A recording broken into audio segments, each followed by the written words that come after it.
Okay, so we have by 2050 predicted to have 10 billion people on the planet.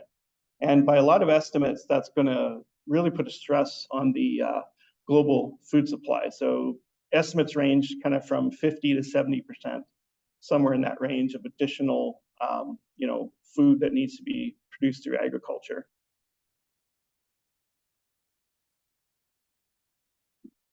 There it is. And so that's at the same time, we've also got a situation where there's basically not more agricultural land being created.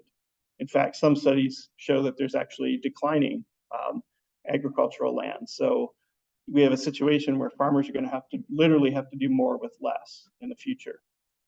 Add to that extreme variability, mostly from climate change. So we're hearing from our farmers that even though like their sort of average rainfall is the same over a growing season, the same as it was sort of 10, 20 years ago, that's coming in these extreme weather events. So lots of times they'll get sort of 80% of the moisture rainfall in a span of a week, right? And then it's really hot and dry. So it's sort of this drought flood cycle roughly. And in terms of denitrification, that can actually cause nitrogen to, be leached out of the soil. So when you have a lot of big rain event in certain soil types, that can remove nitrogen from the soil, and that in turn lowers yields as well. So this extreme variability is something that farmers are going to have to increasingly deal with, and they're going to need better tools to be able to do that. What if I told you that between 2019 and 2029, there's only predicted to be 1% growth in the agricultural sector? So basically, we've got zero growth and already a huge labor shortage. Some of these machines, especially that John Deere makes, can cost upwards of $1 million. And it's highly unlikely that you're just going to grab the first person you meet off the street and throw them in your $1 million harvester, for example. So these people are actually really, really hard to find. And it's it's a problem right now. This isn't a future problem. This is a now problem. And this is ripe for automation and autonomy. So farmers are desperately seeking automation on their farm, autonomy on their farm. These are very, very popular things with farmers.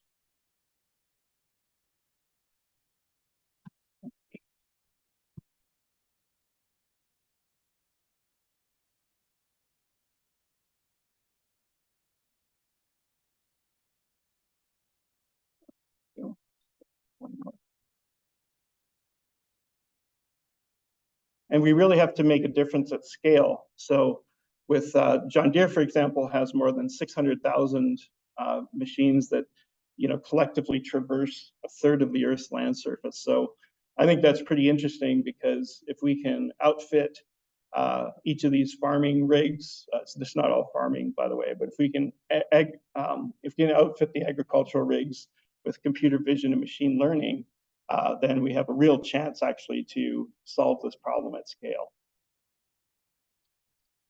Okay, so with that, I'm going to call Ranveer Chandra up to the stage.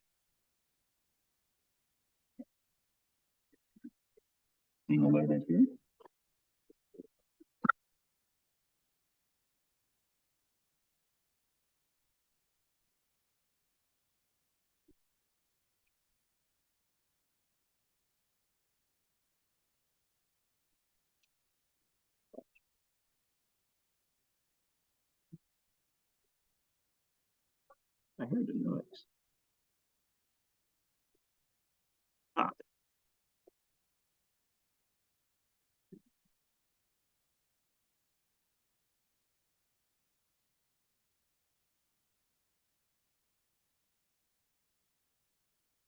All right.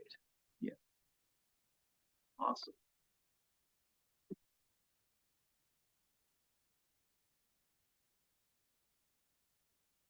Okay.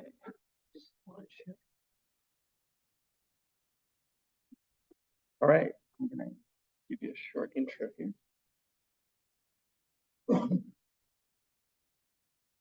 Okay, it's my great pleasure to welcome Ranveer Chandra to the stage. He's the Managing Director for Research and Industry, the CTO of AgriFood at Microsoft. He also leads the networking research group at Microsoft Azure Global. His research has shipped as part of multiple Microsoft products, and his research has also led to a new product called Azure Data Manager for Agriculture. Ranveer is very active in the networking systems research community and has published more than 100 papers and holds over 150 patents granted by the USPTO. His research has been cited by the popular press numerous times, and most recently kind of recognized by Newsweek magazine as America's 50 most disruptive innovators. Ranveer has an undergrad degree from IIT Kanpur, India, and a PhD from Cornell University. Take it away, Ranveer. Thank you. It's exciting to be here and to give the first. I've been involved with this workshop for a while now, and thank you for continuing to organize this. This is such an important area where we need to get different areas of computer science to come together to drive change in one of the most important problems that's affecting us. In particular, as many of you know, and Chris was mentioning, one of the biggest problems is how do you feed the growing population of the world? It's not just what part of it is to grow more food, grow more nutritious food, and we need to grow this more nutritious food even though the amount of arable land is not increasing, the water levels are receding, there's climate change. So how do you get to this increased good nutritious food production?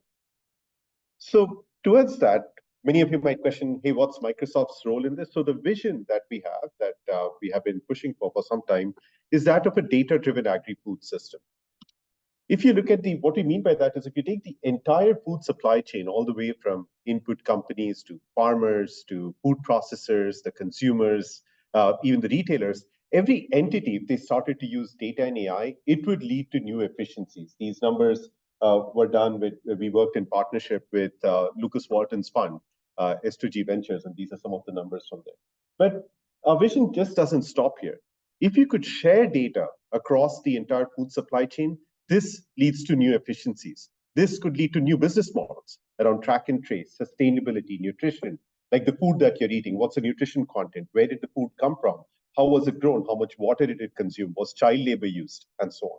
So this is the vision towards which we are building different components of the entire data-driven stack. Towards that, at Microsoft, we've been working on different parts of the entire food tech, all the way from the farm, which I'll spend more time talking about today, in agriculture in the farm. But we are also looking at things in the food supply chain. One of the problems we are looking at is how do you track information all the way from the farm through to the consumer? Of course, when you tell most people this problem, they say the answer is blockchain. But the bigger problem is not blockchain. The bigger problem is what do you put in the blockchain? So a lot of our tech has been focused on hands-free digitization of the food supply chain. And the last piece we're looking at is the food production side of it. When you're looking for AI for science, like for example, AI for chemistry or AI for biology, how do you accelerate the invention of new food ingredients? For example, the right ingredient for the right taste, flavor, smell, nutrition, and so on. I'll focus on the first one for the rest of this talk. So when we talk of data-driven agriculture, one of the things that data-driven agriculture could do is it could map every farm in the world. Like, you could take this farm and overlay it with data. For example, what's the soil moisture level, soil nutrient level? If you could build this maps, it could enable techniques like precision ag, regenerative ag. And precision ag has been around for some time, and it has been shown to improve yields. It has been shown to reduce costs, you use less of the inputs. It's better for the environment for the same reasons. You're not wasting water, you're not putting in more chemicals than are needed. The thing is, precision agriculture as a technique was proposed back in the 80s. And the adoption hasn't really taken off in the way it was envisioned. The precision maps, each management zone is still several acres, often tens of acres. And even that, the deployment in several in emerging countries is very limited. The biggest reason for that is the lack of deployment or the increased adoption is the cost of these digital agriculture, precision agriculture solutions. And this has also been reinforced by a recent McKinsey study, which talks about the high cost of tech, the lack of ROI, return of investment, is one of the biggest reasons there's not widespread adoption of this technology yet. So we've been looking at various ways to address some of these problems. One of the things that we've been working on is on bringing, how do you connect the farm? So initially when we started looking at it, the challenge is your farmer's house might have internet connectivity. The actual farm could be a few miles away. How do you bring data from the middle of the farm to the farmer's house? One of the things is space, using space connectivity. I'll get to that. Prior to that, we've been looking at another technology which uses unused TV channels. So this is, TV you watch using antennas, and most of these channels are just white space. The key tech that we had worked on developing was a way to embed Wi-Fi signals in these noisy TV channels in a way that doesn't interfere with your TV reception in an adjacent channel. So that actually the new laws came into effect by the FCC in 2022. But at the same time, we are also looking at other approaches like Starlink, bringing connectivity to the middle of a farm. Of course, Starlink connectivity is expensive. It's still talking of, for each tractor that we try to connect, we're talking of a few $100s a month just for that, which, that has limited the adoption as well. One of the other things we're looking at is for IoT devices. Can you have these small sensors which can directly talk to satellites? So we've launched 6 of these small satellites right now. Each of these satellites are really tiny. You don't need a new chipset. You use the same chip, the same device that you would connect right now using LoRa. You just get the antenna to face up, and these satellites can then start capturing the data. But that's still in research. But the main point I wanted to make is when we talk of data-driven agriculture, the number one thing we need is a way to get data from the middle of the farm. The second challenge we had was I talked about building these kind of maps. Suppose the question that you had was, what is the soil moisture level 6 inches below the surface throughout the farm? If you had to build an accurate map, if you ask an agriculture expert, they'll say, if you have to build an accurate map, you need to put lots and lots of sensors. If you want lots and lots of samples. The thing is, putting lots of sensors or getting lots of samples is expensive because it comes in the way of the farmer as the farmer plants, as the farmer goes around their farm. So the key question we asked was, can we build maps like this using very few sensors? So our key idea was the following. If you're given a farm, we'll first either fly the drone and then use the standard computer vision techniques of 3D point clouds, orthomosaiking to create that kind of a map. If you don't have a drone, the other thing we built, this was still in research, was we use a helium-filled balloon, which is about 4 feet in diameter. What we built was a weatherproof mount where a farmer could put their smartphone with a battery pack attached to it, and this thing could stay up about 150 to 200 feet, taking images of the farm. And in places where labor is inexpensive, someone could just walk around with the balloon, and then we have done computer vision techniques to stabilize the imagery to then create maps like this. The challenge is, if you have a drone, your camera is mostly facing down. If you have a balloon, your camera keeps swaying. It's not always facing down. So we needed advanced techniques for that. Bill Gates created a video on our work. It's on Gates Notes. You can see him walking around with a balloon, and we are creating real-time images for him as he's walking around. This part is cool, but still in research. Most of the places we end up using either drones or satellites if there's no drone imagery. Once we create maps like this, we have a sensor placement algorithm, which we then use to identify what are the places to sample. Where do you need to put sensors? And then what we have is a machine learning model where depending on, so this is basically, we start with a pre-trained model. And then whenever you take it to a new farm, we are then able to create maps like what you're seeing here. We've done this for soil temperature, moisture, pH, nitrogen, and others. One of the challenges that we had to address is how do you see through clouds in satellite imagery? So, if you look at satellite imagery, most of the images are like what you're seeing on the left here. Most of the images are cloudy. So the key idea, this was work done by my intern from MIT, who's now a professor at UPenn. The key idea we were looking at was having another satellite that has radar in it. Radar signals, they go through clouds. And the radar signals reflect differently from different surfaces. If the soil is moist or dry, if there's plants and so on. We use that reflection to then recreate the imagery below the clouds. And using this for 3 of the 4 seasons, we're getting over 95% pixel level accuracy in reconstructing the images. The part where it gets confused is where it's snow. Right now, we are looking at, this was done using the GAN method. Now we're looking at the new methods of using vision transformers to actually address this problem. But the key takeaway when we were doing this research is that, agriculture is so data sparse in the sense, any single data stream is not going to give you a complete information about what's happening in the farm. If you have to drive farm level insights, we need to do more multimodal AI. We need to combine different modalities, either radar plus regular optical satellites, or using sensors plus optical imagery, or using sensors plus weather station. And so we've done a lot of that through various projects that are going on at Microsoft and Microsoft Research. And we open sourced a lot of this as well. This is all, this is available on farmvibes.ai. If you go to GitHub, you'll find over 65 different AI workflows that we've actually released out in the open. And we have several partners building on top of it as well. For example, Accenture or others who are building solutions on top and taking it to other customers. A third challenge, I talked about connectivity and using multimodal AI. The third challenge is sending all the data from the farm to the cloud is very expensive. Like, even if you fly a drone for 15 minutes, you're talking of several gigabytes of data.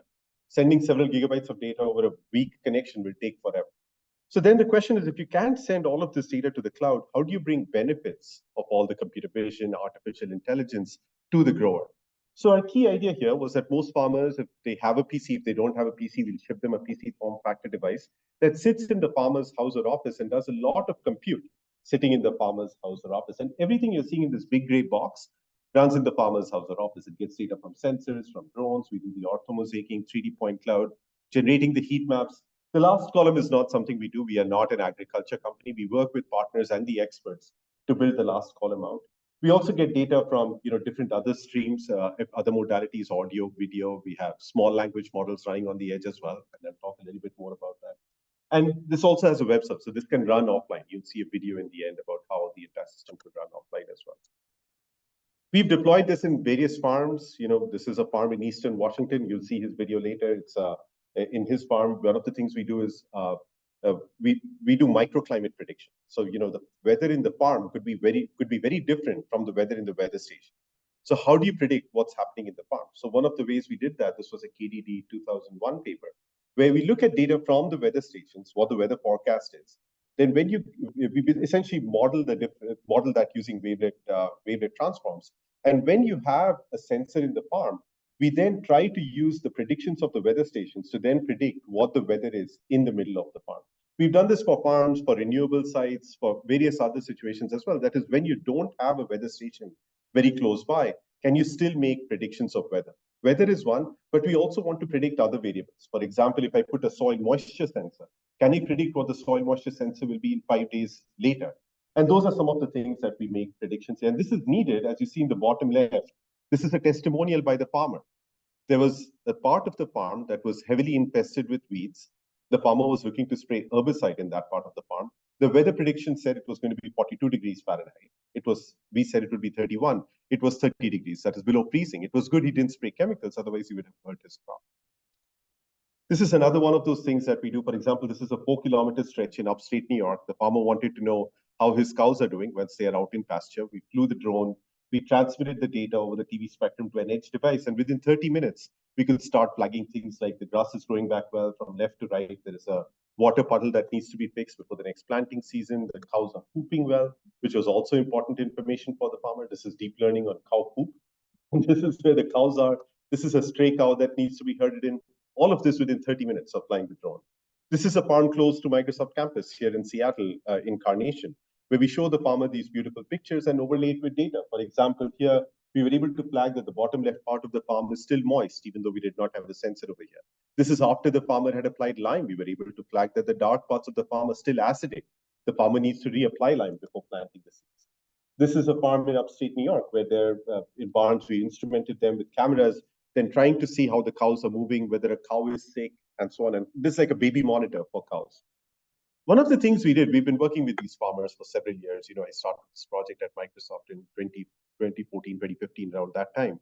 So we've also wanted to document how are all these technologies helping farmers? How much would farmers be willing to pay for some of these technologies? So this is we worked with a few farmers. A lot of this is with the farmer in Eastern Washington, who's a 5th-generation wheat farmer, farming around 9,000 acres. And he looked at different stages of farming and the different technologies that he's been using, all the way from pre-planting to planting to post-planting, but pre-emergence to post-emergence, crop during harvest, post-harvest, and the different technologies that he used, how he used edge, AI, computer vision techniques. And then we also documented how much benefit he would get. So for example, for one of the chemicals that he used in the farm, he needed 38% less chemicals. And this was the total amount of chemicals that he uses is a 6-digit number. So you can see how tens of thousands of dollars can be saved just with that in his farm. And there's much more to it. There was also another part of the farm where he could double the yield based on the recommendations that we were giving him. Even post-harvest, he started seeing benefits as well. So while we are doing this, part of this research is shipping as a product. Microsoft is not an agriculture company, by the way, so we build a lot of the platforms and we work with partners to take these technologies to customers. For example, we partnered with Bayer Corporation, Land O'Lakes, with many other companies as well. In addition to building all the products, we also look at ways to take some of these technologies to the rural community. Like one of the things we built is this FarmBeat student kit. And this student kit, we partnered with the FFA, the Future Farmers of America, and with over 50 high schools in rural America to design a curriculum using which high school students can be taught about data and AI while learning about agriculture, something that they are more familiar with. One of the reasons for doing this is to bridge the skill gap, to get more people skilled with data and AI. But the other reason I'm more passionate about this effort is because this could help make agriculture cool again. One of the big problems in agriculture is the aging population of farmers. The next generation of farmers, they don't want to stay in agriculture. With this, hopefully more and more students or more and more younger population will take up farming. The other thing I wanted to touch upon today is the role of generative AI. I've been very excited when we started thinking of data-driven agriculture. We started with the data platform. That is, how do I get all the data in one place? Then we looked at AI. How do you transform all of this data using multimodal AI and drive insights? But the final piece was, how do you deliver all of this to the growers? And this is where we got very excited with what's been happening with copilots and generative AI. So when we started looking at it, we started looking at different personas in the agriculture and food supply chain and how they would benefit from generative AI. So one of the first things we started doing was we said, okay, let's build a capability for all of Washington State. What would a copilot look for farmers for Washington State? So what we did first, on the left, what you're saying is FarmBeats became Azure Data Manager for Agriculture. Basically what it is, the product that we have is given a polygon. A polygon could be a farm, a field, a plot. We have a lot of connectors to bring all the data for that farm in one place. You have data from tractors, drones, sensors, weather stations, satellites, everything in one place. Once you have that, what we do next is on a periodic basis, we run the FarmVibes.ai, or Bayer has a capability called Ag Powered Services, a product that they're building on top of Azure Data Manager for Agriculture.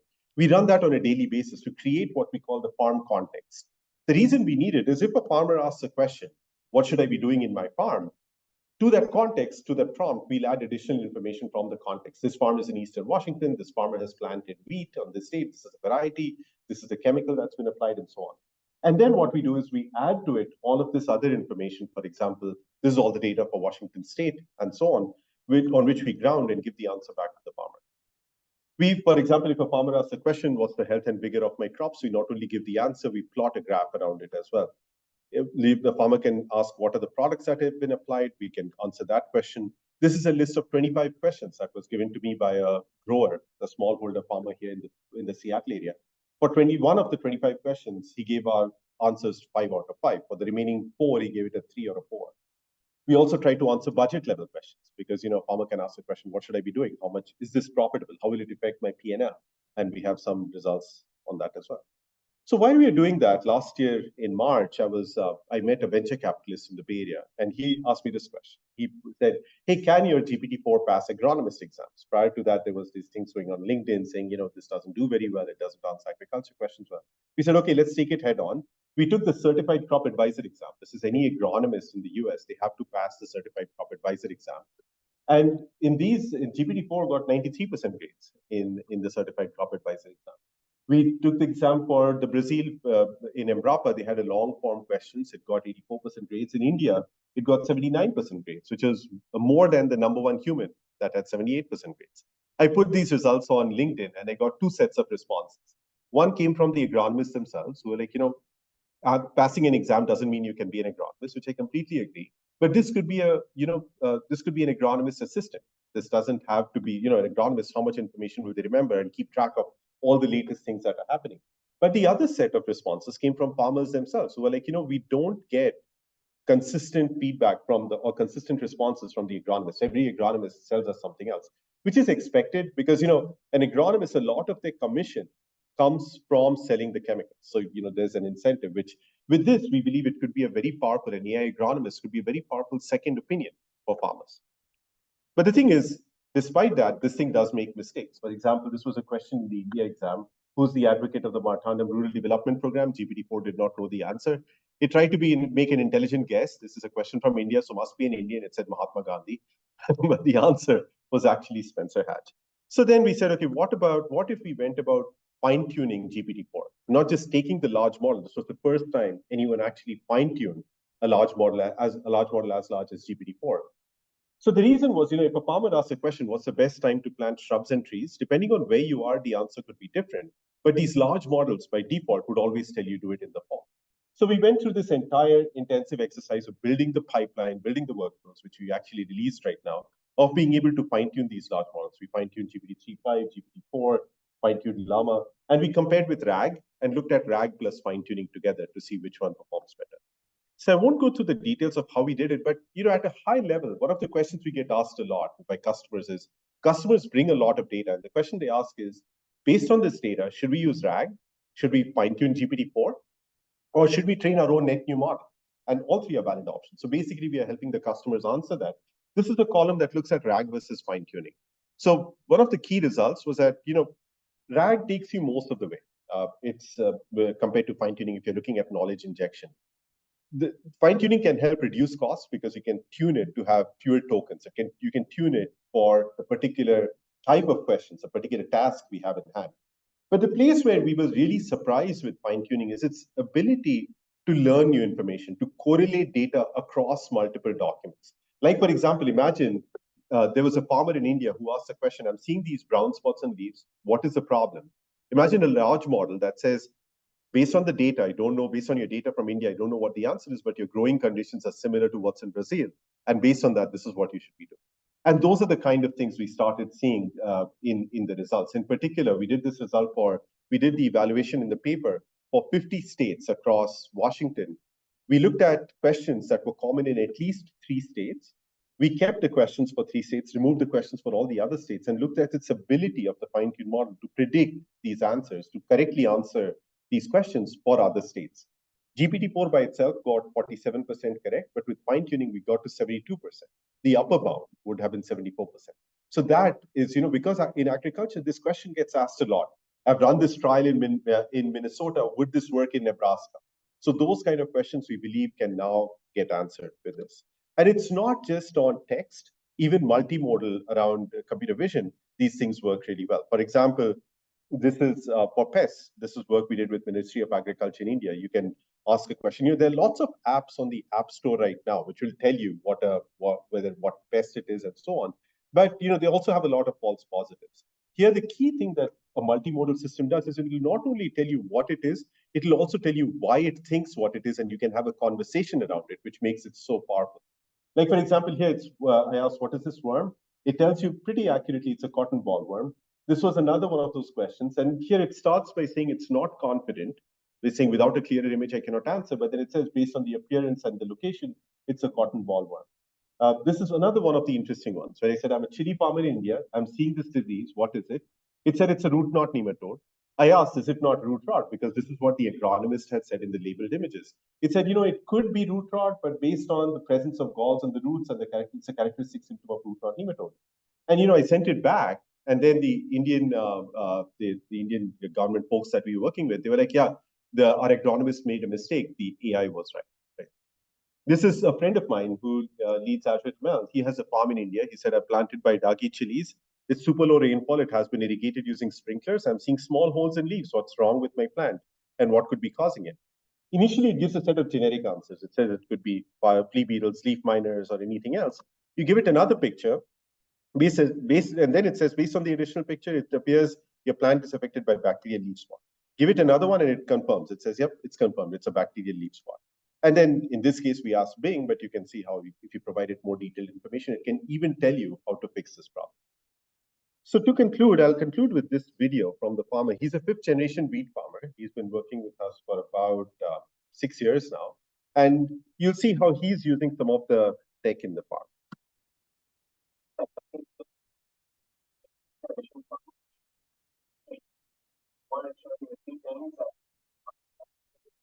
First one is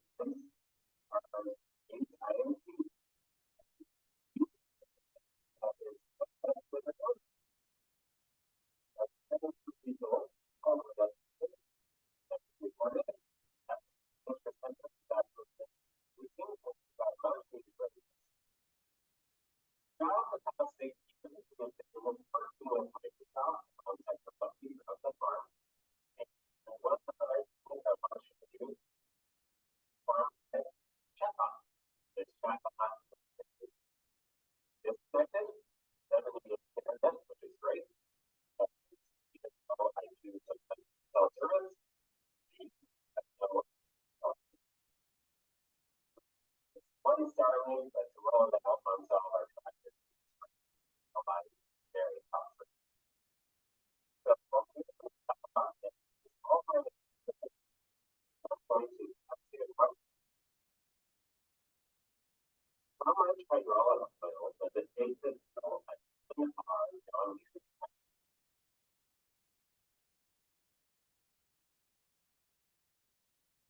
So that can go in parts, hundreds of stages of manuals, pumps, and sprayers, tractors. A specific tractor had a hydraulic flow last day, and to find the place in that for the information.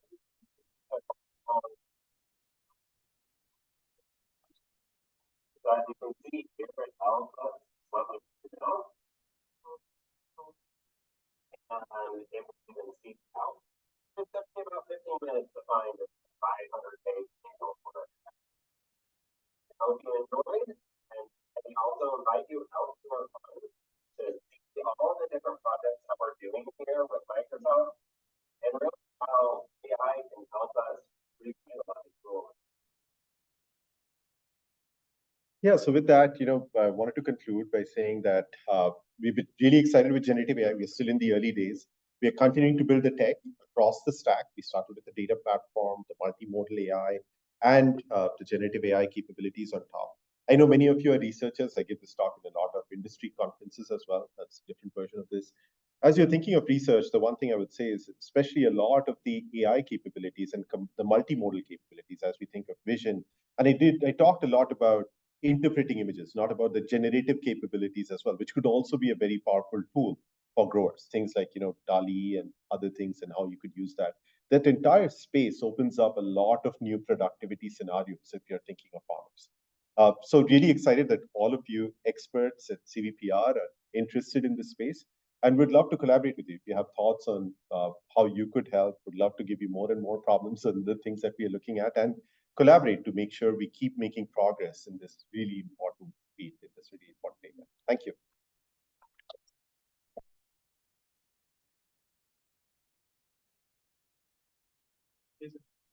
We have time for a couple of questions. If anyone has a question from the audience. Yeah.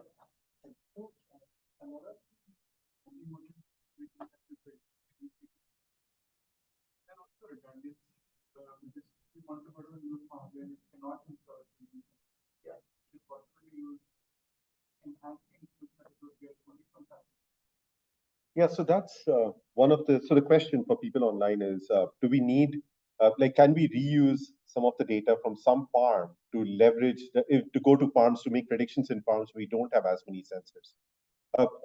This is something that we are actively looking at is, can we actually have a pre-trained model of sorts, which we can then seed when we go to a new farm, or in some cases, just make predictions based on, because satellite images you have for nearly every farm. And then based on how much additional data you get, can you make your models better? That's the current, that's something which is actively being worked on. We don't have a paper on that yet. But yeah, that is an open problem, but that is something which I think could lead to making some of these things even more accurate. Yeah. Yeah.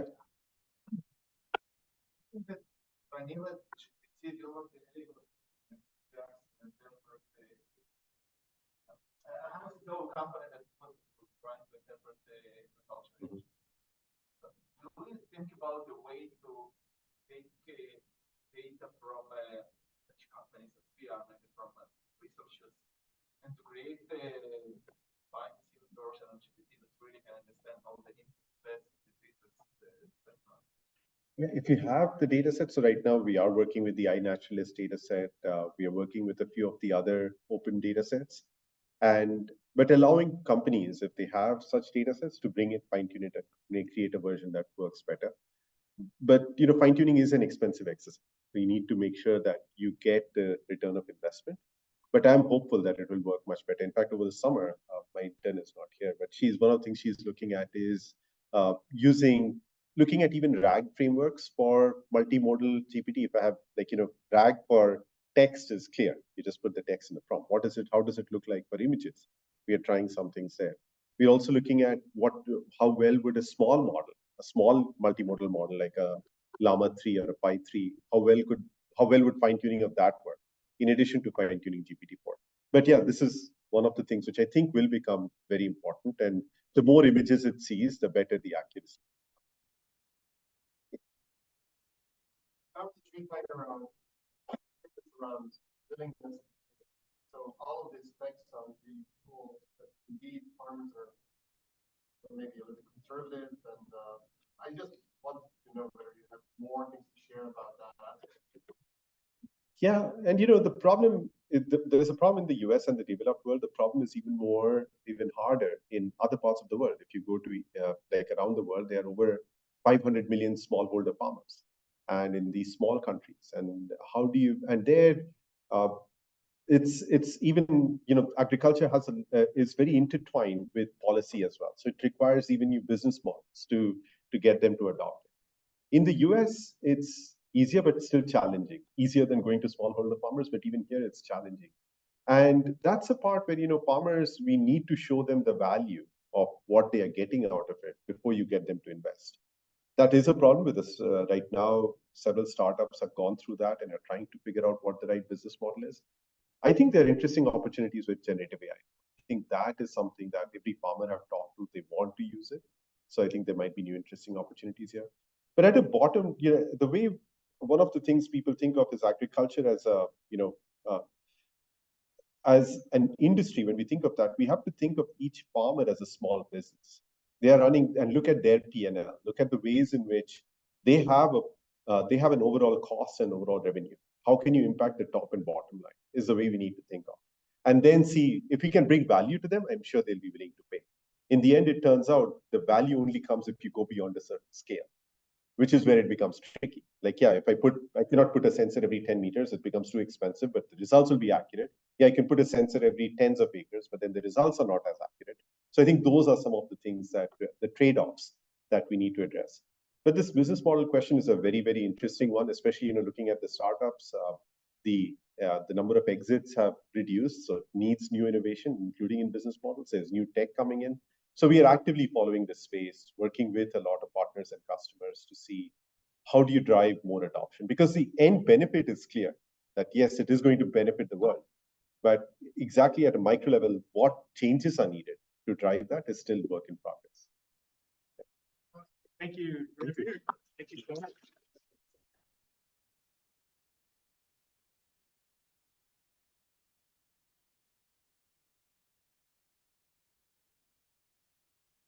Your comment about getting two agronomists to agree on anything, Ranveer, definitely resonated with me. Oh, yeah.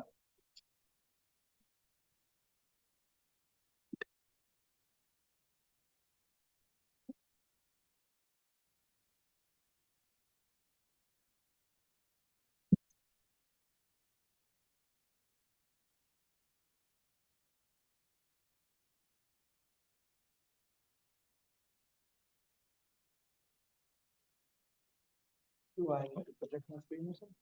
Zoom or No, I think that part. Okay.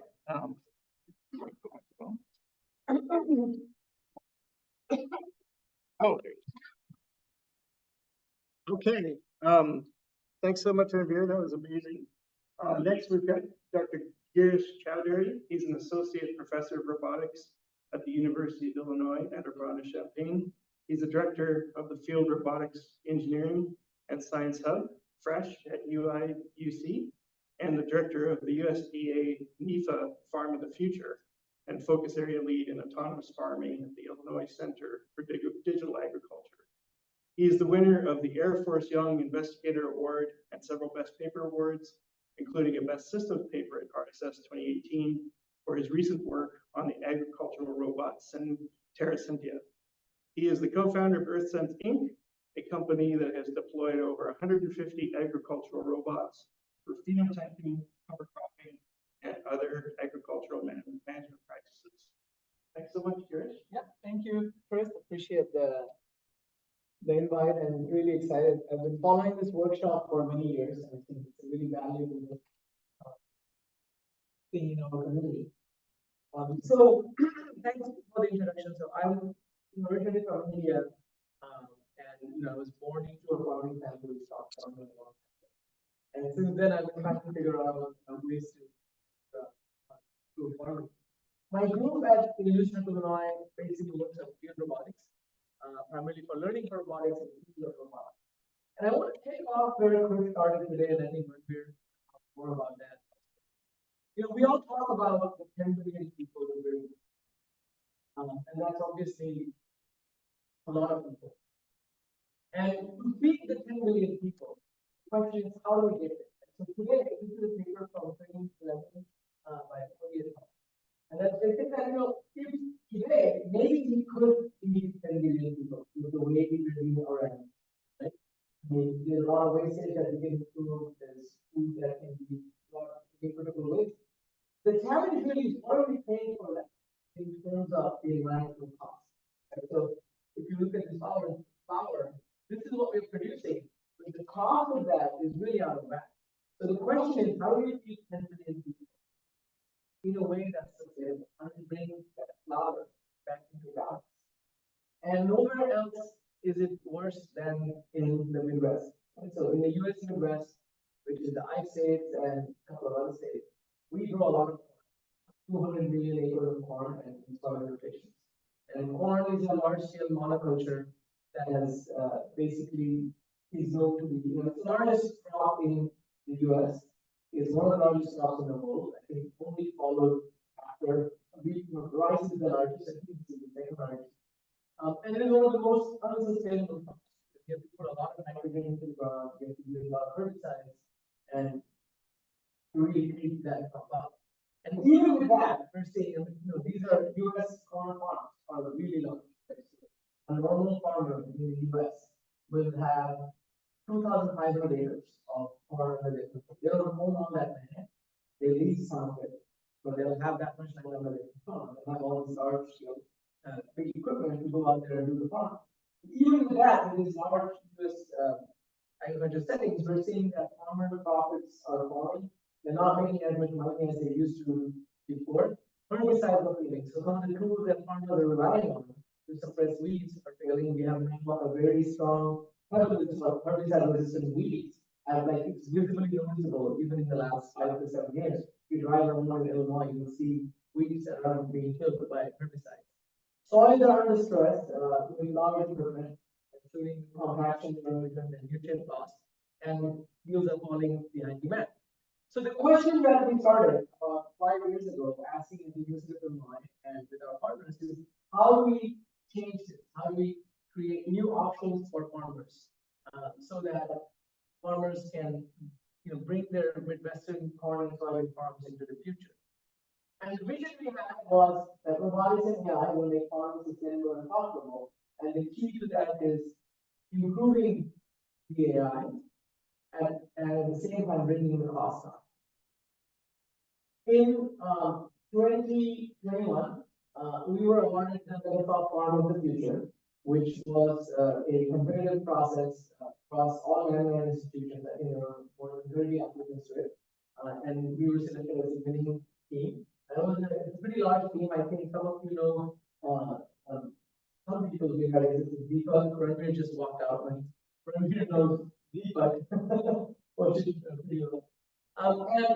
And it's supported by a number of Illinois initiatives, including the different colleges, Granger, Incidents, Engineering College, the agricultural colleges, crop science with different departments, and institutes, including the Center for Regional Agriculture and Institute for Sustainable Energy and Environment. We also have an industry board, which includes a number of companies, including John Deere, APCO, Corteva, Cargill, and so Microsoft, many of the larger companies, and also many of the startups. And we're always looking to grow this board. So if any of you are interested in being a part of this board, let us know. We do connect folks on the board with farmers and take their advice on how to try technology.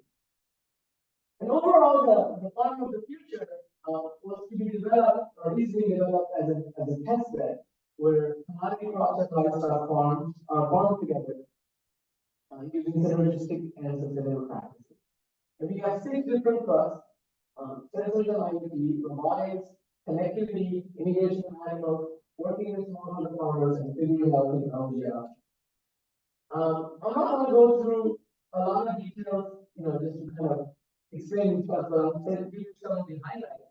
Also, I'm gonna go through a lot of highlights of what happened last year and get directly to the meat of some of the things. But, we've been now active for 2 years. We'll go for another 2 more years, and then we're also looking to keep going forward with that using industry funding and other funding. But we have a total of 125 acres right now under agricultural control. Of the 125 acres, we're dividing that into 2 main slices. One slice is the conventional farming activity, and then the other slice is the farm of the future. And on the farm of the future, so basically it's an AOCG private fund. On the farm of the future, we have hiring, and we now have, we're using drones, robots, doing co-cropping, and using connectivity. So what I do now is I'll do a little bit of a deeper dive into the robotics bit, which is thing that I do. And then towards the end, I'll give you a quick insight into what's going on in the animal integration bit and the network. So in robotics, the key idea is how can we create orthogonal tool sets for farmers. Right? So farmers today have access to manual labor, which is highly dexterous but limited in the scale, and large equipment such as from John Deere, AGCO, which is not dexterous but can get scale. Today, if you're a large farmer, you can afford the very expensive equipment. But if you're not a large farmer, it's very difficult for you to afford that high cost equipment. The equipment that the farmers have works really well in fallow fields. It doesn't work well when the farmers are working. So one of the ideas that we've had at the Farm of the Future is how can we use equipment that can go through the roles of farm to do management activities, monitoring and management. And so these types of equipment we call unmechanical robots to do many interesting things, including phenotyping and scouting, crop planting, mechanical reading, spraying, and then plant manipulation. So where are these robots? That's one of the big questions, right? This is not a new thing. Ag robotics has been talked about for many, many years. The challenge with ag robotics is that everything basically boils down to the cost of the robot. Ag is a very cost sensitive domain. So it's not, and then the cost is not only the cost of the hardware, but really the cost of the software, the autonomy that is supported, the cost of the manual supervision, babysitting. In order to make an ag robot successful, not only do you have to have reasonably cost hardware, someone has to work with low cost. And that has become a pretty big challenge. And on top of that, this is a big difficult challenge for autonomy because ag domain, ag scale the region. The data sets that we have from ag are not really that common, but has been fixed recently, but it's still the level of and the quality of data really lags behind other domains. And the environment can be really challenging as opposed to structured environments like those are. So the goal is how do we increase the level of autonomy while at the same time bringing the cost? So first I want to talk to you about phenotyping and the successes we've had in that area. So how to do phenotyping is basically the business of figuring out which phenotypes result in which disorder effects. So corn, which I told you is one of the largest crops in the world, is not actually a natural crop. It was 9,000 years ago. Mesoamericans started breeding from this plant, which is called Chrysanthemum, which is completely different than what modern farmers are. But over many thousands of years of selective breeding, we now have modern varieties of corn. The question is, how do we get to the next varieties of corn and other crops without having to spend that much time in selective breeding? So what scientists do is they try to solve the genomic puzzle. So they sequence all the genomes, they can measure primary environments, and the question is which of those genes result in the traits that you're looking for. This is called the G-C, or the phenotyping puzzle. The problem with this is that while this is measurable, this is more difficult. Phenotypes are the traits, so simple traits could be agronomic traits, such as plant height, the plant width, the yield. More difficult traits could be the photosynthetic efficiency, disease resilience, and things. Today, what farmers or what scientists and breeding companies like Corteva, Bayer, Syngenta have to do is they have to go out there and plant products. So here you can see there's a grid of different varieties grown in this 800-acre plot. And what the farmers or what the scientists have to do is compare these individual varieties of each. And this is a big bottleneck. This is called the phenotyping model. So how do you solve this? You can use name trees or drones, but they only give you over the canopy data. Some of the traits like ear height and stem width are over the canopy. So what do you need robots? So in 2018, we started working on this idea. So the ARPA camera project of robots that can go through the roses and measure inside. And back then these were the kind of results we had. And they were quite exciting at that time because none of these ag models were being utilized there. But since then we've been working a lot on this idea. I'll give you some of the highlights. So one of the key things we did as we started working on these small robots is we looked at what form factors made sense. So this was a more traditional form factor that everybody was using, which included track wheels and masts with very expensive sensors. And the problem with this is that this barely fits in between those. You saw the shows that plant right there. And then these sensors cost a lot of money. Right? So the question was, how can we minimize that? So in 2018, we started making 3D printed robots and we deployed them in the field. We worked with a number of large companies. And we found that while the idea was good, the robots were not good. Like, they literally, one of them would be melted because it was so hot in Australia. So, the company Persense became a technology partner for the Terramite project and developed this robotic system called Terrasentia, which is now very commonly seen as one of the ag robots. So this was an innovation in itself because it's what we call a drone. It's a small robot with a brushless DC motor. It can tolerate a lot. It's very rugged, right? I mean, it looks small, and people think that it's very difficult for farmers to accept the smallness of this robot as an agricultural equipment because they're used to this enormous equipment, right? It's really large, and they feel that largeness is rugged. But actually, the weight to strength ratio of something like this is really nice. You can see with the innovations in motors, primarily driven a lot by this electric vehicles revolution. We see really powerful systems. I'll show you one video. So this is how the robots are essentially made by Persense. It's literally 20 kilos, the whole robot, right? It doesn't weigh more than that. And you see that it's being loaded now with these weights.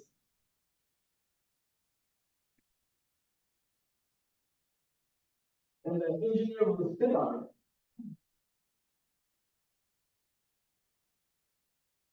And then it will pull this 400 series tractor, right? So 40 horsepower tractor, right? And that was, it's very surprising. I'm sorry that I have to say that, John tractors are obviously a lot more powerful than little robots. But the point is that little robots can do a lot of things, right? And it's very interesting. Small is not weak with the innovations that are happening in EV, and battery life is also very good. The company also since been developing different types of robots. We have the Terrasentia, there's larger robots, including the Terrasentia Plus, the Terrafina. We'll talk about this one a little bit more later. The Terramax, which I have time, I'll show you the video. And then this is not the only ag robotics out there either. Right? You have Greenfield Robotics, there's AI Gen, there's a number of different robotics companies that are coming up. If you go to India, there's a flurry of these robotics. I'm really glad that this is catching up, and I see that as an impact on some of the work that we do. Because this idea of small robots really fits well with agriculture. Because what it enables what we call scale neutral agriculture. So today, only the large farmers can afford the $1 million equipment. But with these robots, smaller farmers don't have to buy the big equipment. Of course, how do you make them work? That's the challenge. And the biggest problem there is the farmer. So the large tractors use RTK GPS, and it's similar to the large tractor. It's a single GPS system. And when you have clear access to the sky, this autonomous system works really well. But when you start going under the plant canopy, GPS is not as reliable because you get multipath from the plants, and it also is basically 80% loss. There's a lot of loss of signal too. So how do you solve this problem? You can do slabs. Some of you know what slab is, right? The problem with SLAM and hack is that there's a lot of visual images, everything looks exactly the same, right? So usually what you have to do is to give robots. So in a sense, what we pose this problem as figuring out the distance to the lanes and the angle with respect to the lane. And then we have to do this at a very low cost. So we started solving the problem using LiDAR. So this is the point cloud that we get from the LiDAR. You can see that's very non-Gaussian and very easy. So some of the early work we did was figuring out the roles of the plants, using this very noisy data. You can see some of that. I'm not going to go to the technical details too much in here. But one of the things that I will say is that what's really different about the kind of work that we're doing is that we're not stopping at the papers. We're really taking it out there and trying to get it done in the form of the future. So this is me trying to do this robot a hard time. This is not 4 years old, that video. When you see that very low cost side, that's about $1,000, working in this pretty non constructor, semi-structure and already. So that has been then basically taken up, that this type of technology has been now matured in the industry, particularly by AirSense, and is delivering real results in phenotyping. I'm just going to give a quick highlight. So this is a phenotyping robot that can go through the rows of corn, is detecting the ears of corn, it's measuring their height, and classifying them as grouping or different. And then this data is then provided to readers at large scale. And I think you'll see there's a website that basically provides that data plot by plot basis. This is for an NSF project called Cross that we're supporting. And then for each of the plots, the readers can get the different traits that are being measured. So this is now basically out there as to put phenotyping system that can be used. Waiting for large scale adoption, and the system seems to work really well compared to manual measurement. It's also highly repeatable, which is interesting because humans often make mistakes as they go along. A lot of this is fueled by the work that is often happens in CBPR conference. So one of my PhD students who just graduated worked with Alex Schmeling on the MOS problem. So that multi-object tracking and segmentation, all kinds of very interesting things have come out of this type of work. The next thing that we're going to do is how do we take this technology to actual problems, not just a dream.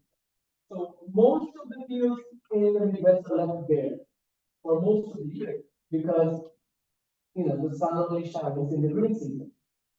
So this land could be sequestering carbon, could be regenerating itself with the use of cover crops. But farmers don't do that because it's added expense and added hassle. Especially so if you fly over Champaign around Thanksgiving, this is what we see. And a lot of people call this the corn and soybean desert, right? So it's just acres and acres and acres of fallow land. And the problem is, if you plant after harvest, there's not enough time for the cover crop to establish. So farmers don't get a lot of benefit. So we started with this idea of can robots go through the canopy and plant cover crops at much lower cost than is possible with higher equipment. So for that, basically we have to solve this problem of full field economy, and the costs have to be brought further down compared to that with life. So we started with working on this idea of using vision.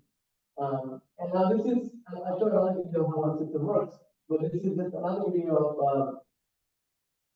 of using, so in this case, the camera is seeing the rows of soybean in this case, and figuring out and trying to stay in the middle of the row. And then my student Arun is using the robot. The robots also learn to control its velocity and not just the thing. So this is a paper, a series of paper called Crop Follow and Crop Follow Plus Plus. This is now appearing in the course of 2024. So the idea is that we started with segmentation of this is too expensive. We started with basically directly getting the distance to the row and into the row, but more recently we have on finding a way to find the row, find a confidence metric, and then also have a system supervisor that can detect failures because they know what will happen. There's too many leads in the way, and then automatically correct using a real time and then keep on going. So with this, now we're getting many kilometers of autonomy in canopy without any intervention. That's really exciting. And then as actually being deployed on real cover cropping robots. We have a project to scale this up. So the idea is that the robot goes through the canopy. This is an older version of the robot. And it broadcasts seeds from its bin. A team of 5 robots can do 100 acres in a day. So each robot does 20 acres a day. And so with a single supervisor, so now we're starting to get to the level of what tractors are able to do. And it's very exciting because this is I think, very iconic picture. So this is harvest has just happened. And right at that time, because we got on the canopy, the ground is good. Right, so now we're getting into the cow season to really cover up the ground. And these cover crops can do many different things. Some of them sequester carbon, some of them hold on to nitrogen, like rye can do that. Hairy veg can fix something, that's actually add nitrogen, so you can reduce the amount of nitrogen you can put. And then turnips can break down the compaction. So we're now scaling this up with the help of NRCS and NIFA under this Climate Smart Commodities Grant that was led by the Biden-Harris administration to about 10,000 acres in the next years. So one of the exciting things that cover crops enable, this is something that's studying at the farm of the future, is integration of animals to the farm, right? So for many years, we've celebrated that now. But if you have a green pasture, then you can start adding animals. So that process is led by Isabella from the and Dan Shai. And they're doing pretty interesting things. They've been tracking animals. They obviously have the pig identification, pig face identification system. But one of the cool things they can do, they can have stereo cameras. And with that, they can predict the weight of the animal that they're seeing. They can predict the health and the motion. So in this year and the next few years, we're going to bring this technology into the farm, into the rural farm. And we have now all the infrastructure in place. Now we have, I think, the only site in the nation, at least held by university, that has animal support for owls, tiling, and electronic fences in place to be able to do this type of thing. See some exciting stuff, cover crop grazing with animals. Another thing that's very exciting is connectivity. So Deepak Varshesh, who is now an assistant professor in computer science, he worked with Ranveer quite a bit on the TV One Space program. He's looking at how to improve connectivity in the farms. And the big challenge is that all of this farm of the future is great, but surprisingly, if you go to India, all of the farms are connected. But if you come to the US, you go 10 miles any direction from Campaign, there's no internet, right? In the farm, of course, I think villages there is, but most of the farms are not connected. So how do you deal with that? So one of the techniques that we're working on is, bring your own network. So it's going to be a while before we can have coverage across there. But if tractors can have started, and then from there you can create like a private network in the farm, you can have enough internet to get the activity done, such as cover crop management. So the 5 robots that are out there can be connected to each other. So that's an exciting thing. We have all the infrastructure in place. So look out for papers from Deepak's group. And I think Vikram Advai's group also is working in the same direction to see how that develops. So I guess just kind of summarizing, farms of the future are coming soon. High supercomputer hacking is already here, waiting adoption. Taking understanding AI to farmers is an interesting direction. We need to find a good value proposition for that, perhaps through something like what Microsoft is doing. Cover crops is something that we're working on, infield networking and integration of animals with this area. Okay, so I'll finish this with an interesting video that was just posted recently on the RSS LinkedIn page about how some of these technologies are making us. This is nothing to do with what the work that Michael does, but I specifically wanted to do because it's using TV live streams, and we were just here talking about it. But these are robots in Malaysia. They're in the so palm oil is the other big bad agricultural thing that so these robots are designed to reduce the reliance on migrant labor, to reduce the fertilizer that's used, and increase productivity without increasing the acres of the farm. And they're being monitored through TV light stations many kilometers away from the actual place where they're deployed and successfully completing autonomy in the field. So I think farms of the future are coming, right? There's a lot of interesting things here in the US. We have Gus, which has done a really good job with deploying spraying robots in almonds. You know, I'm sure we'll hear about other teams today. I saw Frank was really passionate, and so I'm really excited to hear what's happening. So, quite excited to be here today and be in this community. Awesome. Thank you.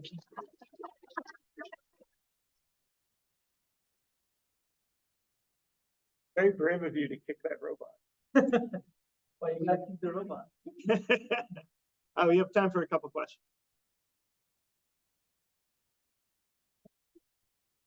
I'm using a farm.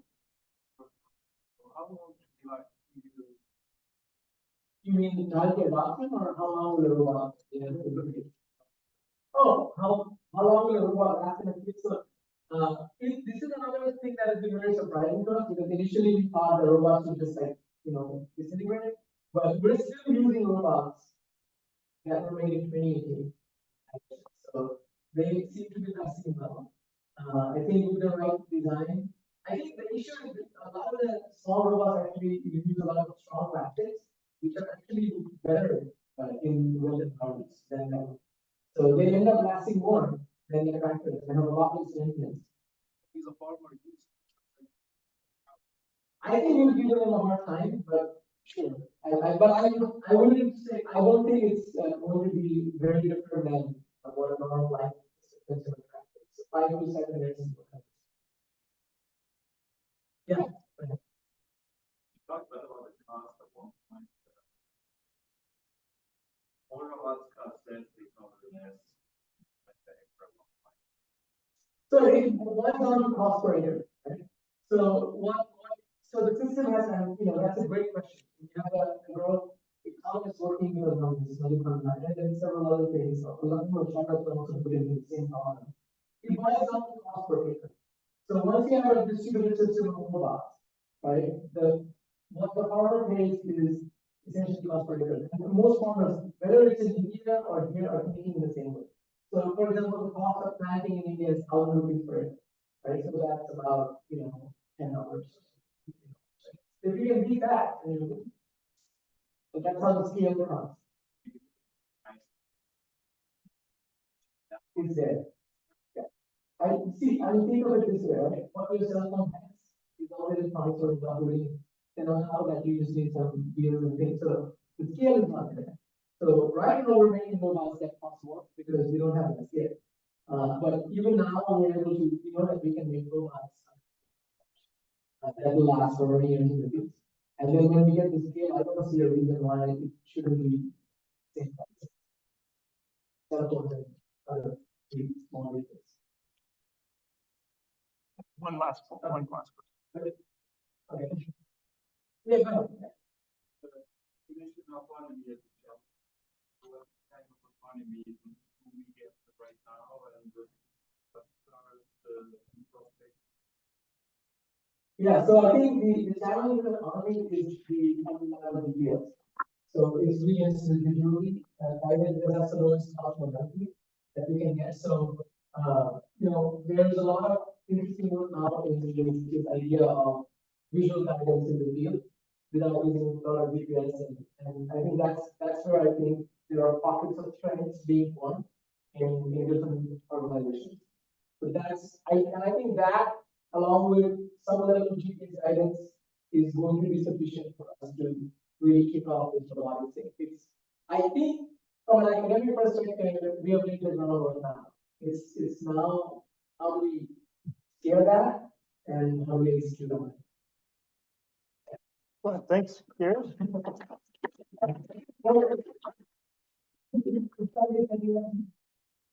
Yeah, I'm gonna set Rob up. Talk about the hassle of power from, wondering, what is the hassle involved running those, anything? Yeah, so what we need to be at level 3 account. One person,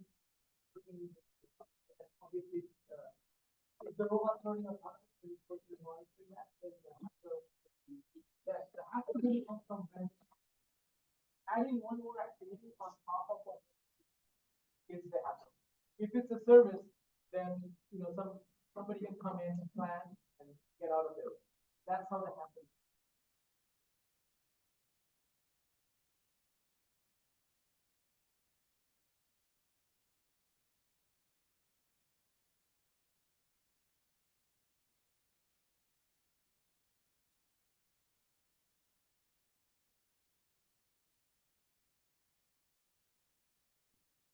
All right, thanks so much, Girish. That was a really great talk. Thank you.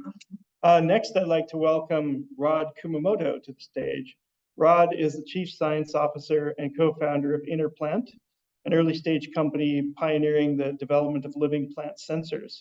He was born into a farming family in Central California, graduated with a degree in biochemistry from UC Davis, and a PhD in molecular biology from the University of Oklahoma. Prior to co-founding Interplant, Rod spent 10 years as a research scientist with Mendel Biotechnology and worked as a postdoc researcher at UC Davis. Take it away, Rob. All right, thank you very much for having me here today. I never thought I would give a talk at a computer vision conference. I am a plant biologist by training. I can barely use a computer or program anything, but what I can program are plants, and I am a phenotyper, and so that's what most people here are working on. So I think what I've learned over the last few years is how important these interdisciplinary teams and collaborations are to solving these difficult problems. And that's what we have done at Interplant, is built a pretty big, well, not big, a small interdisciplinary team to answer these agricultural problems. So this is a slide that our MBA, one of the disciplines that I like to point out that most researchers don't think about is the business aspect. And it's not something I ever thought about as a research scientist about working on plants. So when an MBA looks at a problem, they look at it in value proposition and how can you manage inefficiencies and how can you capture the value from those inefficiencies for your customers. And so even though we have a very efficient farming community here in the United States, there are still inefficiencies in the agricultural system. We get about 40% crop loss, which is about 220 billion, and like 30% of wasted chemicals, either overapplied, misapplied, or at the wrong time. When I looked at this problem in agriculture efficiency, I look at it as a plant biologist. And so what we know is that data-driven precision agriculture can lead to massive yield increases. So the average corn yield by the USDA in the United States is about 170 bushels per acre. But there are these yield competitions every year where these farmers take plots and they really baby the plants, and they will take samples every week, every day, have tons of sensors, and have these 10 acres where they really, really baby them. And they can get up to 600 bushels an acre on those acres. And so there's a quote here from the guy who wins almost every year, this David Hula, and he always takes leaf samples every Monday, and he uses all of this information from inside the plant, labor intensive, expensive, to get this data he needs to drive these massive yields. And so the question that both the MBA, the other co-founder, Shelley, had is how do we get this data from the plants in an efficient way to capture the value for farmers? And so as a plant biologist, I've always wanted to know how could the plants tell us what they need? How can we go beyond just looking at the plant's exterior and understand what's happening at the molecular level in the plant? And that's really what I've studied throughout my career, is understanding what's happening at genetic level. So at Interplant, what we're doing is we're engineering plants, so into the seed, the ability for the plant to create a visible signal. And what we're using is fluorescence. So the plant can create these signals very rapidly to a stress within hours of feeling a stress. They have millions of years of evolution. to create their own sensors to sense the environment. These adaptive solutions are what we're tapping into. So using that, creating this as a trait within the seed allows for the farmers to integrate these sensors across the whole farm without changing any of their practices currently. They just have to plant their crop, and we can then get the data remotely. So I'm going to give you a little bit of how we generate the signal in the plants, just a little molecular biology for all you guys. I'm sure you probably read up on it a little bit before you came. So plants respond to stress by activating genes. So that's how we get these new phenotypes in the plant, including the yield bump. So when a plant feels a stress, it turns on all these different genes to maybe ameliorate that stress. So if a fungus lands on a leaf, the plant will then turn on different proteins that will then fight that fungus. And that will lead to the adaptive response, whether that's disease resistance or modifying the growth. So one of the questions we get a lot is like, so how specific are these genetic responses to different stresses? So now in the genomic age, we can measure the gene expression on a global level for every plant pretty rapidly. So we can then implement stresses onto plants. In this case, this is data from soybean. So these are different stresses: drought, pathogen, insect, phosphorus, potassium. You can, whatever stress that you want to implement, you can do it in the lab, and then you can measure all the genes expression. Okay, so these are just some gene names under drought stress. The green is upregulated genes, the pink are downregulated genes. So if you look at like this GATA7 under drought, that gene is increased by 560-fold under stress. So that under drought stress. So that gene is turned on rapidly within 24 hours. The plant is starting to fight off that drought stress. And if you look at that same gene under other stresses, you can see that it is not misregulated. So this gene is specifically regulated by drought. So, and you can see, if you look down the diagonal, you can see that for pathogens, you can find specific genes, insects, phosphorus. So we can use our bioinformatics information to help us design these sensors. This information is how we tap into the plant's genetics so that we can build the sensor that is specific to a certain stress. So how do we tap in? So now we know what genes are upregulated. So this is a schematic of a eukaryotic gene. This is DNA. So there are two basic units in the DNA that are encoded. The first is the regulatory sequence. This is a sequence of DNA that tells the plant or tells the gene when and where to be on. So this sequence of DNA we can clone out and have it drive the expression. The next part of the transcriptional unit is the protein. So that regulatory element will drive the expression of a protein, which then can then do the business within the cell. What we do is we can take that line of code, the piece of DNA that says when and where, and now we can have the plant express a fluorescent protein. So this is the new optical signal we're creating in the plant. This is a non-native signal, so it makes it unique. So now we can engineer this plant to create this fluorescent signal. All right, so I just wanted to give you guys a little bit of background about how we generate the fluorescent signal. Most of you probably know what fluorescence is, but fluorescence is light driven by light. How we generate the signal in organisms is by expressing fluorescent proteins. This is a little ribbon structure of what the fluorescent protein looks like. This protein can absorb light. In this specific case, it absorbs light in the blue, and then it emits light in the green. So it's absorbing blue light. This is the excitation and emission curves of this protein, GFP. This is a Nobel Prize winning discovery, GFP, in medicine. This is very powerful because it allowed biologists to read out gene expression in organisms without destroying the organism. So now you can follow how plants or animals are feeling on the inside, what's going on in their cells, just by flashing some lights with a camera. You can see the gene expression in real time. So that's what we're trying to do at Interplant, is we're going to read gene expression in the field in real time. But in the lab, what we do is build these imaging boxes. So I just wanted to show you how we get our fluorescent plant images in the lab, we use controlled lighting environments. So this is just a homemade fluorescence imaging box.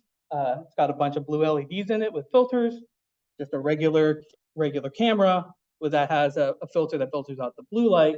And if you see there's soybean plants in there right now, and you can kind of see on the computer screen that half of the plants are glowing green and the other half show nothing. So I'm going to show you a lot of images of plants that came out of these imaging boxes. So this is some of our prototyping work we do in Arabidopsis. This is a quick model system. And so what we have here on the left are this whole pot, it has engineered plants for insect sensor. The plants on the left here have been infected. The ones on the right have not, so these are all sensors. And then here, this is the fluorescent light image. This is a 48-hour time lapse of how this looks. So these plants show no visible signs of stress if you look at them down the top under white light. But over the 48 hours, you can see that the infected plants will turn on the signal. So this is us reading out the gene expression for one of those genes that fights insects off. It makes a protein. The protein makes the plant taste bad. The insects don't want to eat it anymore.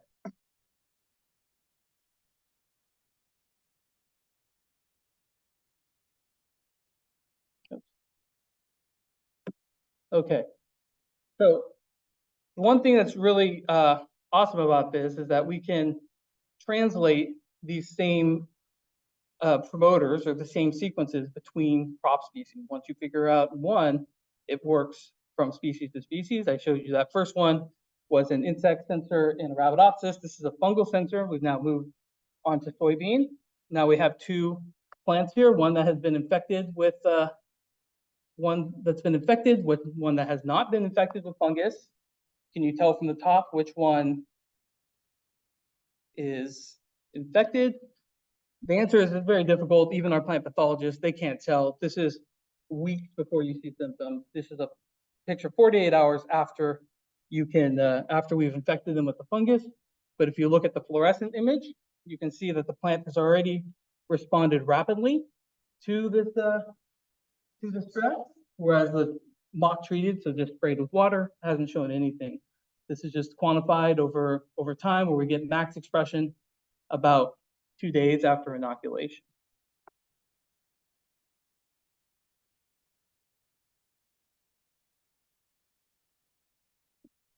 So I've shown you all this from the lab perspective, controlled lighting environment. Most of you know that the field is not a controlled lighting environment. So how can you detect this fluorescent signal outside in broad daylight? And it turns out that ecophysiologists have been measuring plant fluorescence for years. Outside, it's not something I knew, but when we were brainstorming with a physicist, he was like, I think we could do fluorescence outside pretty easy. I didn't believe it, but they've been measuring plant chlorophyll fluorescence since the 70s using hyperspectral imaging. And in about 2011, they were able to measure it from satellites.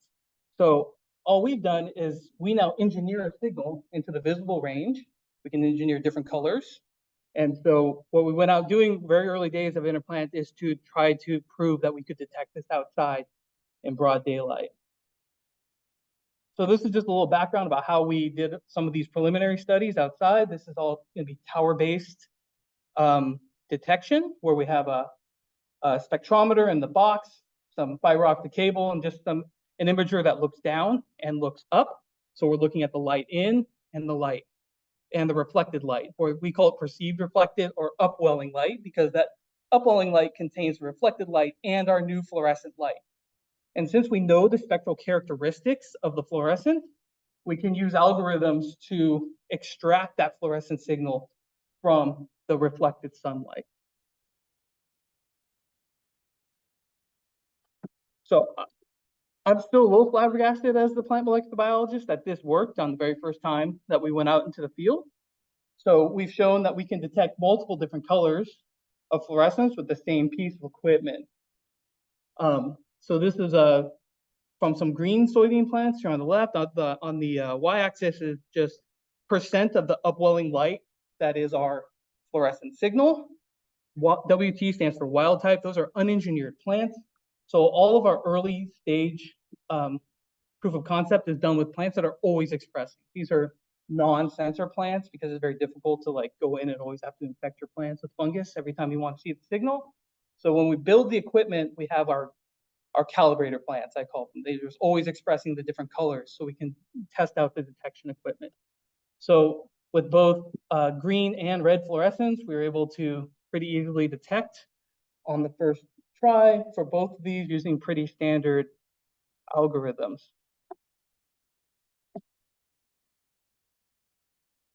The next step was, can we engineer a sensor in which we can detect these signals? This is pretty recent data where we've been able to engineer an insect sensor into soybeans. So before I showed you Arabidopsis, this is the actual crop plant where we have our mock treated. Where is the pointer? We have our mock treated plants show about 1% upwelling, whereas our treated plants, this is 48 hours after treatment. You can see that we have clear distinction between our insect infested and non-infested. Once again, these plants won't show symptoms for upwards of 3 weeks after this. There will be no brown spots, or there will be no lesions, there will be no holes. It takes quite a while for those things to start showing up on regular images, especially with the fungal infections. So we've continued over the years to move up in scale. We can now attach a hyperspectral imager to drones. And this is a tomato field in Davis. So we did start with tomatoes. We've done a lot of work with tomatoes as well as with soybeans. These boxed regions here. So this is a small, it's like a half acre of tomatoes just out in Davis. These boxed areas are unengineered plants. And this is so you can see that there's no detectable signal in any of the boxed areas because those plants shouldn't have them. And then the rest, we are able to pretty clearly see our signal. Once again, these are not sensor plants, these are our demonstration plants. Now, we've used all this data over these last 2 or 3 field seasons, and we've worked with satellite companies, and really the vision was always, can we detect this using satellites? And the answer was always, we can model this, and yes, we'll be able to detect this with satellites. And always being the skeptic, I always said I'll believe it when I see it. And just January, we were able to detect our signal from satellites. So this is an image from a field in Argentina from this last January. So that's the SkySat image on the left. You can see the red bounded area. That's our 10-acre field. The reason it took so long to do this is it actually takes 2.5 years to generate 10 acres of soybean seeds just from the initial transgenic. To grow up from that one plant up to get to 10 acres worth, it took 2.5 years. So as you'll see in the future, we do have some more small scale trials, but that's our bounded field. You can see it's nice and green. And then on the right here, this is from Nmap, that's on the space station. It's a hyperspectral imager. We're able to detect the upwelling light from our demonstration plants or from our calibrator plants. So now that we have this proof of concept data, we're able to model in the future what levels of expression we need to engineer into so that we'll be able to detect this from the satellite scale. But until we can make enough seeds and enough plants to start detecting from satellites, one thing I will note is that the satellite pixel resolution is about 30 meters for the hyperspectral imagers right now. They're getting a little better. We were able to do this on multiple images. Cloud cover was a problem. We did end up getting 5 good images from 2 different satellites. We got some from Nmap and one from DESIS. They're slightly different pieces of equipment with different spectral and resolutions, but both gave similar results. And from this data, we've been messing with our algorithms, and there's been a lot of improvement with being able to detect. But until we can make enough seeds, this is what we're doing this year in our current field experiments. We have some fields out here in Illinois this year where we have some fungal sensors out in the field. It's pretty small scale. I think most of our fields are in the sort of 30 meter by 30 meter square. And how we're measuring them is creating controlled light environments. Some ways by our little cart. Oops.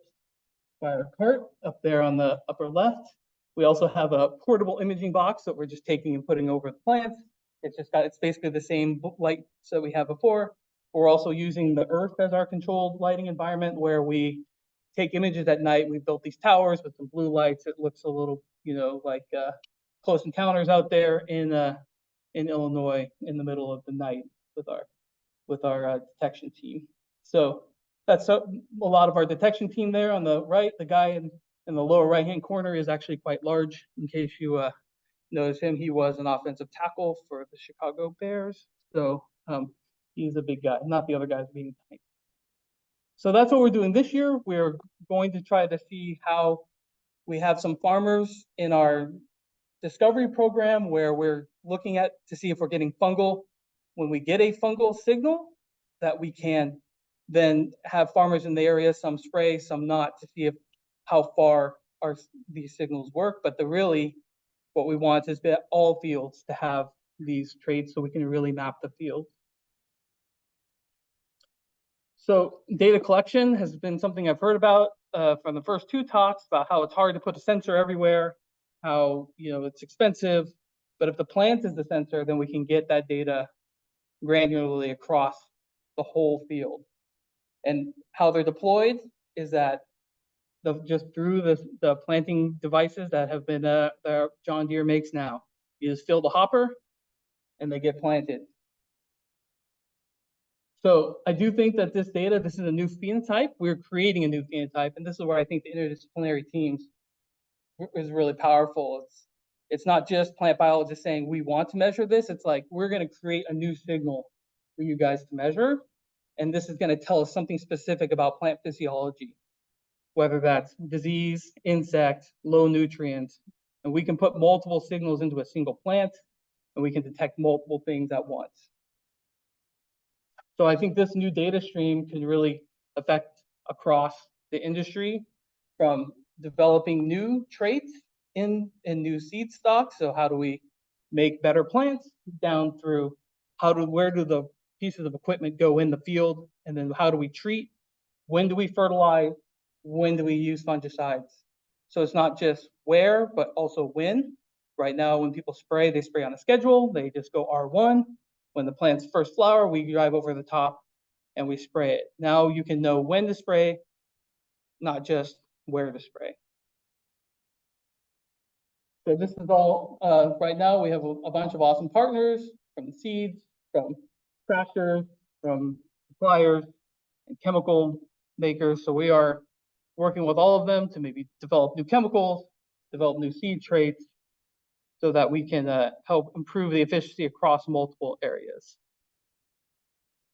This is all made possible by our awesome interdisciplinary team. We're about 40 right now. It's probably 80% biologists and 20% detection people, but the detection team is getting much larger as we're growing more plants. So yeah, thank you very much.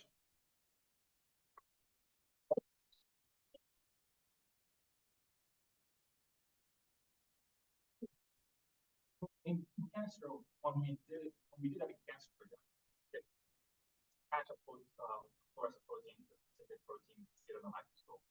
One thing that we started noticing in some cases, you can actually see that while the pathologist or agronomist cannot see the change in RGB, you can see that on the slide sometimes. Just on the RGB slide image, you can see those, because you have the fluorescence as a pattern. Did you guys have tried to see? Yeah, so we have actually a bunch of field trials. So that is some of the stuff we've done with the satellite this last year. Is we've got some other RGB images. Unfortunately, the fluorescence we have doesn't hit the detector quite right, but we have designed some drones this year for multispectral cameras that should be able to detect our signal. So that is moving forward. We hope to move away from hyperspectral imagers because they're much more expensive and harder to work with. But if we can start working with multispectral cameras or regular RGBs, we've had that's where we'd like to move to. And I think we've got promising results to be able to move to multispectral cameras. Yes.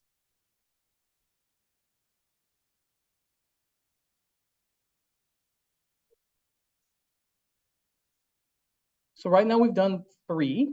3 has been, so we can do blue, red, and green pretty easily from the detection people. That's what they're able to pretty clearly discern right now. So we do have plans to do that.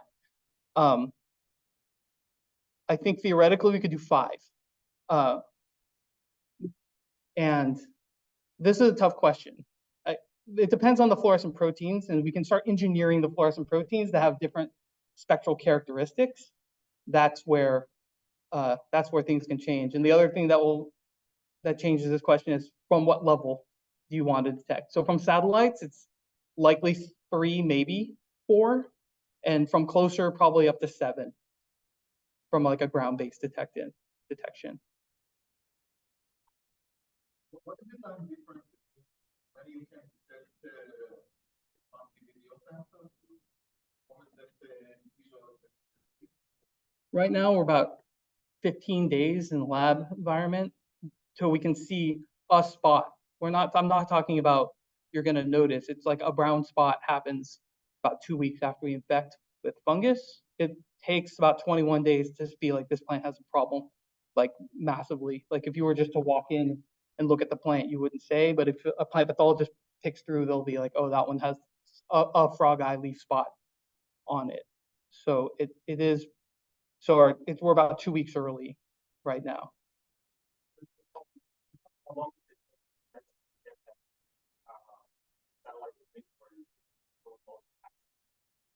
So those ones are the satellites on right now they're not regular. One of them is on the space station. They actually just Planet just launched their hyperspectral camera, so we'll be getting some images hopefully this year from maybe at the end of the season. We don't have the revisit time right now is not good. I think we only got 12 images total for the whole season, and 5 of them didn't have cloud cover or bad shadows. And that was with DESIS and Nmap, and there was one more that didn't have any good images. So right now, the constellations that are up there are probably not good enough to do this, but the satellite companies are quite interested in being able to tap into this. So we're in conversations with many of them. All right, thanks so much, Rob.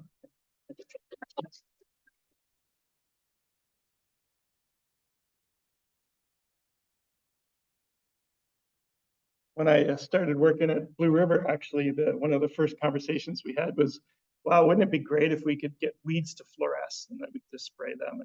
And here you're actually making it happen. So super, super cool. Okay, next we've got George Cantor. So I just have to find the right one. There it is.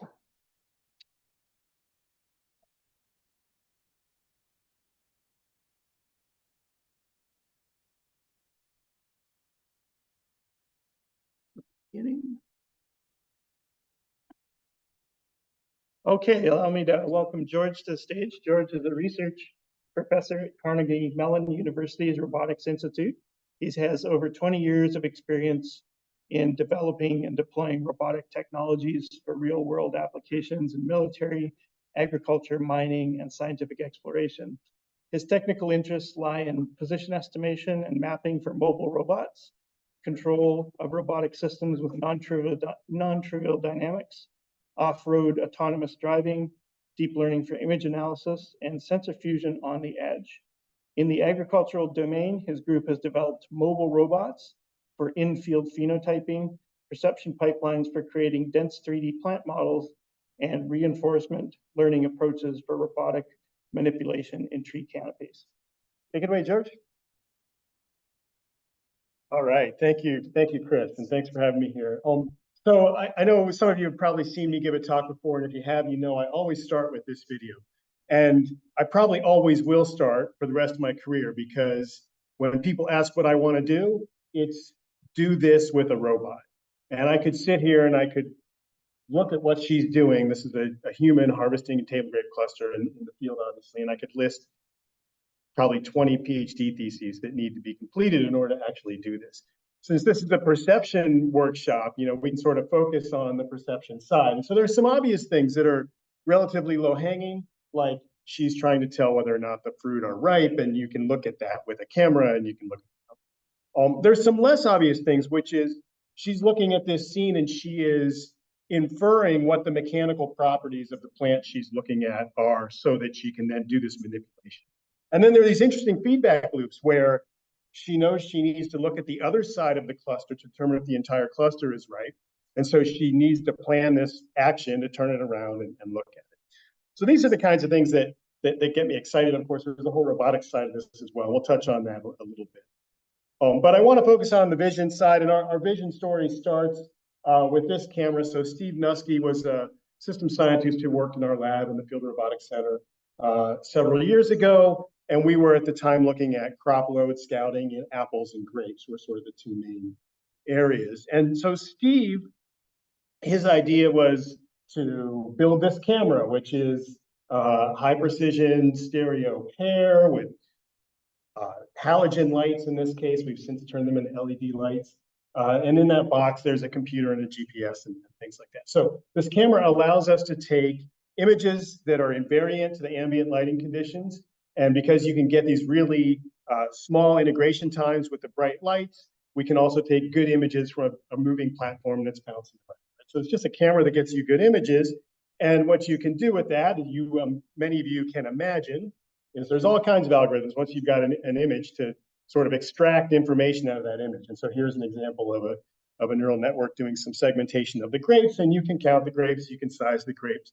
Any plant phenotype that expresses itself visibly and you can capture in an image, you can train a network to extract. So this is the kind of thing that we do. You take this camera, you strap it on something that moves. It could be a human-driven vehicle. Of course, I would always like to see it be a robot. Or maybe someone's driving up and down the roads of this field doing something else like mowing or spraying, and you put the camera on it. Whatever you do, you drive the camera around these huge environments and you collect the images, you count the grapes, and you build these kinds of maps, which some of the previous speakers have talked about how this kind of mapping can inform decision-making in positive ways. So I want to take a little bit of an aside from the research. So we did this computer vision thing, by today's standards, it's a fairly simple result, but it worked. We were proud of it. And we got a lot of feedback from the industry that this would be a useful thing for them to have. So one of my students, Tim Mueller-Sim, decided to spin this off into a company. So he and I together co-founded Bloomfield. And the basic idea was to take this result that we had shown at CMU and commercialize. And the way that kind of looks, this is actually maybe a couple of years old by now, but he kind of hardened the camera, put it on a vehicle so a non-trained person can drive it around. And you can see the kinds of things it's doing. It's taking these images with the flash camera and then pick your favorite processing method. I think we're going to see cluster counting here in a second. Right. So Bloomfield can do those kinds of things. Of course, at the core of it, the thing that came out of our lab at Carnegie Mellon is this AI fruit detection, which is a combination of a good camera that can take robust images and then deep neural, blah, blah, blah, right? Whatever, process the images. And so one of the points I want to make, it shouldn't have been a surprise, but it kind of was, is that that's actually a very tiny part of the process of taking something like this and bringing it out to the market. And sure, it's the heart, it's the idea that sent Tim out to try to do this. But in fact, when the rubber hits the road, there's all these other things that Bloomfield has to do in order to turn this idea into a product. And it's really important, those of us who are on the research side, do not underestimate those things. So, just sort of a quick run through, like the whole field operations side of thing is enormous. We got to produce these cameras. We've got to get them out into the field. They've got to be able to mount to all different types of equipment. We've got to teach the users how to use them. We've got to maintain them as they go on. These are all, massively challenging things to do, especially in the agriculture space. Other speakers, Rabia and Josh, have talked about the data management problem. This is a huge problem in ag. It's not like we're in these worlds where we have high-speed connectivity all the time. That camera in a typical day will collect a couple terabytes of data, and we've got to get that data off the camera, get it processed, and fed it back to the users. So Bloomfield has been looking at a couple of different things where we've basically built a piece of equipment that goes and sits at the farm. And if they have a high-speed internet connection, they can easily transfer the data from the camera to this box. And we're also looking at putting edge computing in this box so they can do a lot of the edge computing. By the way, those of you who have done this will know we're spending a lot of money on AWS. So that's another reason to sort of push towards this edge computing. You know, on the other side, you know, once you've taken that image and you've turned it into some numbers, like how many grapes or how big is the stalk or whatever it is you're looking at, we've got to take those numbers and turn it into information that the plant scientists care about. So there's a lot of statistics, a lot of data science, a lot of, you know, trying to figure out what horticultural phenomena we're trying to measure and how to present those to the users. And then finally, this all wraps together into some sort of user interface. The whole point of doing this is so you can present this information to a grower or someone who's making decisions about how to manage a crop. And, you know, there's these huge data sets. There's lots of technical details associated with getting large amounts of data off of the cloud into this thing, efficiently rendering it so that they're not waiting for 30 seconds every time they hit a button. So we had this core nugget, which is something that's very close to the hearts of everyone in this room, which was this computer vision result. But there's all these other pieces that go around it that you have to address to actually have it. Okay, so back to the research, you know, and I'm thinking back to this woman harvesting grapes. Let's talk about things that are going to lead us towards actual robots interacting with things. And I think that the dormant season grapevine pruning application is a great one for robots for two reasons. First of all, there's no leaves on dormant season grapevines. And if you're using computer vision, leaves are a problem because you can't see through them. The second thing is that dormant season grapevine pruning is a process that happens in the winter time. So it happens over several months.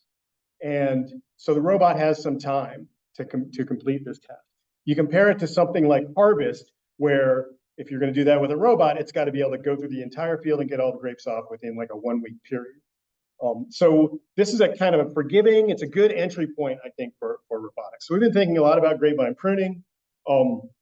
And you know, from a computer vision perspective, this picture sort of shows what a dormant season grapevine looks like. There's the kind of perennial woody growth that's called the cordon. There's this other woody growth that grows off of these thin wisps that grow off of the cordon that are called canes. And then on the canes are buds. So we have this sort of hierarchy of semantic features there. And I'll start by telling a little lie that I'll fix later. I'll probably fix later if I don't run out of time, which is that what you want to do when you're grapevine pruning is you want to leave a certain number of buds on each cane. So the grower might say, I want to leave 2 buds per cane. So if I can look at this scene and I can segment out these different pieces and find the buds and find the canes and count the buds out from the cordon, then I can figure out where I need to go make that cut, and I can have. So we put this system together to do that. There's a lot of pieces of it, but I'll focus on the cameras. So there's 2 cameras. There's one here and one here on the top and the bottom. They're very similar to that Bloomfield camera with the structured light stereo imaging. They're on a slider that slides from side to side. So what we can do is we can pull up to a grapevine and we can slide the slider and we can collect this set of stereo image pairs from the top and kind of from the bottom. And we can put those all together. We've got this pipeline with some stuff that most of you would be able to reinvent pretty quickly, where we're making point clouds and registering them all together and detecting the buds and projecting them onto the point clouds and putting together this whole model that gets those things I was looking for.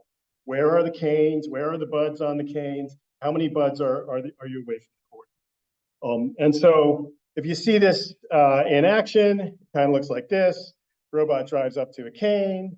You'll see it sort of sweep this. It's looking at this young vine. So the vine hardly shows up on the video here, but it's sweeping, it's collecting these images. And then we can put together these models that kind of look like this, right? A point cloud, the green dots here are the buds.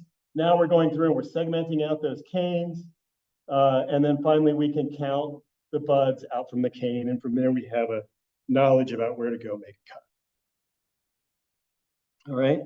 So this is very interesting. You can make a robot do some things, and I've shown that before. But one of the things that I'm very interested in is now inferring mechanical properties. And I want to understand if I go up to this this plant now and I touch it, I grab it, push it, how's it gonna behave? And so this is some work that actually Francisco showed at the first work CVPR Ag Vision workshop 5 years ago, where we took that grapevine model that I just showed you being built, fit a bunch of rigid cylinders to it and put springs between the cylinders so we get this dynamic model of the vine that, you know, we can, in the lab, we've done some experiments where you kick it and it moves, and then you kick it in MATLAB and it moves in MATLAB, and those two motions match up. So at least qualitatively, we've got this now way of capturing, looking at the image, estimating how it's going to move. And of course, the reason we want to do this is because I care a lot about touching plants with robots. And now we can, if I can simulate the way a plant's going to behave, I can do these massively parallel simulations where I gather lots of experiments in simulation where you perturb the robot, or you perturb the plant with a robot hand. My current student, John Kim, has been working on this, and you know, there's a bunch of aspects of this, but ultimately what he wants to do is, if you have a tree and it's in its kind of passive state, and you have a desired shape you want to push it into, the question is, where do you push on the tree in order to get it into that shape? And so with these large scale simulations, I can collect a data set where I have a bunch of trees in all different shapes. I choose an action and I simulate what that action is going to result in. And then I have the trees in the final states, right? So I've got three things. I've got trees in the initial state, the tree in the final state, and the action I use to push on it. And so you can dump that into a policy learner that flips the problem around. And so I can put in the initial state, the final state, and the network will spit out where all the different places on the tree I could touch and which direction I should push in order to most closely get it toward this state. And of course, we can kind of rank them. We know which ones are good and which ones are bad. We pick the one that the robot can reach that is the best and apply it. And of course, everything works great in simulation. So here it is. In this case, the brown tree is the initial position. The green tree is the goal state I'm trying to get to. And this robot is applying the policy that was learned from this data set. And we can do, you know, lots of different examples of this. And again, in simulation, most of them work.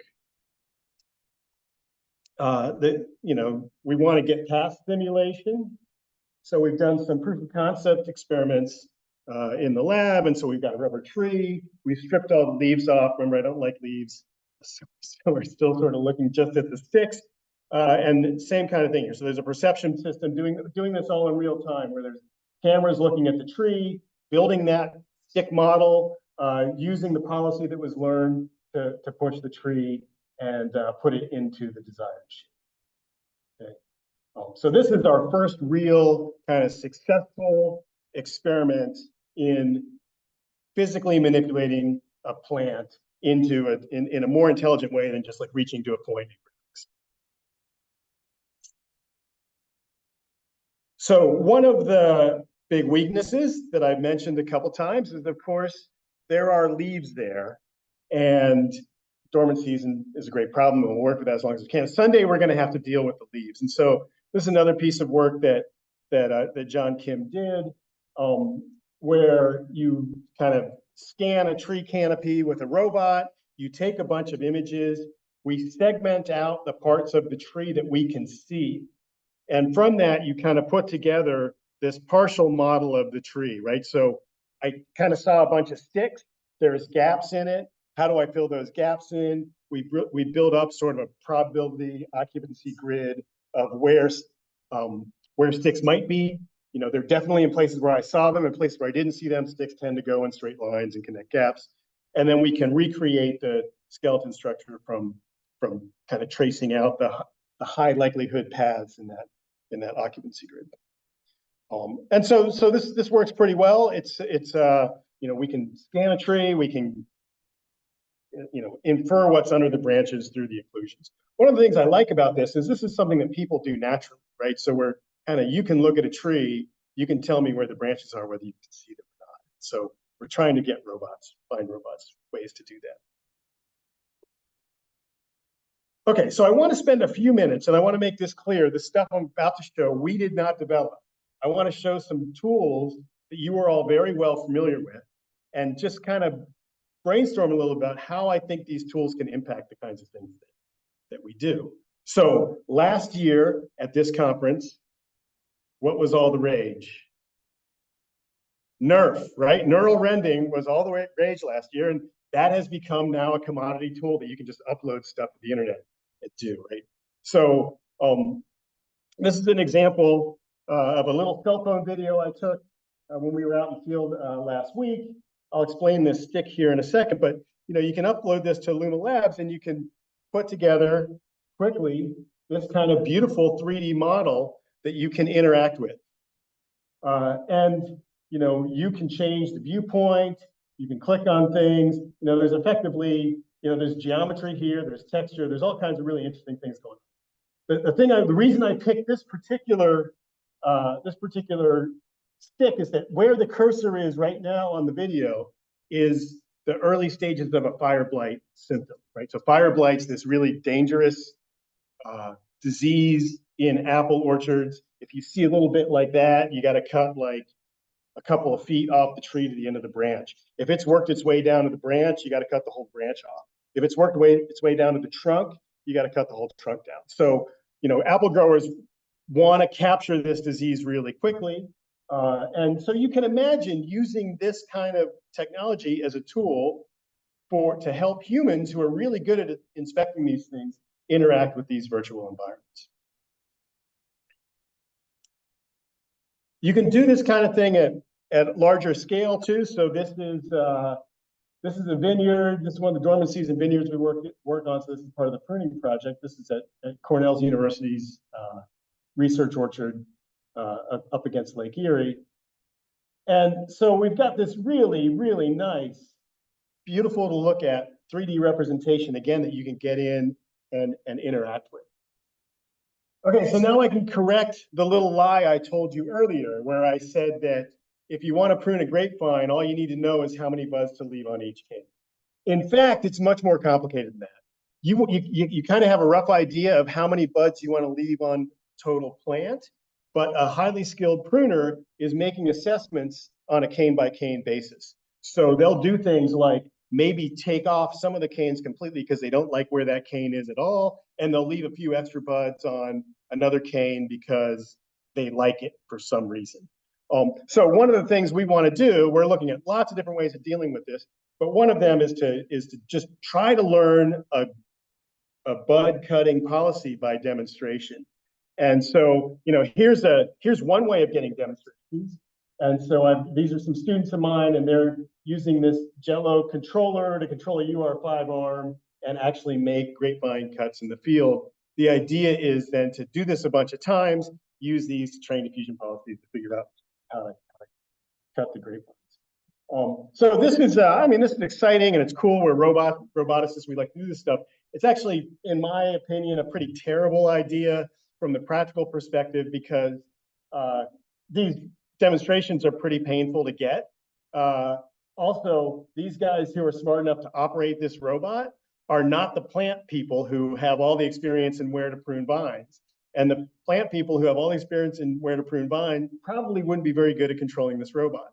So this is probably not the greatest way to get demonstrations, but still this idea of getting demonstrations is pretty nice. And if you look at this environment, really, once you figure out where to make the cut, that's a big part of the problem. There's still some manipulation challenges once you know where to make the cut, but just deciding where to make the cut really is an important part. So back to my Gaussian splats, right? So now you can imagine the situation where I have someone who's a pruner who doesn't want to go out in the wintertime, or maybe they have mobility issues because they're getting older and they can't get out there. But they understand how grapevines work, how pruning works, and where to make the cuts. And so they can go into an environment like this. You can give them a controller, and they can go through the vine, and they can pick the places where they would prune. Okay. And I see two potential uses for this. The first is this data could just be useful for teleoping the robot, right? We could have this virtual environment where a highly skilled printer is picking where to print, and at the same time, we could have a robot in the real environment that just goes to those places where the human told it to. The second thing is we can use this as a data set to train policies to get robots to that place, right? To look at this scene and figure out what. All right, so I'll end it there. I think this is a really interesting time because there's so many tools emerging in this space. I think agriculture is an incredibly challenging space to be in, but maybe the good tools and the challenges are converging to the place where we can really start to make impact. There are a lot of applications for computer vision in ag that are out there that can be addressed with tools that we already have. It's just a matter of overcoming all of those practical hurdles that it takes to get them out and have impact beyond the lab. I think the thing that's driving me is this ability to do dexterous plant manipulation, to automate these kinds of tasks that have resisted automation. And there's a lot of automation in agriculture, this kind of mechanization automation, but tasks like apple harvesting and grapevine pruning are still mostly done manually because we don't have mechanized solutions to do them. And I think that computer vision and the associated plant modeling that comes with it are key enablers of those kinds of technologies. And then finally, I think these emerging tools with neural rendering and fancy modeling associated with that have a lot of potential impacts as far as inspection and kind of semi-autonomous human-assisted robotics, and eventually full autonomy. So that's all I have to say. Thank you very much. Thanks again, Chris, for inviting me.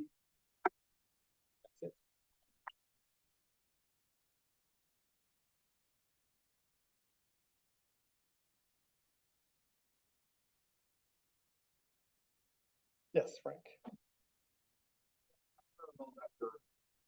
Touching device and modeling, really difficult. And it doesn't even come close to what you showed on the first slide, right? Not even close. Although, many PhD theses are just one transformer model, images in, tokens out. Yeah.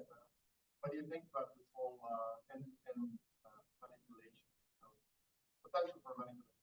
Yeah, I mean, so I guess I'm very curious about it, and we're paying close attention to what people are doing there.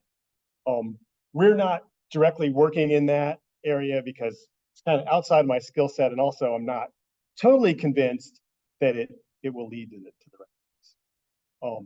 But I think generally it's just exciting because a lot of things are happening in parallel for free.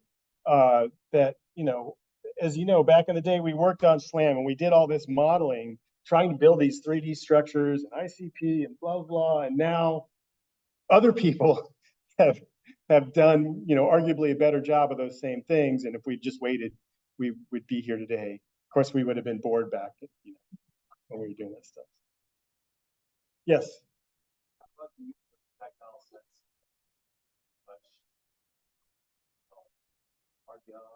Yeah. Yeah, sure. So that's like probably 4 of the PhD theses. But I think, they're really interesting.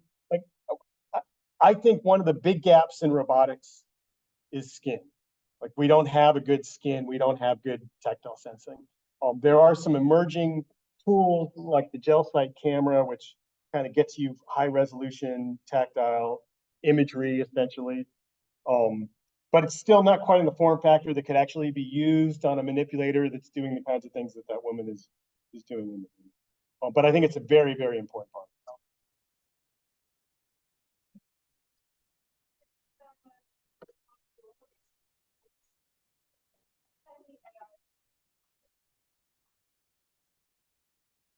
Well, yeah, I mean, so I think we're probably very close to commercially successful robots in apples and strawberries, right? There are companies in both of those domains that have sort of machines that are highly specific to that one task, but are doing trials at huge scales and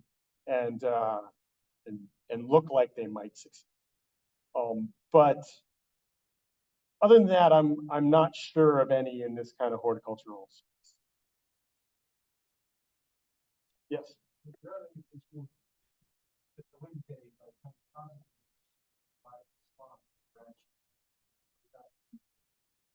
No, it's definitely an issue. You know, the fact that the world is dynamic creates a lot of problems with the perception systems, regardless of whether you're doing it offline or whether you're trying to do it online. You know, if you're trying to do it online and things are moving around, that presents challenges. Yeah, so I want to be clear. This kind of thing is many years away. You know, this kind of human-like dexterous manipulation in the environment is many years away. But we have to make a lot of fundamental advances to it.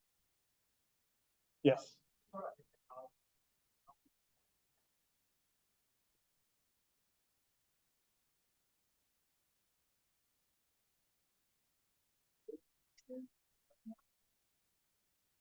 So, sorry, can you?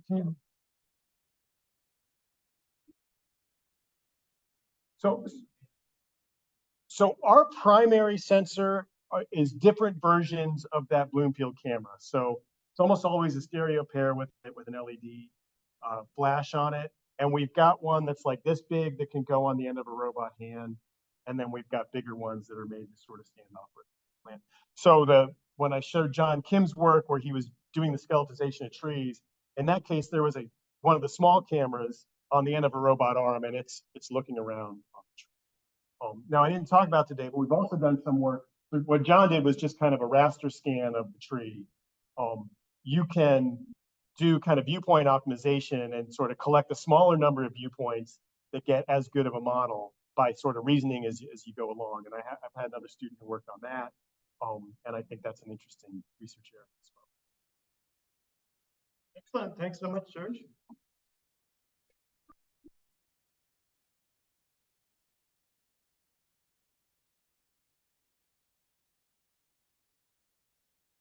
Want to send me a link, right?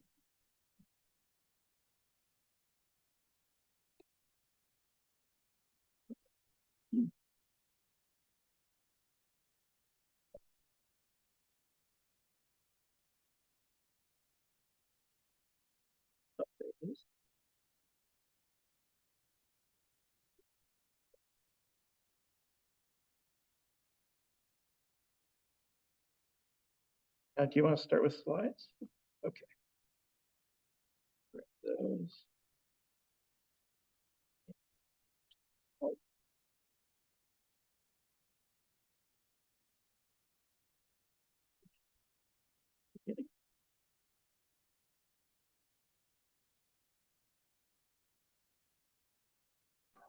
Okay, it's my pleasure to welcome Paula Ramos.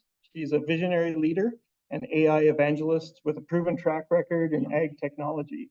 She has spearheaded interdisciplinary teams focusing on computer vision, robotics, and machine learning to create user-friendly solutions for farmers. Dr. Ramos has developed groundbreaking low-cost intelligent edge and IoT computing solutions and has led projects from concept to full-scale deployment and made substantial contributions in diverse fields.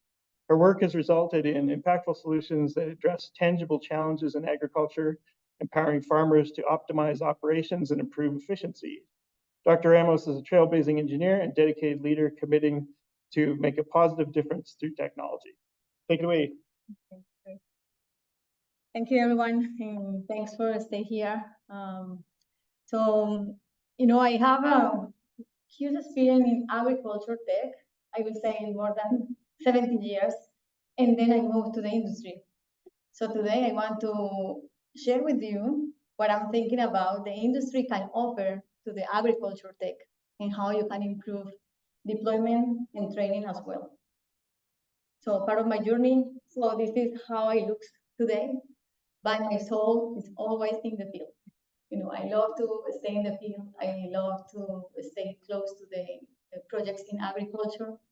And I hope to listen more about your projects and how it is possible to improve your projects with the technologies that I will show today. So a little bit of the outline today. So I will jump to the agriculture AI application and how we can see that from the industry perspective.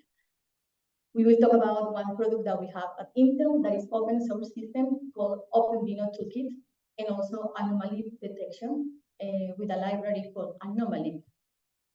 And then we come close. Okay. Let us start with this video.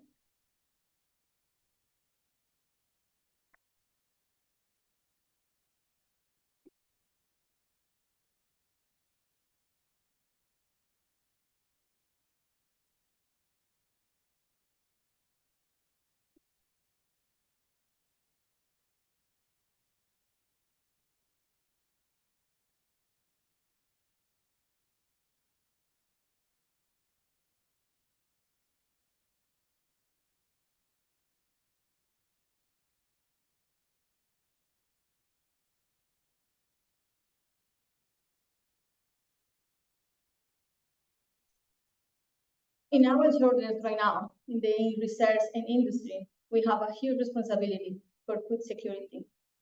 And what is the role of the industry? What is the role of the academia? And I think that we need to be clear on that.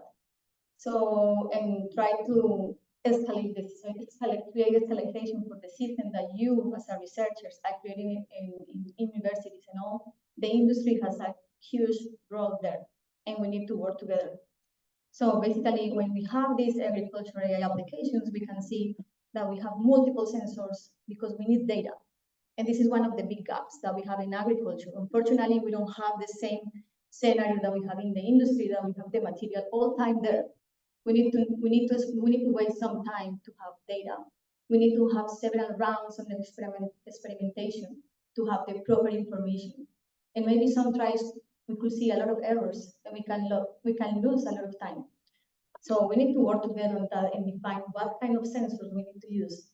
So, working at the edge is the solution. This is the title of this talk. The key in agriculture is the edge. And I know that you have also this experience that we don't have in the field good signal. How we can transmit data in the field. Rural areas, we have poor signal. How we can process information if farmers, they don't have access to data centers, and that is expensive. So the key in agriculture is the edge, for sure. So with the edge, we need to create real-time data processing. For that, we need to have optimized and quantized models, because we cannot force the farmers to change infrastructure, or they can buy something with low cost. We cannot say that you need to buy a PC of $3,000, because they don't want to do that. So the adoption gap is enormous, and we need to think about these kind of details. So so we have we could have different kind of things: crop monitoring, harvesting, perhaps post-harvesting, and finally, is not directly related with agriculture, but supply chain. And also the final person, the final consumer of the food, is also always a person that could receive this technology, not just the farmers. So let's talk about AI. What kinds of AI we have right now? We have conventional AI. Maybe 5 years ago, we were talking about computer vision, that was all. And then we start talking about generative AI. What happened?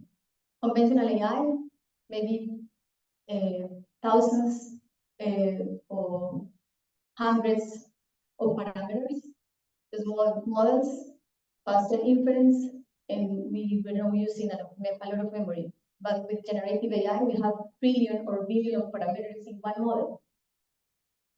So we are using a lot of memory, and with the models, the size of the models are huge. So we have light AI, medium AI, and heavy AI. Where do you think that agriculture is located? I think that in all the three of them, depending on what kind of things they want to do. So for sure, we need to choose the compute. So maybe we need to run in the field something like light AI, that we can use small devices, edge devices, with a small factor of power as well. And maybe moving the heavy AI for the data centers, or for industry, someone that is offering a service to the farmers. And we will see, how it's possible to optimize the process in the three aspects. Someone here is familiar with OpenVINO? What OpenVINO is? Nice. So OpenVINO stands for Open Visual Inference Neural Network Optimization. It is the inference framework that Intel has. But more than a definition, I want to share with you what kind of pains OpenVINO is solving right now. When we have conventional AI or generative AI, we have these things: large model size, large memory footprint, we have a slow inference speed, we have some difficulties for training, optimization, and quantitation. And something that is important, when you train a model, normally if you train PyTorch, and with PyTorch, you need to train for a specific device. So you need to define, you need to train for CPU. If you want to use a GPU, an integrated GPU, you need to retrain the model. With OpenVINO, we have the flexibility to write the model once and deploy everywhere. So that means that OpenVINO is agnostic to the hardware. So coming from different frameworks, if you framework for training is PyTorch, Keras, one of those that we have in the top, we can optimize those models with OpenVINO and create something that we call intermediate representation format. With that intermediate representation format, we can deploy the model using different hardware, Intel and non-Intel hardware. So we have support, we have OpenVINO distribution for ARM as well, CPUs. Also, we have community support for NVIDIA plugin. And this is really interesting. You are maybe thinking, Intel is talking about this. We have an open source community, and we are taking care of the open source community. Something that I'm a believer of this. And in agriculture, we need to work as an open source community for different things, not just for these kind of tools to run the inference, also for creating data sets. So we have a huge gap with data sets, and we need to work together to create those data sets. So when we talk about OpenVINO, so I have a PC here. It's the new AI PC that Intel has.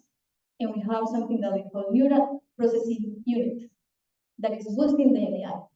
So we can use this chip also on edge devices and boost the AI in the field, in agriculture, in the agriculture sector. If we need to talk about what kind of benefits OpenVINO has. So simple steps. So I will say you can run this deployment in just 6 lines of code, and you don't need to be an expert on quantization. So we are offering a lot of things for standard developers, experienced developers, and also practitioners. You know, maybe when I was working in agriculture, I have a lot of friends, farmers, with programming skills. These kind of things are also important for them. They can create their own applications if we create these kind of simple steps. So faster inference speed for sure, because we can quantize the model. We can maximize the AI performance for the CPU, GPU, and that means that the farmer or the final user or the company, they don't need to change the infrastructure. They can use the same infrastructure and optimize the models for running the model faster and increase the performance. So for sure, we will see smaller models, and we reduce the memory footprint. It's exactly the same, so they don't need to add or buy huge memory for running new models. And the availability to scale those models with serving. This is important. Just think about how we can create scalability for all the things that we are talking about here today. I don't want to spend too much time on this, but basically what we are covering is the deployment part, optimization and deployment with OpenVINO. But the question mark is what happened with the training. I already have a data, maybe I need to have a specific GPU for training, or my data set is so tricky and the supervised method is not working, so maybe I need to use unsupervised. This is some unsupervised methods. This is something that is really typical in agriculture, that normally we know what is normal, but the abnormalities could change and could be unknown. So let's talk about this anomaly. So these two things, anomaly and open video training extensions are part of the open source libraries that Intel has. So basically with open video training extensions, you can train your models with trusted learning. You can create object detection, you can create semantic segmentation, classification, rotated object detection, different kind of things. With anomaly, that is also part of open video training extensions, you can run more than 15 algorithms for abnormalities. That means that we have unsupervised methods that you can utilize. So, and when we talk about real world data sets, imbalance. And I think that we are all of us, we are suffering this. And abnormalities are often unknown and will change. And then in the biological field, this is so common. In the industry, maybe the trash is in another location. But in agriculture, we don't know how the expression of the illness will be in the leaves. So I have this example for you. I mean, I was working with coffee for a while, and I was trying to find a good example for you. So we have coffee leaves here with some illness there. Normal and abnormal illness. I took 2 minutes for training the model with anomaly detection, the library, just using normal images. And running the deployment is around 200 milliseconds, using a simple.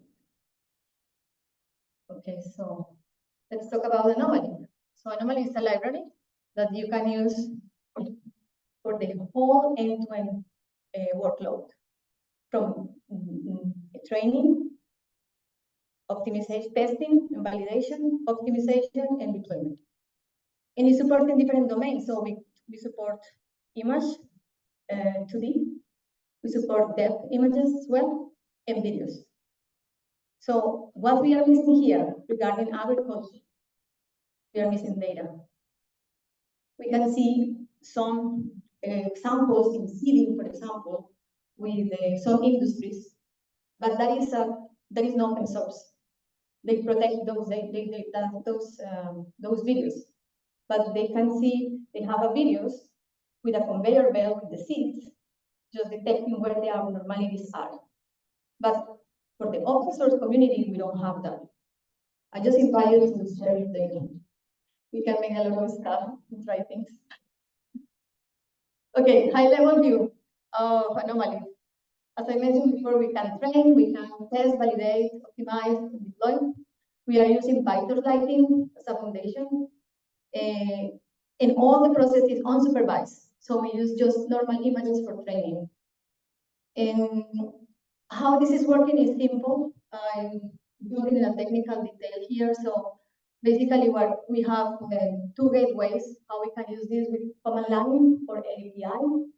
It's a Python API. And we have an engine, and the engine has multiple inputs.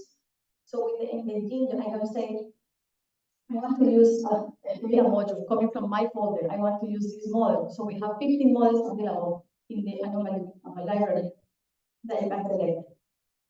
You can have also metrics and visualizers to see the results. And the metrics are really important because we can test multiple models with the same data set to define what is the best model. And how we activate this engine is through these entry points. So we just train and then export. So how this is working, I just want to make this a little bit faster. So installation process is super easy. We have data acquisition as well. We have training, testing, optimization, and deployment. You can visit, you can Google anomaly OpenVINO, and you can see the instructions. I don't want to stop here. So for data acquisition, we have 3 ways to digest data. You can create your own data set and create the folder with creating a structure, proper structure. What is normal, what is abnormal, and also you can create classes for the abnormalities. And then you can train, as I mentioned before, we need to train with normal data. And when we train with normal data, we have the trained model at the end. So what kind of models we have? As I mentioned before, we are I would say that we are the state of the art for anomaly detection, anomaly existence and anomaly localization with this library. All the things that we have, we have open source and open source community. This is a GitHub repository. All these algorithms are open for you. You can check those coming from different conferences as CDPR. We also have, one class training that is the typical for conventional AI, and the latest inclusion was zero control learning. That is part of the new things that we have in generative AI. How we are testing, we need to include the abnormalities, as you see. I already include the abnormalities there, and we have a performance checker. And we can see here with classification, and this is an example, a simple example with a manufacturing data set. But with classification, we can locate where the abnormality is. So we are running a classification model. With the heat map and a threshold, we are able to define how big is the abnormality and where the abnormality is. And that is possible to do all in one single line with the library. So you don't need to spend too much time doing that. Something that is really cool is at the very beginning, I was talking about optimization and quantification. So Anomaly already has optimization in the backend. And we are talking about that we can make post-training quantization that basically is convert the model from FP32 to FP16. We can create accuracy control quantization. That means that we can change FP32 to integer 8. We can make web compression and quantization and web training. And that is possible to do through the optimization part and the different kind of command lines that we have. Just with one command line, you can optimize your model. So you don't need to be an expert on that. And you can test what is the best model using the metrics. So I have a demo. This is a short demo here. Let me see. What is that? Ready up is here. Okay, so I need to move this. Okay. Oh my gosh, sorry. Okay, let me show you. So this is running in the AIPC. I have some examples here. Let me show you a healthy leaf copy. And this is just for demonstration purposes. And I'm selecting the CPU for running the model. This is a FP32 model, but it's an OpenVINO format. If I have FP32 model in PyTorch version versus OpenVINO FP32, OpenVINO model will run faster than PyTorch model.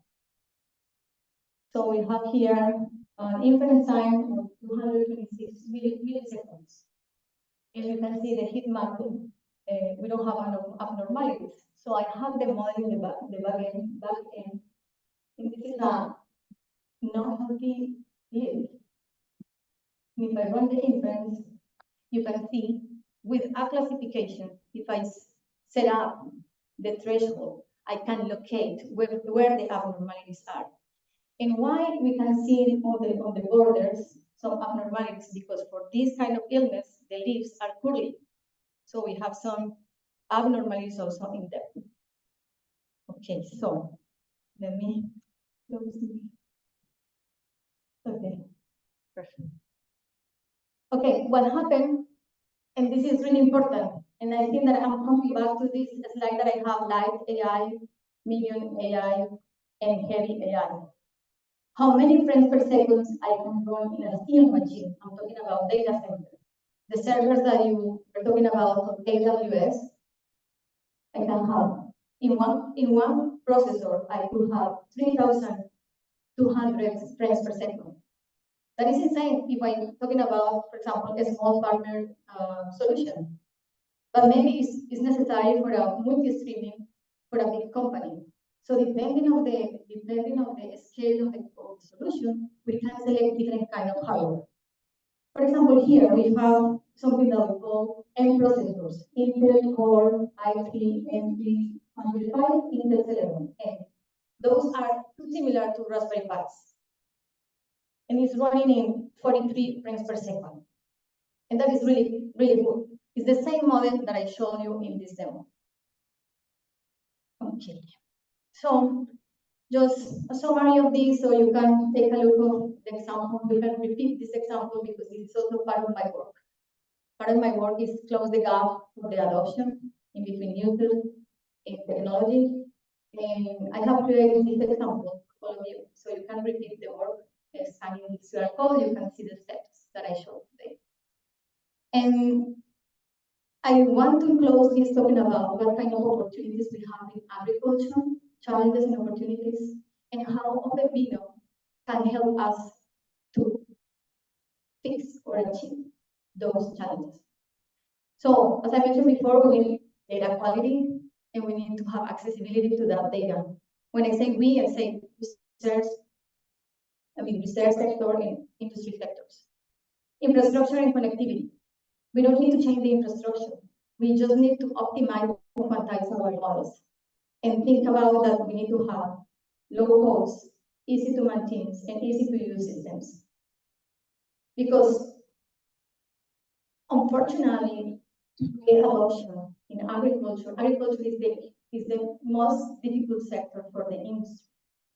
Unfortunately, I saw a company, Small Robots, that was closed this year. And that was so sad.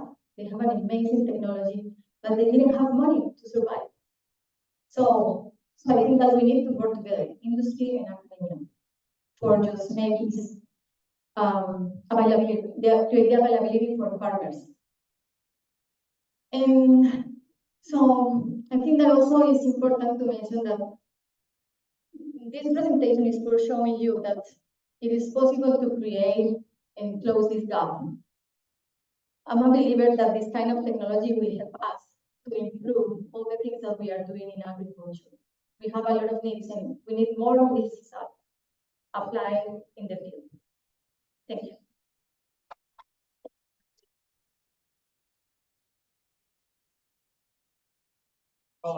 Probably time for 2 questions. Yeah.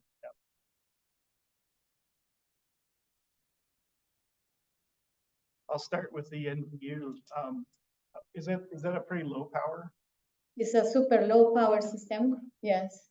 Right now we have the first version of the NPU, and it's around 45 watts. Oh. And it's working right now with conventional AI.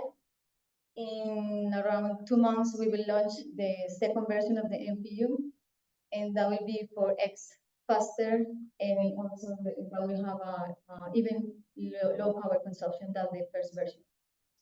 Yes, that is a really good thing. Right now, we don't have a generative AI support for the NPU, but the engineering team are working on that as well. Yes. Thank you. You showed working on coffee leaves and then insect detection on coffee leaves. I wonder how big of a data set do you need to fine-tune the model and then start working in a decent accuracy of about like 80–90%? Yes, the size of the model, this is a great question, because anomaly detection algorithms are based on large data sets. So this data set that I use for this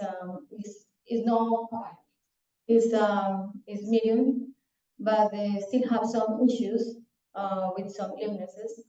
I use 1,000 images, normal images for training. So, but the good thing is that you can test, because we have multiple algorithms, and you can test what is the best. If you see in the testing part that your accuracy is not well, you need to increase the good thing is that you don't need to annotate the data. That is another thing, because it's unsupervised method. You don't need to annotate data. Just have normal data. That is a benefit. Thank you. All right, thank you, Paula. So I just want to take some time because I want to invite you to, we have a networking meetup on Thursday, so you can scan the QR code. Normally, this is an epic party that Intel has every year, and that will be on Thursday, and you are more than invited. You can stop by there and say hello, and I will show you also part of the demos. And also we have Intel Innovation in September in Santa Clara. you are more than invited to attend the event as well. Thank you.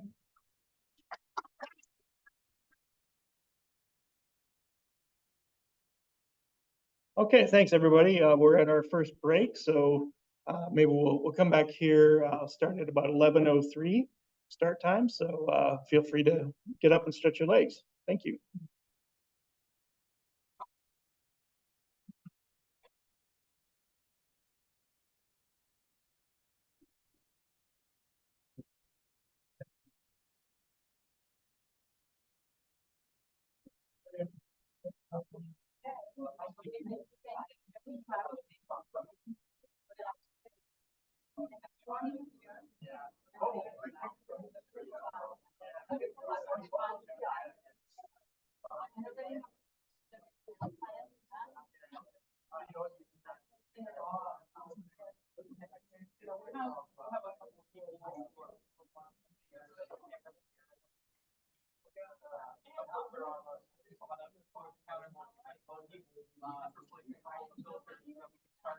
This summer, we're going to be growing managers on a bunch of different fields, protein, different things.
Right now,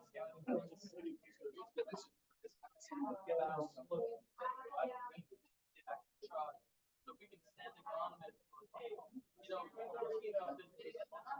then so usually look for fungus and you look over here, I'm thinking the same thing. Look inside, thinking right now, just put your hand.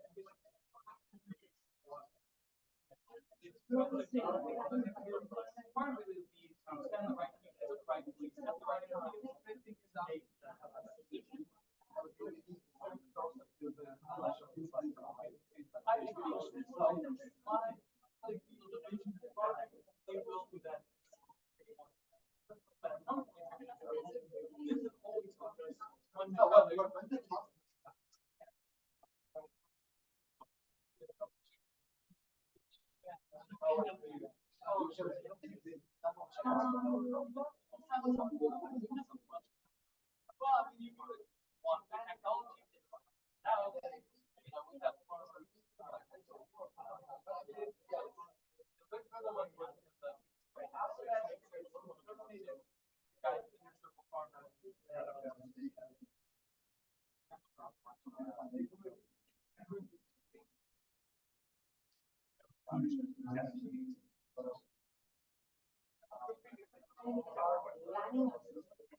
have the tutorial, there's no packets.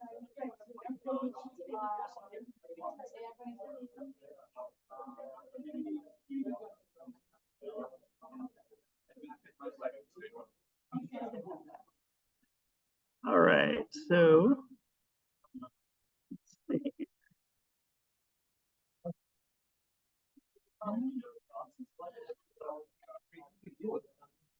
Which one are you? Label free anomaly. Okay, I did pull that one down this morning, so hopefully.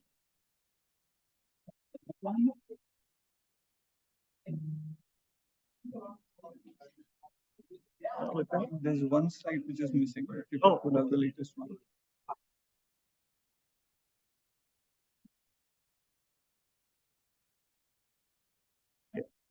So we have in the anomaly, we have a member of the commission, so we have views, weight bias.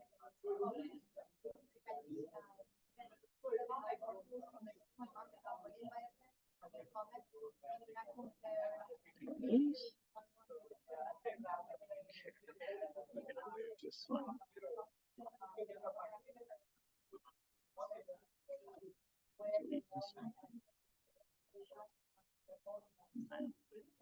Downloads. This guy.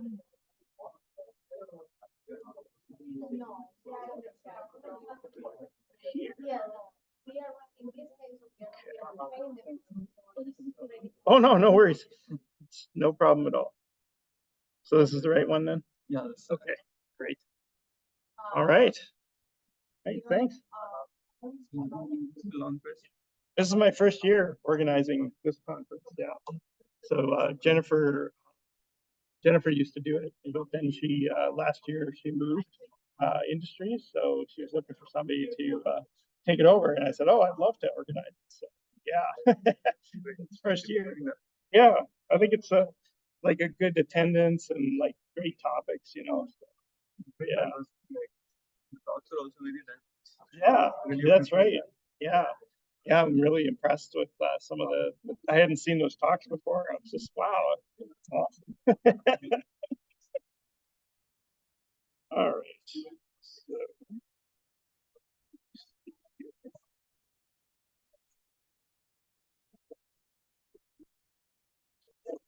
oh, that's right.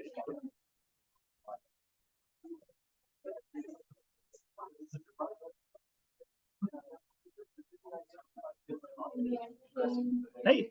I'm Jeff Mills from Oh, Merit. hey, It's Jeff. great to meet you. Can I do a selfie with you? I gotta do it for Abalash. All right. Like this. Yes. All right. Abalash you. has been saying, like, you gotta go sign to Chris for me. So, Oh, okay. Abalash, you do a lot with Chimera, Yeah. which you know. Yeah. Yeah. So like I'm meeting with Fahad, the team Oh, good. tomorrow. Oh, okay. Yeah.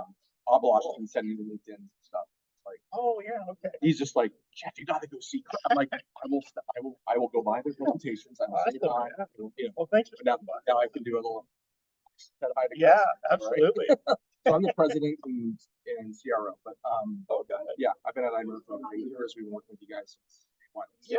Yeah. We've had a lot of success with iMerit. Yeah. So, So if you ever need anything, you can reach out to me directly All right. as well. But you guys are doing a great job in here. Thank you. Thank you.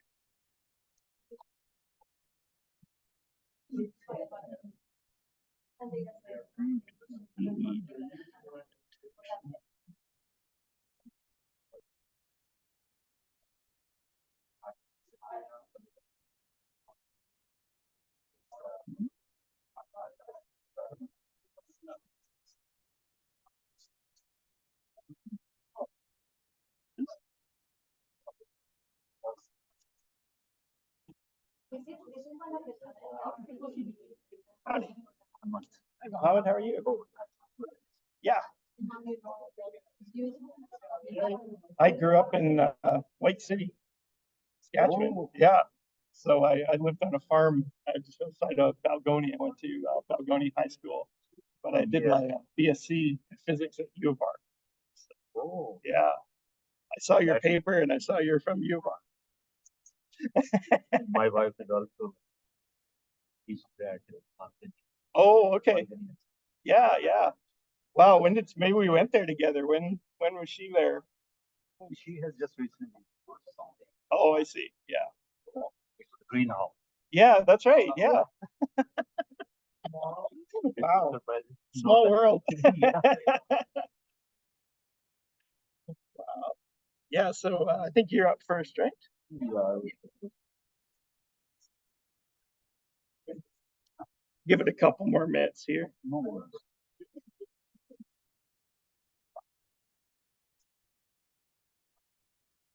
Yeah,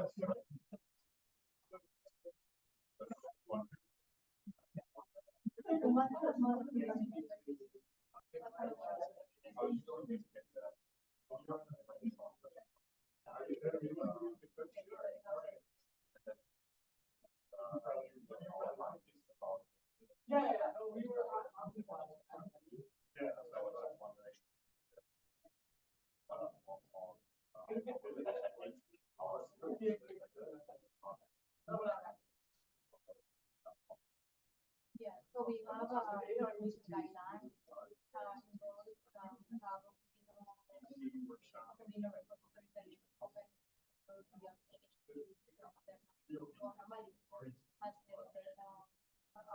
All right, we'll get started in about 1 minute.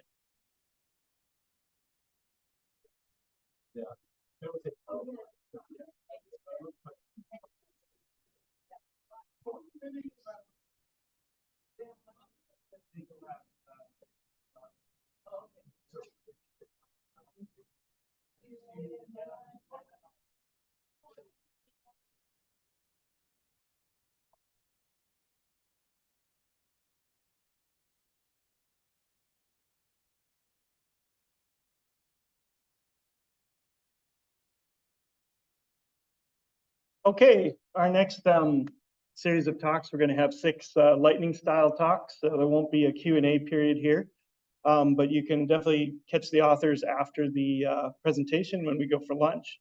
So first up, we have improved crop and weed detection with diverse data ensemble learning. I'd like to welcome Mohammed Assad, Saeed Anwar, and Adol Bias from the University of Regina.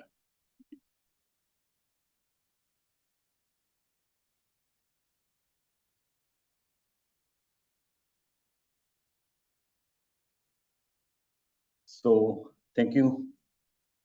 I am Mohammed Hamza Asad, and today I am going to present diverse data ensemble learning.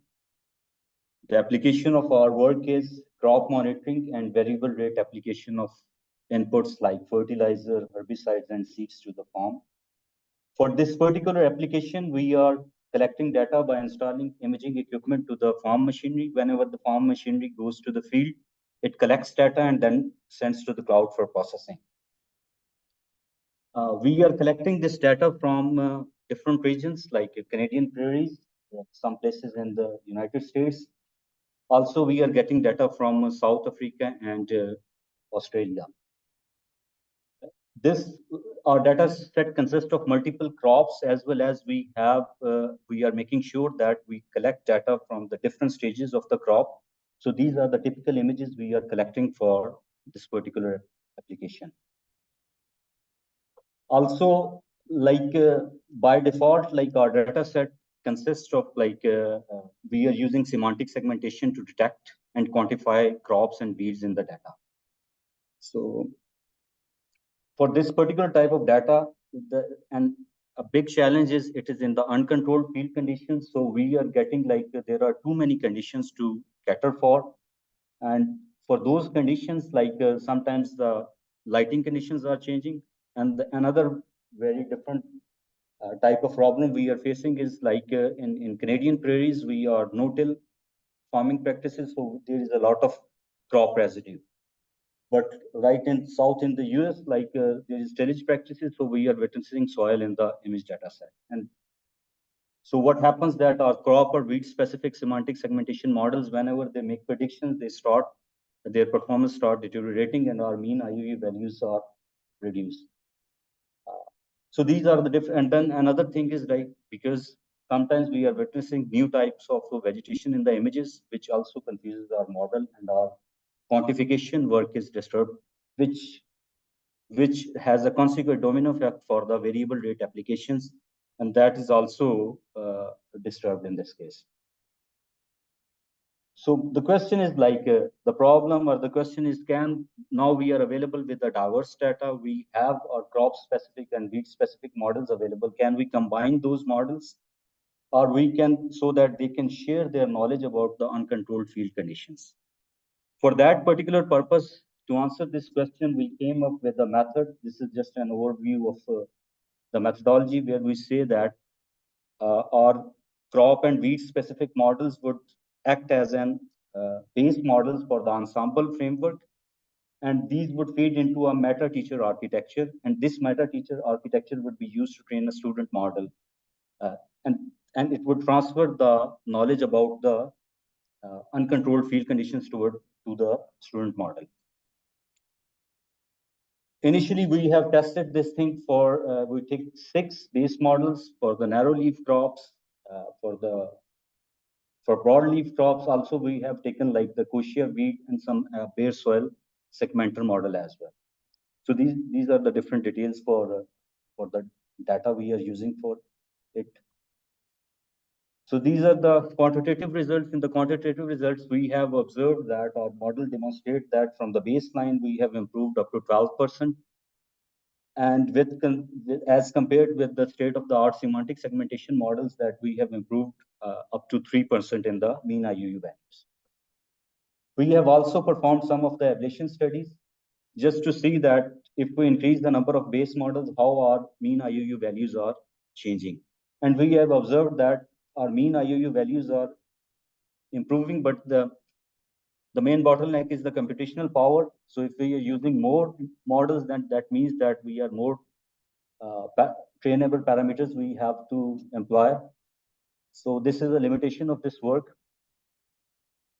So this one is example. I just want to show an example where we have like a typical canola image on the right. And in the middle, you can see that this is the base model, which was making prediction for the canola crop. Sometimes it detects crop, but other times like the whole plant is just messed up. Through our ensemble method, we have been able to detect almost all crops, and the weeds are not detected. As you can see that in the center, there is a kochia plant. Another use case we took was the kochia weed. Kochia is a very invasive weed in the Canadian prairies, and the farmers don't like it. And they want us to design a model which is very aggressive to pick kochia weed. So once we have an aggressive model for kochia detection, what happens is start confusing it, like it results in a lot of false positives. And when there are windy conditions, in the windy conditions, kochia and the narrow leaf plants are looking quite similar. And when they are looking similar, so it results in a lot of false positives and generate false alarms for the farmers. So using our ensemble method, we have been able to remove those false positive, and still our kochia model is aggressive enough to pick the kochia weeds in the field. For further details and to see how our method works and what are the implementation details of it, you can come into the poster session in the afternoon. Thank you very much.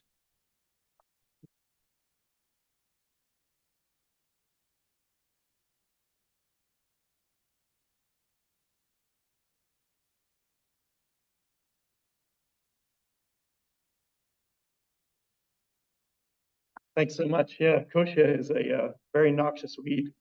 We get a lot of complaints on that one for sure. Okay, next up, we've got label-free anomaly detection. This one. Let's show. Okay, I'd like to welcome to the stage Sambay Shekar, Anam. Okay, yeah, and Anupam Sokti, yeah, and they're from Mumbai, Punjab, India. So take it away. Thank you. Thank you. So my name is Anupam Sokti, and I'm an assistant professor at Laksha University. So today I'm going to be talking about label-free anomaly detection in aerial agricultural images with master image modeling. So I think it's clear to everybody here why do we need to find anomalies. Essentially, defining a particular kind of stress in agricultural images is hard. So it's easier to pose it as an anomaly because there can be multiple causes and multiple type of response of these causes in the agricultural crop, right? But why do you want to do it without labels? So that you could extend it to different type of crops. Essentially, any kind of labeling, even if you're just saying anomalous images and non-anomalous images, will need additional effort to be done, right? So could you look at label-free anomalies across different type of crops, across different type of causes, and across different type of modalities of images? So essentially, how are the agricultural anomalies different? So the key differences are these, right? So a notion of normality which extends beyond the particular image. So for example, you can see some images here, right, which might look anomalous, but if you look at the broader, all the fields of that particular type of crop, they may not actually be anomalies. It might be a common condition in those, right? And unlike industrial and other use cases, the anomalies are not very well controlled. So the settings are also very different for different type of agricultural crops. So we use the masked autoencoder approach here. So the masked autoencoder approach is this, that do you see my pointer? Right. So you start with an input image and you mask out some of the portion of the image, and then you pass this through an encoder-decoder architecture to reconstruct the original image. So because of the weights that are learned into this encoder-decoder architecture, if it is a normal image, it is able to reconstruct it very well, right? But if there is an anomaly in the image, it is not able to reconstruct it. So when you take a difference of this reconstructed image to the input image, you are able to get the anomalous regions. And this is what we use to detect anomalies, right? There are different types of samplings that we could do. So you could sample mask things randomly, or you could do window masking at larger window sizes. So because agricultural anomalies are a little bit bigger, we found that window masking does much better because at least you could cover a significant part of the anomaly. Another thing that we used here was basically using swing masked autoencoders instead of a normal masked autoencoder. So the switched window autoencoder here is able to capture both local features at very small window sizes as well as global features at these aggregated window sizes. This enables you to learn both local as well as global features from the agricultural images. And it also provides a natural masking strategy. So we use the same window size that is used in the SWIN MAE in order to mask at the time of anomaly detection. So the original training methodology before we proposed this work was basically to leave out the anomaly class from the dataset. So for example, if you want detecting weed, you'll leave out weed and you'll take all the other classes together to be called the normal class, right? And then your weed becomes the anomaly class, which is what you're trying to detect. But in this case, it becomes an anomaly specific network. And you also need to separate out the anomalous data from the training data. So suppose you are doing this over acres of land and you have a lot of aerial imagery, you will have to actually separate out where are the anomalous regions, at least at the training time, to be able for this algorithm to work well in your field. So this is what we are proposing. How do we train a network while some anomalous data will always leak through in the real world, right? So in the original pipeline, you had the separation step where you had to separate out the anomaly class and then train the masked autoencoder. We are trying to remove that pipeline step and just use directly collected images and train the masked autoencoder. So the way we do that is by using an anomaly suppression loss. Essentially, the reconstruction that you have, which is the difference of the reconstructed image and the original image, will have high errors in places of anomalies, right? But at the train time, a little trick that you could play with is that you multiply that with this particular thing. So the error is defined as max of whatever this error construction map is minus the error that you get. This means that wherever you have very low values of errors, right, you get a very high weight. Wherever you have intermediate errors, you still get an intermediate weight.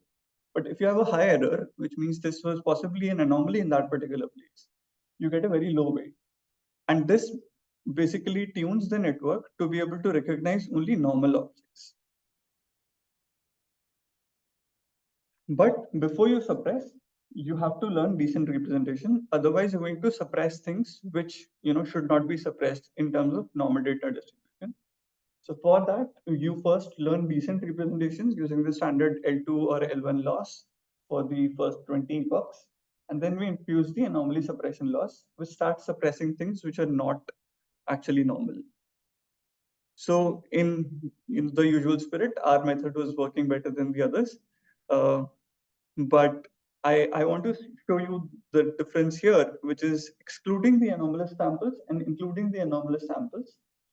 You see very close IOUs in both these cases, right? So there is not actually a lot of difference that comes with training a single network for all of these classes, whereas in these cases, you had to leave one class out and train all of these different networks for different classes.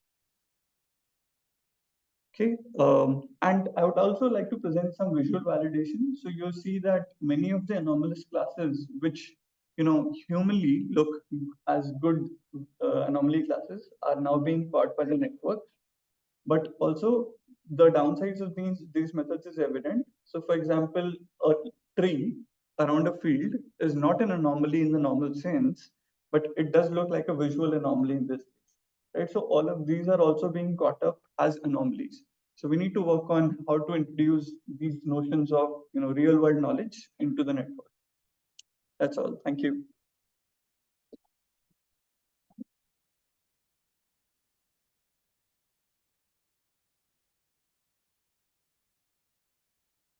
Thank you.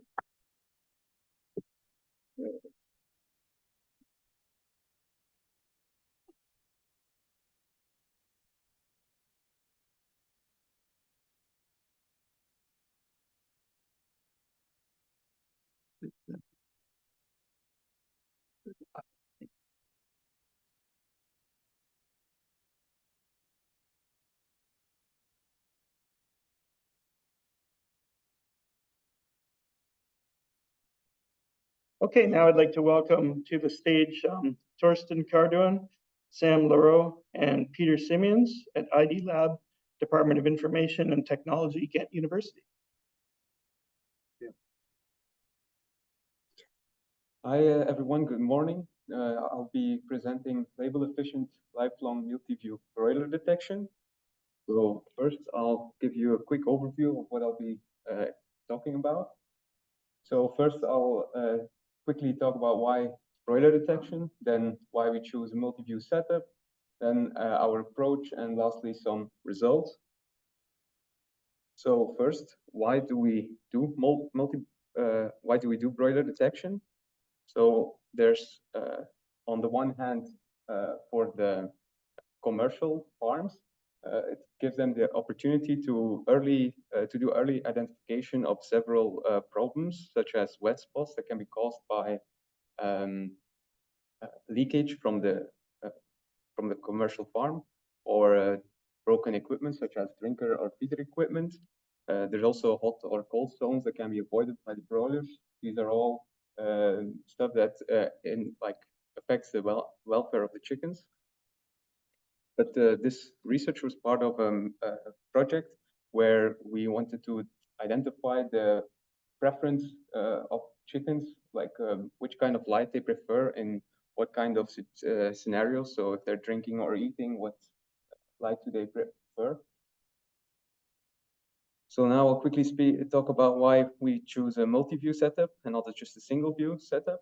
So this is a single view from one of the corners of the pen. This is a 9x4 meter setup where the stocking density is quite low, but this was to give the chickens the opportunity to roam where they want, to choose their preference of light. If we then project this view to the top down, we can see that in the top left, it's quite clear, but further down we go on the bottom right, it gets less clear. And we can show this with a graph that shows the multi-object detection accuracy. So each square in this graph is 30 centimeter by 30 centimeter square. And we can see that the further you go to the bottom right corner, the worse performance gets. So for this reason, we installed 4 cameras, 2 in the middle and then one on each side. So this was just because it was the easiest place to install it. And then on the right, you can see the performance of each camera, and you can see that all of the views have complementary information. So now I'll talk about the approach that we took. So first ideally, we would want to train a model end to end. So we have the 4 input images as inputs, and then the output should be the distribution of all the broilers in the pen. So first thing we do is we extract features with the ResNet feature extractor. We then project these features to the ground plane. This is work from a popular multi-view pedestrian detection algorithm that we modified to work with the broilers. And then after this, we append these X and Y coordinate maps. This is so that the subsequent convolutional layer will get the access to its own coordinates. It's very interesting why this needs to be done, but I won't delve into details for that. And then lastly, we do a ground plane convolution, and that gives us a probability occupancy map of where all the broilers are. And then finally, we do non-max suppression to get detections of where the broilers are. Of course, to be able to train a model like this, we need to have a label of all the broilers within the pen, because this is trained end-to-end, so we need to get the labels, which are, of course, very hard to get. So for this reason, we use a pseudo-labeling technique.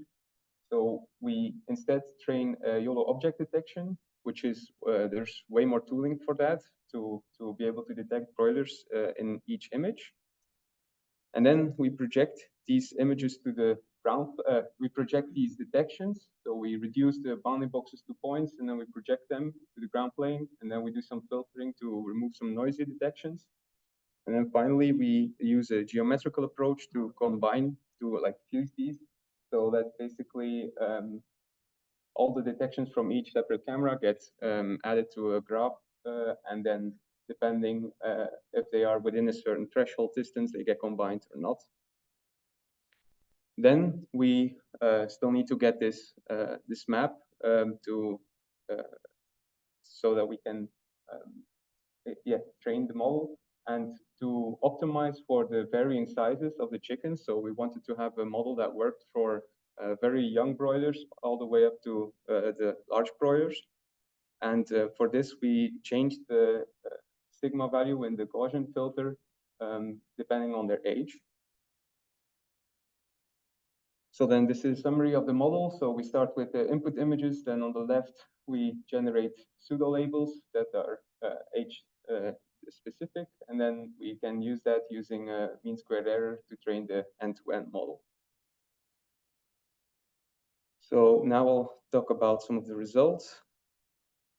So here you can see in the bottom right corner, this table, we see overall that with this age-specific Gaussian filter, we can improve the score over the normal geometric, so the baseline model or the model that we use to train the end-to-end model. We can also see that, of course, for the starters, so the starters, growers, and finishers are basically different stages of the broiler's life. So that's depending on which kind of food they get. And for the youngest broilers, the performance is still the worst because they really blend in with the background. So it's the hardest class. And on the left, we tried with multiple different YOLO detectors to simulate better or worse object or bounding boxes. And we can see that if the bounding boxes are of a worse quality, we can improve them more by using this pseudo labeling technique. And then, why does this improve the results? So on the left, you can see we can optimize the fusion result. So first explain. So the red triangles and the red bounding boxes are the pseudo labels, and then the green is what the end-to-end model produces, and the blue squares are the ground truths. So from left to right, first we can see that some of the fusion can be improved because now it does not depend on a single threshold anymore. And then in the middle, we can prevent double detections with this. And on the right, some of the features that are learned from the pseudo labels are also better in some cases. However, this also comes with some limitations. So on the left, we can see that sometimes the false positives can be inherited from the pseudo labels. And on the right, due to this NMS processing, we can introduce another way of problems with fusion. So on the one hand, they're improved, and on the other hand, they're made worse. I don't know if I still have some time. Okay. Yeah, so then I just had another quick slide about some future work. So we are also working now to be able to combine this multi-view detection with ultra wideband sensors. So these ultra wideband sensors were also in this trial, and by combining these, we could use the detections that we have for tracking the chickens over their whole lifespan, because the ultra wideband sensor can be located throughout the pen over the lifetime of the chicken, but due to occlusions and the chickens looking always the same, very hard to do that just with video. But by combining this, we could do some sensor fusion, which is interesting. Okay, thank you for your attention.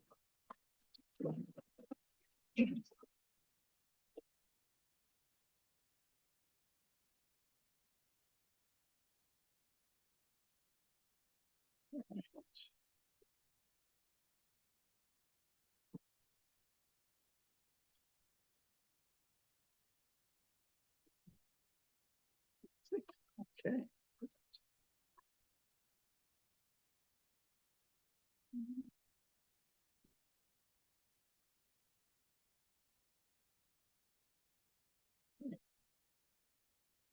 All right, now I'd like to welcome to the stage Toki Tamahud Sakar and Mohammed G. Mbabi and Khalid Ahmed Amr Abugaze from Southern Illinois University, Carbondale, USA. Hello everyone, I'm Toki.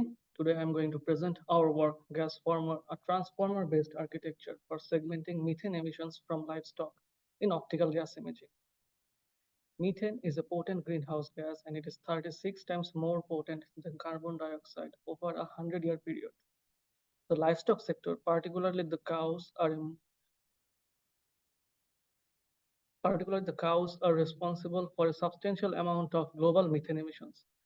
As the global population is increasing and the demand for livestock product is projected to increase, it is essential to develop techniques to accurately detect and quantify livestock methane emissions. Previous studies on livestock methane emissions used facility area and number of cows to estimate methane emissions from dairy farms. Another study used intake time as a predictor of methane emissions from a cattle and used object detection to count the intake time. However, these studies are based on indirect techniques to estimate the methane emission. In the context of optical gas imaging, previous studies used optical gas imaging camera to classify high flow rate methane in industrial setting. However, there is a lack of research on detecting and quantifying low flow rate methane emissions, which is relevant to livestock sector. To address this limitation, we make two main contributions in this study. We propose a semantic segmentation model based on transformer and non-negative matrix factorization. We also introduce two new unique datasets for low flow rate methane emission detection. Our model, Gasformer, is based on encoder-decoder architecture. The encoder has 4 transformer blocks. Each transformer block has several self-attention layers, followed by several feed-forward layers. The output of the feed-forward layer is then passed to an overlap patch merging layer to generate the patches and generate the features for the transformer block. The feature maps are multi-scale resolution to capture the global and both local and global context. We then passed the feature maps to a decoder. We borrowed the decoder from the paper, Is Attention Better Than Matrix Decomposition? The feature maps are resized to have the same shape as the first feature map and combined across their channel dimension. The combined feature maps are then passed to a convolutional block followed by a hamburger module. The hamburger module consists of a non-negative matrix factorization, which is sandwiched between two convolutional blocks. We use non-negative matrix factorization as an alternative of self-attention to capture the global context. The output of the hamburger block is then passed to a convolutional block to generate the segmentation mask. In addition to the architecture, we also propose two new datasets. The first dataset is the controlled methane release dataset. Our task on this dataset is to segment the methane and classify them based on their flow rate. The second dataset is the dairy cow rumen gas dataset. Our task on this dataset is to segment the gas. We created the controlled methane release dataset using an FLIR GF77 optical gas imaging camera. To capture the methane gas, we connected a methane gas cylinder to a precision gas flow controller and released the gas at a range from 10 to 100 SCSM. We collected over 9,000 images with pixel-wise annotation captured at different flow rate and color modes. The other dataset, dairy cow rumen gas dataset, was collected using the same camera. To capture the methane gas, we collected the rumen culture directly from a Holstein dairy cow and used a 24-hour batch culture system to collect the emitted gas in a gas bag. This dataset has 340 images with pixel-wise annotation. One of the main challenges in this dataset is the low contrast between the background and the gas, which makes it more difficult to segment the gas accurately. Our experimental result shows that on the controlled methane release dataset, our model gas former outperforms other state-of-the-art models. The table at the bottom shows the class-wise performance of the models. Here, our model performs better than other models in all classes except the class 10 SCSM. To train our model on the dairy cow rumen gas dataset, we use the weights pretend on the controlled methane release dataset. By using transfer learning approach, our method outperforms other segmentation models on this dataset as well. I've included some qualitative results for both of the dataset here. In the controlled methane release dataset at the top, we can see that while other models, you can see here, while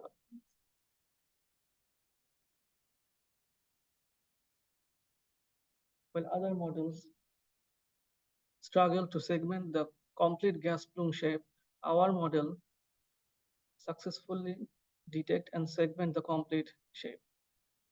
On the controlled methane release dataset, here are some gas at the edge of the images.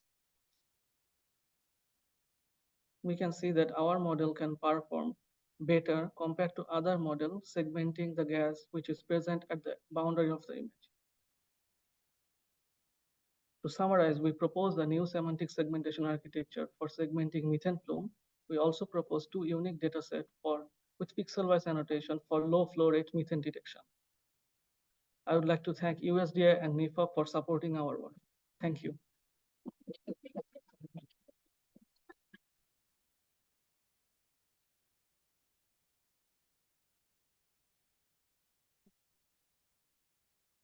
Thank you so much.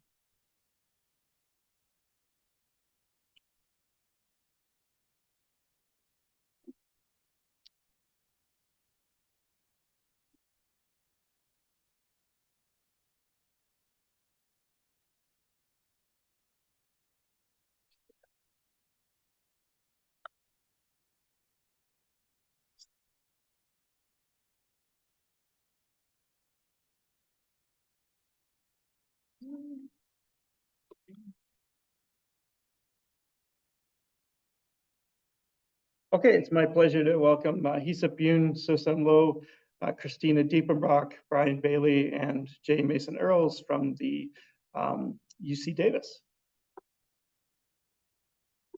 Hello everyone, my name is Hisap Yoon, a PhD candidate at UC Davis. and I present VistaSR improving the accuracy and resolution of low-cost thermal imaging cameras for agriculture. How can we get higher quality thermal image at a low cost for agriculture, such as plants? So to do that, we can use low-cost thermal cameras, but there are some several problems of low-cost thermal cameras, such as limited temperature accuracy. Manufacturer does not guarantee the thermal temperature accuracy, so we have to verify it by ourselves. The other thing is the RGB and thermal alignment. The low-cost camera usually came with the RGB sensors to support the thermal camera because it has low resolution, but users have to manual thermal and RGB manually. And the last thing is the low image quality. They usually came with very low resolutions like 80 by 60 or 120 by 160. And we have solved this problem to apply the low-cost cameras to agriculture. Most of the thermal camera research in agriculture uses high quality, high accuracy thermal cameras, as you can see in these figures. But because of their high cost, several researchers try to use low-cost thermal cameras, but still they have some limitations such as lower resolution and low temperature accuracy. And also for the image alignment problem, there are some researches about deep learning based and image and feature alignment methods such as spatial transformer, and there's a lot of most recent research also deal with that kind of problem. And one idea is if we're using domain adaptation from thermal to RGB, we can solve this problem. RGB to thermal, we can solve this problem in a monomodality problem. So we adapt this cycle again to convert RGB images into virtual thermal image and run a template matching to minimize the trainable parameters. The other thing is for the low image quality is we can use deep learning based super resolution algorithms such as SRGAN or UGSR, like a guided or RGB guided thermal super resolution kind of approach. And they use a lot of data sets like FLIR, ADAS, or CATS, a lot of industrial cityscape data set, but very limited numbers of agricultural data set for this kind of training. And most studies use a simulated low resolution image rather than an actual low res image because they just simulated low res from the high res. But our research actually collected low res and high resolution image pairs and also includes the RGB image. And the plants we're focusing on are plant, cowpea, and chickpea.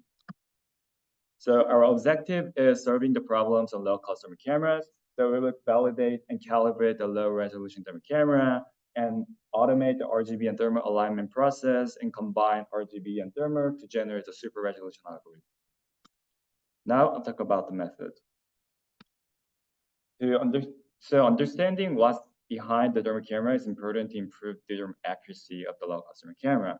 So based on the Planck's law of spectral radiance, every object emits energy based on their temperature, and using that form of the equation, we can make an empirical equation for thermal camera. And if we rearrange this, we can measure temperature based on the digital number of the sensor. And by identifying the parameters from the same model with the different cameras, we identified R1 and O parameters are different each other slightly. So we only focused on R1 and O parameters to calibrate the low cost thermal camera. And for the paired data set with the low res and high res thermal camera, we calculated the image scale based on the extrinsic and intrinsic parameter and resize it and run template matching to fine tune the pixel misalignment because of the capture timing difference. And this slide shows our method.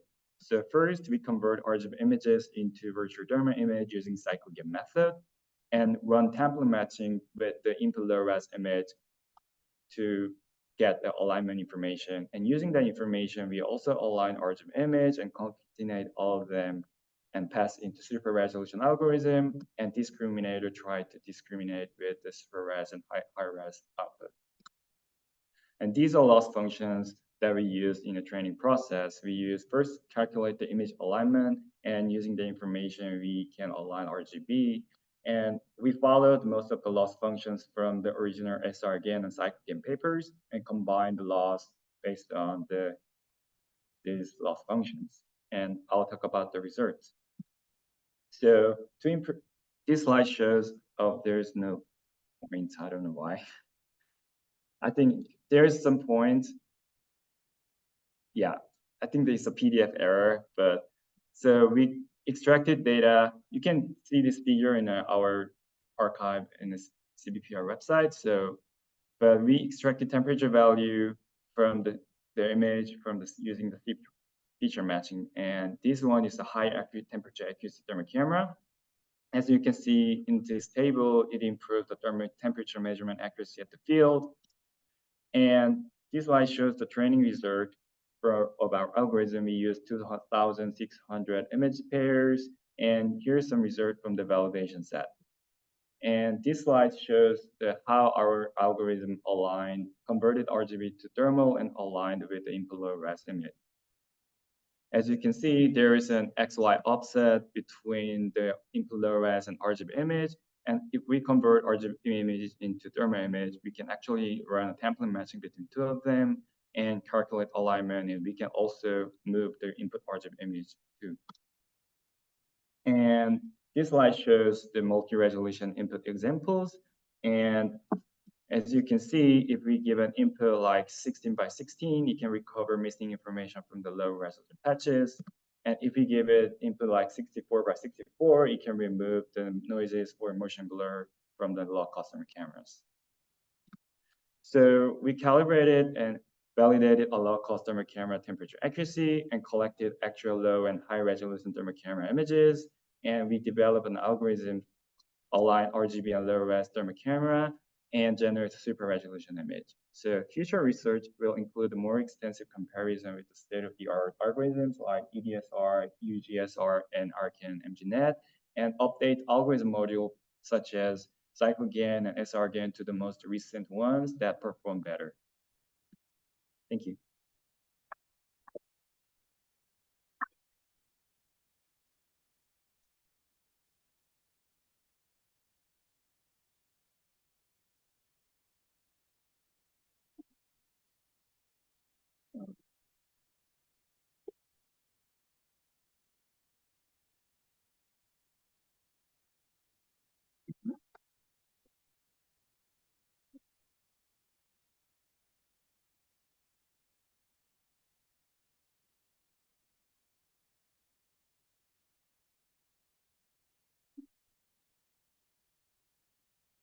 All right, now I'd like to welcome Oishi Hook from the University of Virginia. Hi everyone, I'm Oishi. I'll be presenting IRNet, which is a model for advancing irrigation mapping with incremental patch site training on remote sensing imagery. First, let's discuss why irrigation mapping and what's actually irrigation mapping is. So if you notice, there are different type of irrigation practices going on. Even in the US, there are different type of irrigation practices in different fields. And these irrigation types, different irrigation types forms different pattern on the field. If you see from the remote sensing imagery, we will be able to see that there are different patterns. And why do we need this mapping? It's because different type of irrigation method use different quantity of water, and the water quality gets impacted by the irrigation method, and irrigation method changes over the time. And when we know what type of irrigation mapping is going on in which field, it's easier to understand how much water do we need, if we need to change the irrigation mapping in a particular area, or how over the time the irrigation method has been changed. So irrigation mapping can be grouped into three main groups: one, surface irrigation, sprinkler irrigation, and others some micro irrigation systems. Flood and sprinkler irrigation account for 90% of the irrigated area in the US, and each method impact water resources very different. And from the images, we can see that different irrigation methods form different pattern on the field. So limitation of the prior approaches or the current state-of-the-art models, that is, it can lead to misclassification because each irrigation mapping can form different pattern, but also have some similarity among them. Maybe the field is very green and it's maybe for the same for flood irrigation or the surface irrigation. So when that happens, the model mislead to identify it as a different irrigation, and that happens because there are let's see some challenges. So there are similarity in features, heterogeneity in the field, and scale variability. That means irrigation methods can have similar patterns in the field. Also, heterogeneity means in one field, there can be two different types of irrigation going on, which can be very hard to identify for the model. And there are different scales. A field can be very large, a field can be very small, and different type of irrigation can be going on. We also have data limitations. We don't have really labeled data for irrigation mapping that much. And the resolution of Landsat imagery, it's in 30 meter, but in a 30-meter resolution, an image can have so much information going on in that one particular image. And there are also temporal dynamics. So when it's the initial phase of the irrigation, the field can look different. After 3 months, the field can also look different. So there are these temporal dynamics. Also, it's easier to find if a field is irrigated or not when it's a deserted field, because if you give some water, the field will be more greener. But when their rain-fed agriculture exists, it's already greener everywhere. So it's hard to identify if it's irrigated field or it comes from the rain-fed agriculture. Some prior works, there have been some prior works such as irrigated land identification, if it's irrigated or not. Irrigation mapping in homogeneous field, like if one field has just one type of irrigation going on. There have been some multitask learning in remote sensing images. Irrigation type has been detected, but covering small areas. And there have been some analysis using time series. So our contribution here is to propose a method that can do irrigation mapping accurately. Multi-types of irrigation can be mapped. Also, it can be extended to rain-fed agricultures as well. And we also analyze what's the influence of the bands, because Landsat imagery has multiple bands. We also analyze if different path size helps to improve the model's performance. And we also analyze the other existing methods and how it's better, if it's better than our model, or our model is performing better. So our proposed model is very simple. We initially start with small patches from a larger Landsat imagery, because from the right side of the image, we can see that smaller patches holds less information. But when you have a larger patch, like 256 by 256 or 512 by 512, it has a lot of information. So when we started the training with smaller patch and use that weight to, when we transferred the weight of the smaller patch information to the larger patch and more larger patch, we see that the model's performance much better when we just train the model with 256 by 256 patches. We have also integrated different channels while training the model. We have used Utah water-related land use dataset for the labels, and our work is mostly based on the Utah region. So we have used Landsat imagery 5 and 8, which has 30-meter resolution. And we have not that much of image. We have divided the training set to 80% and 20%. This is our results. So mostly the models are trained on different ResNet, DeepLab3, and we have what our model is trained on mostly ResNet. And we have started with the small patch and transferred the weight to the larger patch during training. And we can see it has improved the result very significantly. We have analysis also how integrating different bands help the model. And also the table 3 that represents, if we train the model just using the 64 by 64 or 128 by 128 and 256 by 256, we can see the result is not that good. But if you transfer the weights of smaller patches to the larger patches, we can see that the results has improved. These are some visual results, and we can see that our models has performed better, though we still have scopes to improve, but we still can see that this incremental patch size training has helped the model to learn better.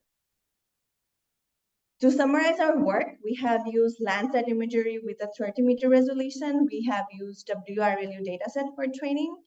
So there can be a question, why aren't we using more better dataset like Sentinel, which has 10-meter resolution? Of course, using Sentinel or better, higher resolution data set will help the model learn better. But if we can use Landsat, Landsat has a very large data set in the time, like from 2003 to 2021. The recent high resolution data set doesn't have that much information. That's why we're using Landsat, but our results show that using better, higher resolution data set will help the model to learn better. Key finding is multiple bands and progressive training helps the model to learn better. Also, we have explored different batch sizes, sequences, and using different sequence of batch size can be used to train the model. Also, we have used pre-trained model on Landsat on different imageries. If we use that kind of model, which is trained on Landsat imagery itself, the model will be much better in learning those patterns. And our model will help as a baseline for the further research. And we can also use our model to generate pseudo labels and using the expert validation that will help generate more label data and help to learn the model more information on irrigation mapping. Thank you.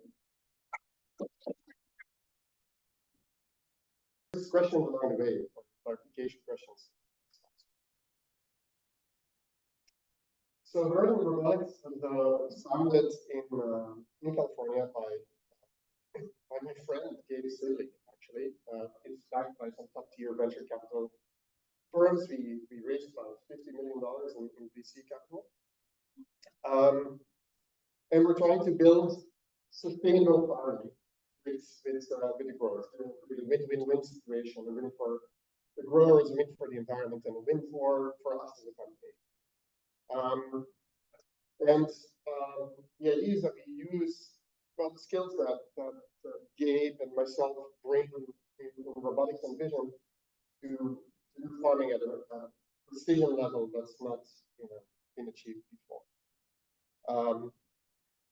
And so we believe that this is going to happen, no matter whether it's Verdant or Blue River or and any of the other companies that is working in this is going to do it. The future of farming is going to involve computer vision and robotics. Okay? This is inevitable. The people that are involved is Gabe Sidley. He's a serial entrepreneur. He's also a robotics professor. He's still studying at University of Colorado, Denver. Curtis Garner, he's like our secret weapon. He managed one of the largest tomato growing operations in the Central Valley in California. He's very well connected in the Central Valley. He knows, he's moved on from tomatoes to other crops, work for Bowles Farming, one of the very sort of venerable institutions of farming in California. And so he puts us in touch with the reality of farming. I joined about 2 years ago because he wanted more help as he was working on a business and then more recently, we've actually hired the CTO of South to become our chief product officer. And we, as part of Gerardo, Leslie Brent and Gerardo Adame was at Monsanto and is now our CFO. So he helps us present the value proposition to the growers. It's really chronological, it's coincidental that I'm in the middle. One of a large team. So what do we do? I'll first talk about, can I hide this little annoying thing here? Oh, perfect. Yeah, that's all. Perfect. Now somebody knows that we have this program.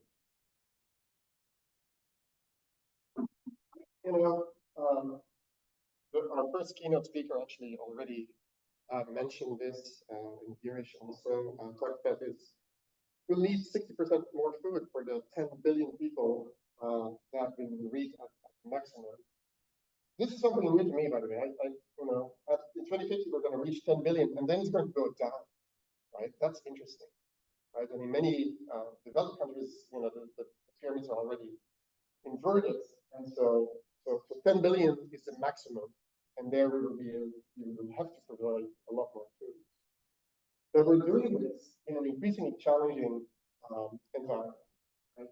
And they are associated with the cost of production, the climate change, of course, and then also labor shortage.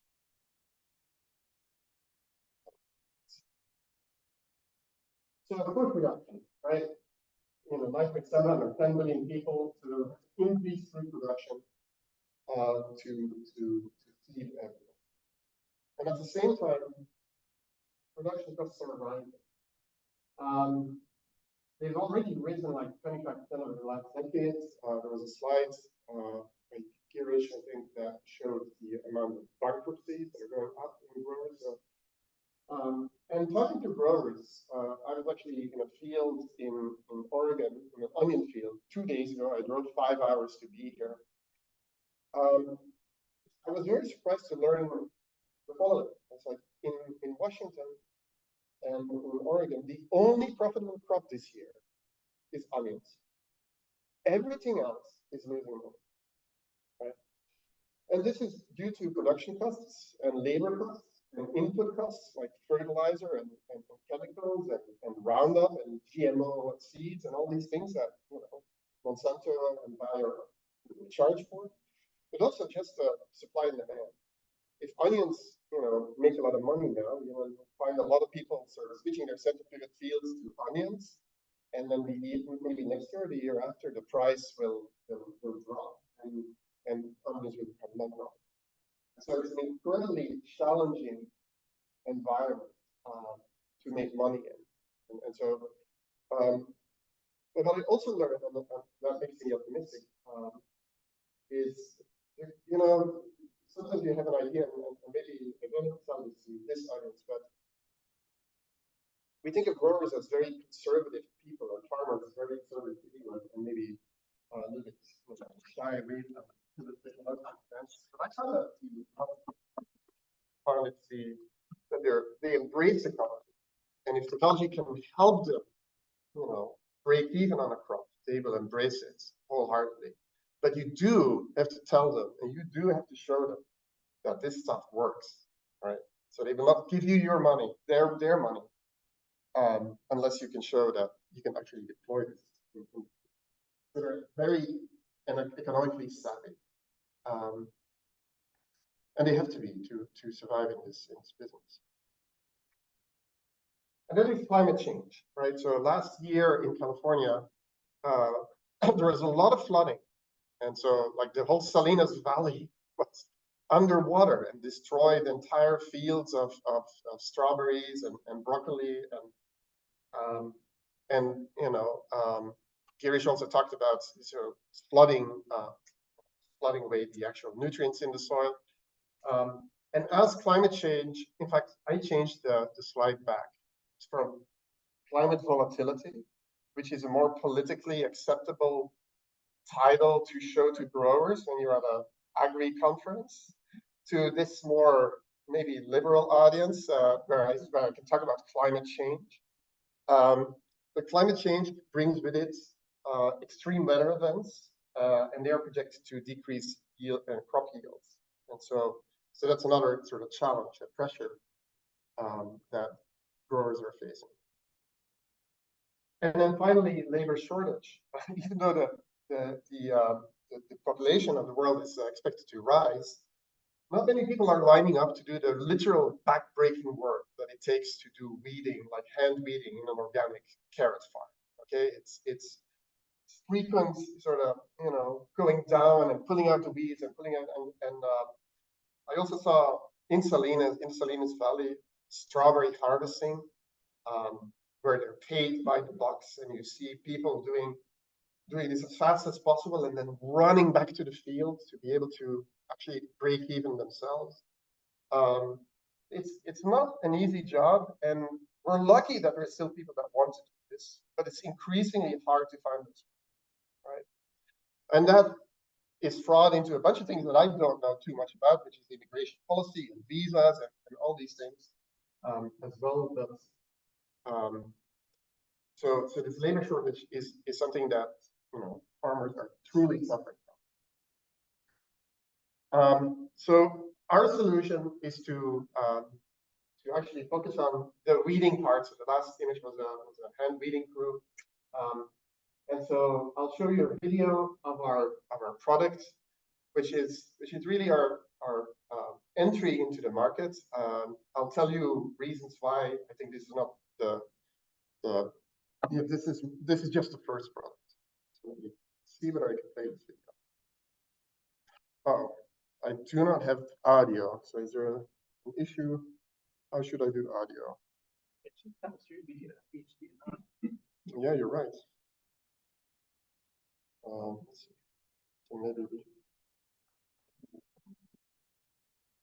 can you hear that? Doesn't seem to be right. We could try that one too. You can hear it? Okay. Sorry. Okay, this is a marketing video.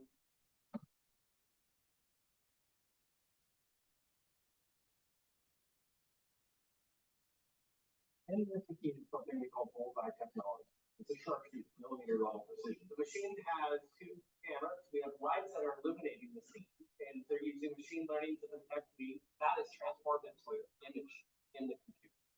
We then run computer vision algorithms, machine learning algorithms that we've trained to detect, track, and understand what is in the scene. Know where things are very accurate, so that you can now aim an aimable circuit. And then each one of these is taking 10 to 20 shots per second, and there's 4 of those per camera system. So that you're not only doing this very precisely, you're doing it very quickly. You can spray herbicides or you can do beneficial spray, whether that's fertilizer, humic acid, biologicals, whatever you'd like to put in the machine.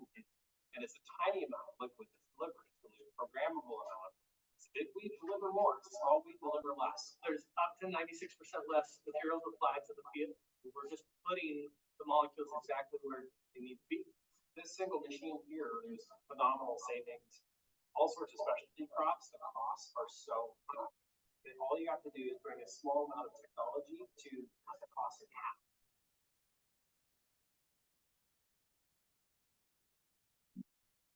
All right, so this is, I have a echo, but I think I know why. All right, got it. So what we have is a spraying product, right? So you can think of ways to kill weeds. You know, you use machine learning, all the stuff from computer vision. You recognize this is a carrot, this is a weed, and then you shoot the weed. And in the beginning, we thought about doing this with lasers, and you can actually do it with lasers. And there's another startup, Carbon Robotics, that uses lasers right now. But we went with liquid delivery because that can do a large range of different treatments. So we're starting with weeding because it's one of the big costs in a grower's sort of budget to make his break even that year. But if we do this well, and we can deliver atoms on target, we can do this with fertilizer. We can do this even pollination. We can use either fertilizer or a herbicide to do thinning. So this is a multi-action way of delivering automation to the field, right? So you can put any liquid. We're starting with organics because that's where the weeding crews, well, first of all, there's a lot of organic farming in Central Valley, which is close to us. So it's easy to do the iteration on this. And I think that's where Blue River started out, actually, before moving to the Midwest. Larger 2 million, what was it? 2 million acres of corn. So Central Valley is smaller and more specialty crops. But organic, the weeding bill is very high. So that's our economic opportunity to help the growers cut their weeding bills. So how do we do this?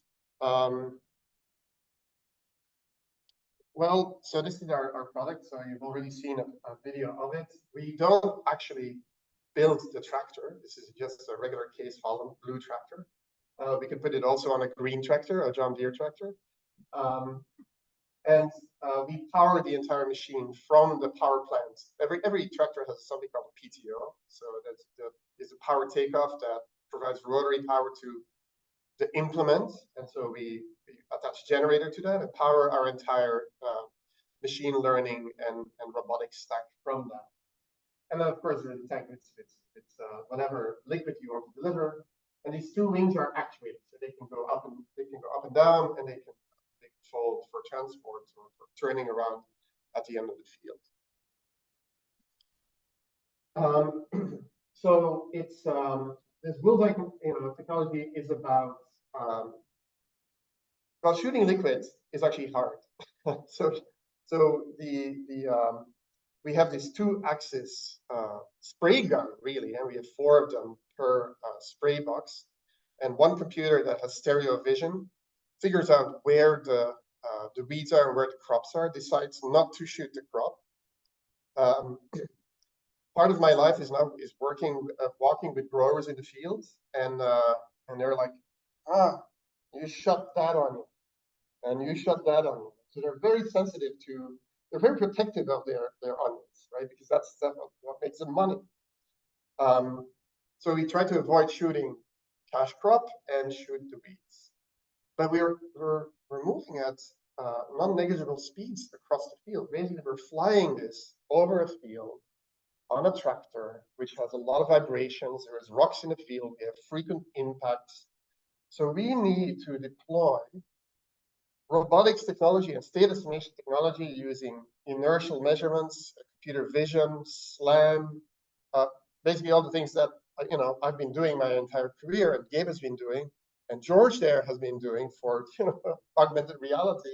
And we're deploying them to deliver liquid accurately within millimeters at speeds, right? And our game is to try and get faster and faster and faster, because the faster we can go, the faster we can do acres, and the cost per acre, which somebody else said in this workshop as well, the cost per acre will go down, because we are selling these machines and they're not cheap to the grower, and they're calculating their return on investment.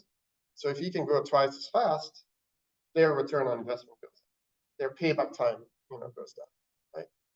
So there's a game there of doing the best state estimation we can to go as fast as possible, and it's not easy. Okay, believe me.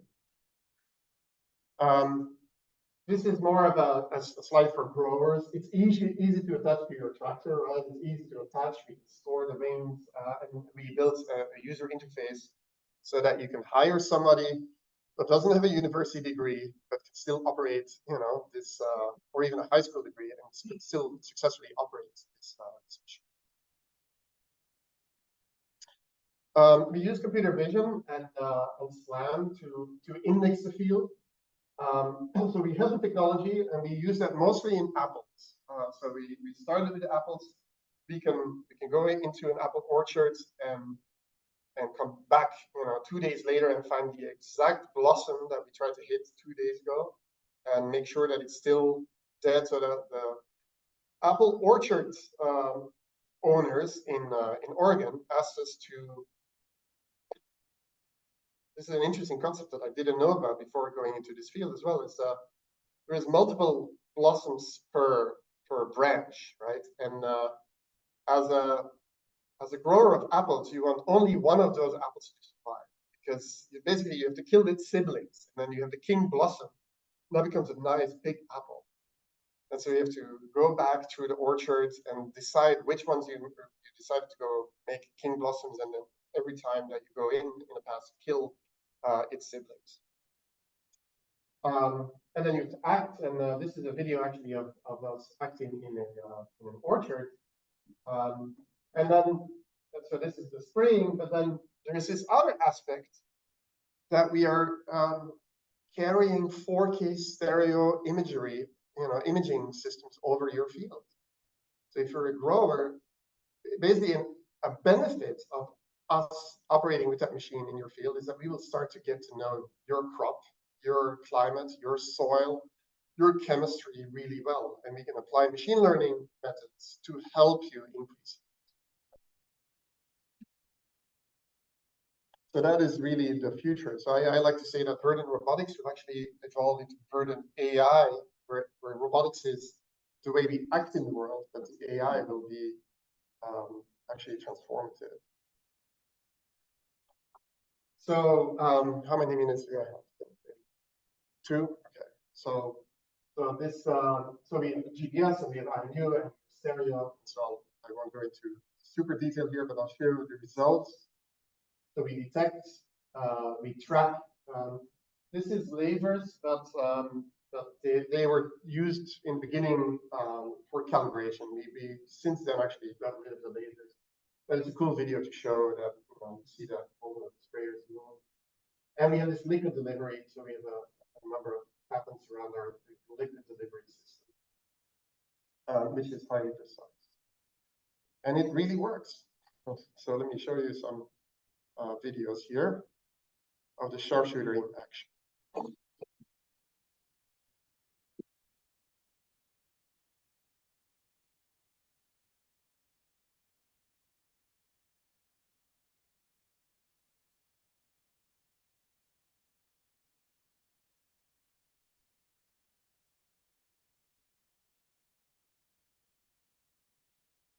One of the things we have is a little lens cleaning system, because you can see that a lot of mud gets projected back onto the cameras.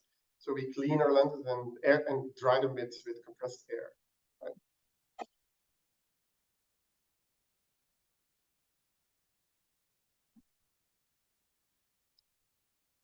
So the results are millimeter precision. And so with 95% of the time we hit within a couple of millimeters of the intended target. This is a picture taken a couple of days ago in Oregon. It's amazing, these center pivots, right, for irrigation, how big they are. And every one of these center pivot fields is 120 acres, and it's our little tractor there. Looks small compared to the height of these pivots. But here's the cash crop of the year in Oregon, onions, and you see we don't hit that onion, we hit that weed, right? And of course, this is an anecdote, and we have statistics around that, and we present our statistics to the grower, and it's part of our sales cycle to say, well, look, the percentage of onions we kill, and we kill some. That's the cost you pay for not having your weeding crew. Oh, what's going on?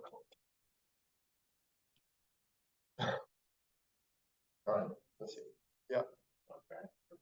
And here's another picture. And then Gabe in the video talked about variable spray delivery. So if there's really large weeds, and this definitely you cannot do with a laser. If there's really large weeds or volunteer crops, so you have broccoli in a field of onions, then we can spray the entire thing and make sure that it dies and doesn't grow further. This is another video, and this is the last video, I promise, of us showing this off at FIRA late last year.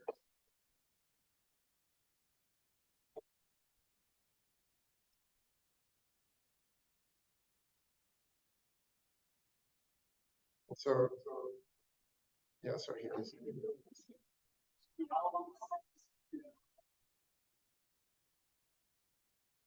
So these are growers walking behind the machine and saying, well, they were very impressed. And sometimes we shoot with dye to, because it's hard to see water, and water, especially in the Central Valley, it's hot. Within a minute, all the water evaporates. So we shoot dye, organic dye, so we can use it in organic farms, and then we can walk behind the machine and say, okay, here and here and here. And that's how we just convince a grower with raw performance. Final thoughts. I've already hinted at this. I think weeding is just the first step. It's our Trojan horse inside the world of large farms. Weeding and thinning and yield estimation. There is things that growers already do, but the real opportunity, the sky is the limit opportunity, is process transformation. Is having those high resolution sensors over your fields, working across many geographies and soil types, and working with many different chemistries, and being able to predict exactly what's going to happen to what crop in what circumstance. And that will give us the ability to actually deliver 60% more food over the next 2 or 3 decades. So I do believe that this is the future. And I hope sincerely that Verdant will be a big part of it. So that's it, and I'll take questions.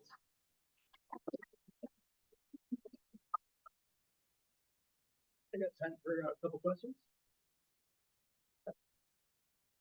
I'm just curious on that last with process transformation. How is the conversation with the only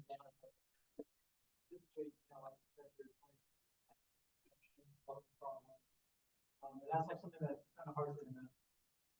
Yeah, I think, and this is a question I had actually for Ranveer as well in the beginning of the talk. Right, you know, this is an indirect value proposition, and this is why I think it's really important to come in and help them with something that they're already doing. They have a very good understanding of this is what it costs me now, and this is what it will cost me with your machine.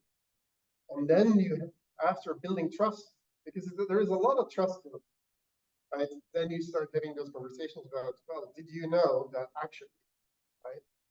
We're working in this other field of yours, and there this happens. And so I think it's a conversation that started eating and singing and will continue with the process. It's a good question. Yeah. So for the computer vision part of identifying those needs, first of all, what camera hardware do you have, and then which model are you using? We're not using like super sophisticated technology. It's like one of the YOLO versions, but we use quite high resolution cameras. And so this is we're fairly high. We're fairly high from the crop. It's you know, maybe 70 inches, like 32 to 35 inches. So we have a 4K imager, stereo. But our compute is just an NVIDIA edge device, right? And so we need to fit it, and we need to do it at frame rate. And so that's a challenge. And so we can upgrade our hardware, and we will. But currently, we're trying to make best with what we have. And, yeah. So we're not super sophisticated. No transformers on board, unfortunately. Yeah. Yeah.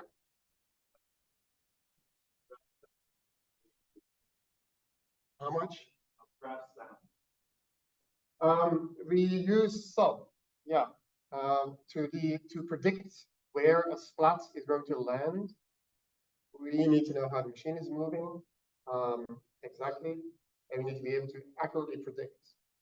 And cameras, you know, especially 4K cameras, they take some time to get into memory, and so the IMU is much faster. And so we use a lot of GraphSlam, you know, and GPFEM, which is the stuff that I developed at Eurotech, to try and predict even when we are blind for, you know, 100 milliseconds or so. Yeah. Excellent. Thanks so much. I gotta keep us going, but Frank will be here, and you guys can all mob him after. So yeah. Thanks so much, Frank. Okay.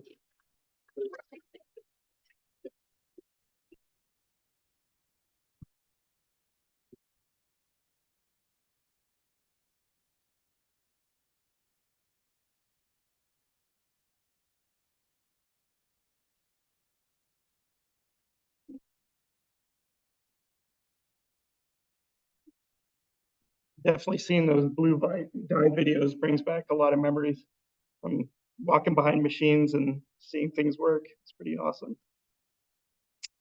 Okay, I'm going to share screen here. No, just share full screen. Okay. Let's go from beginning.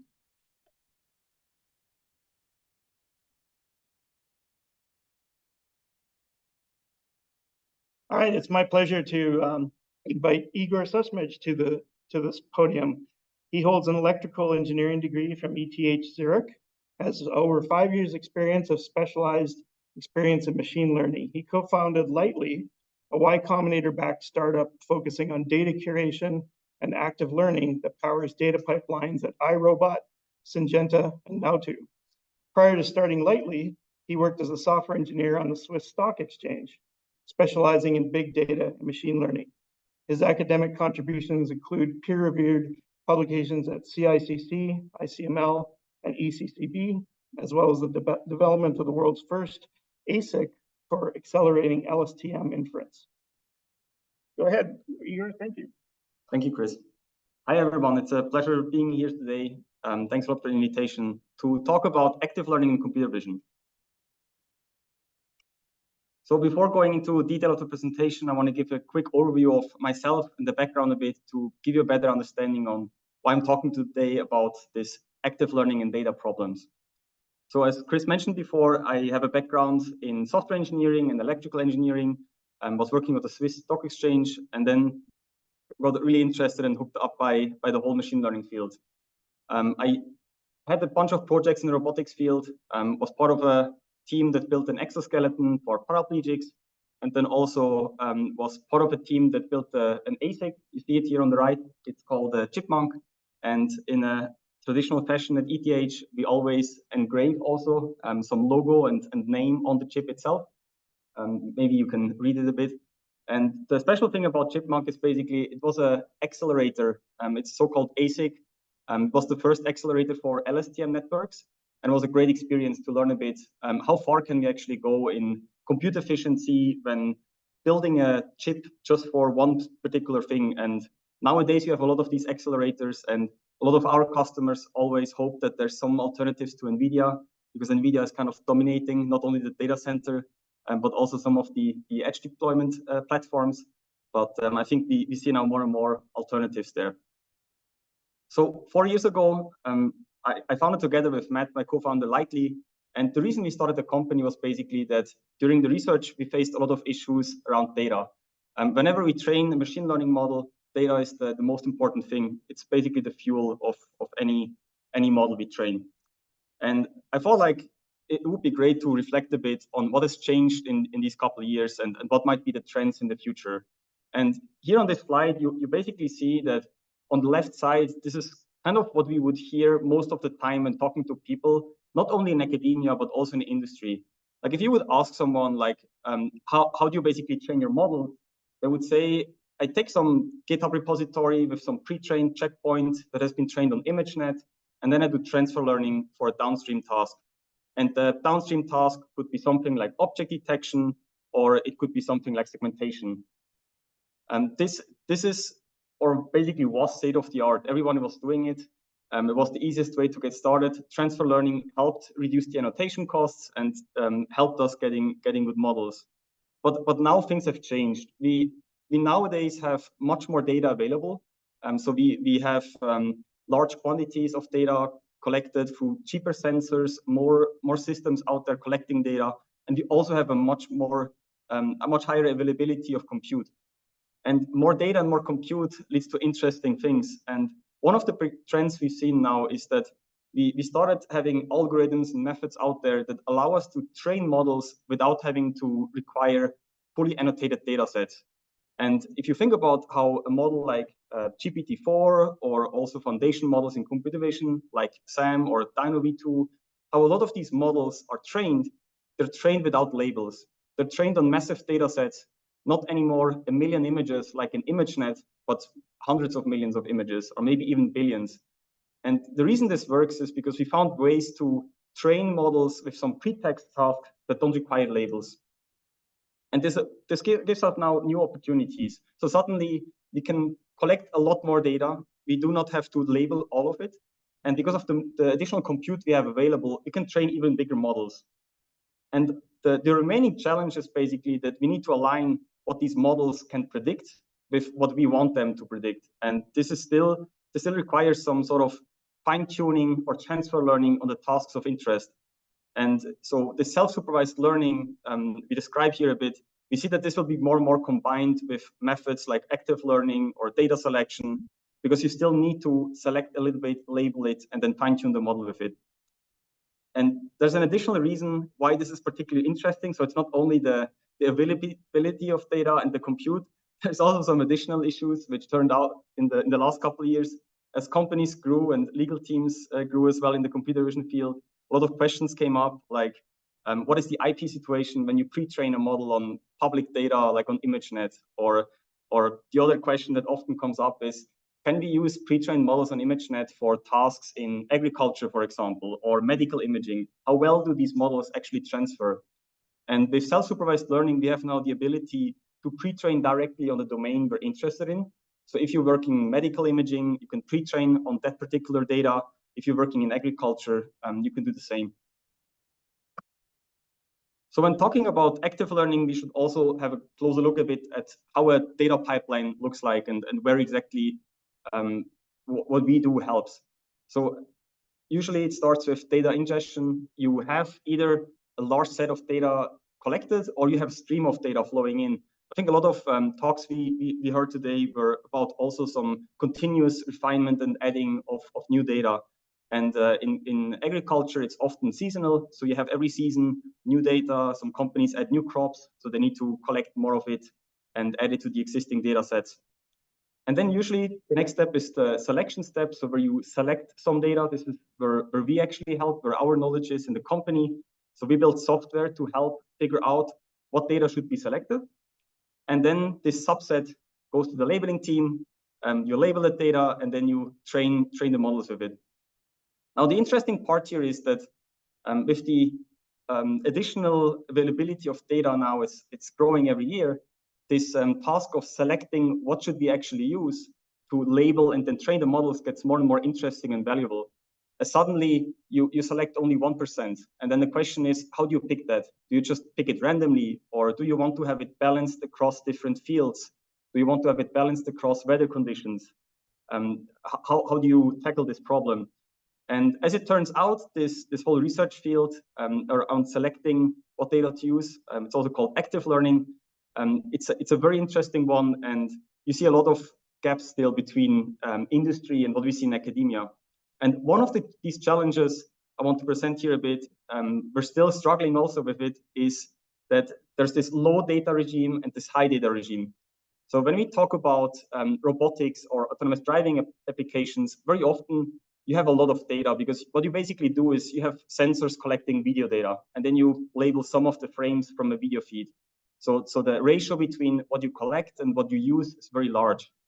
And then in other applications, you have only very few edge cases, and you don't want to subsample. You want to use as much as possible from it.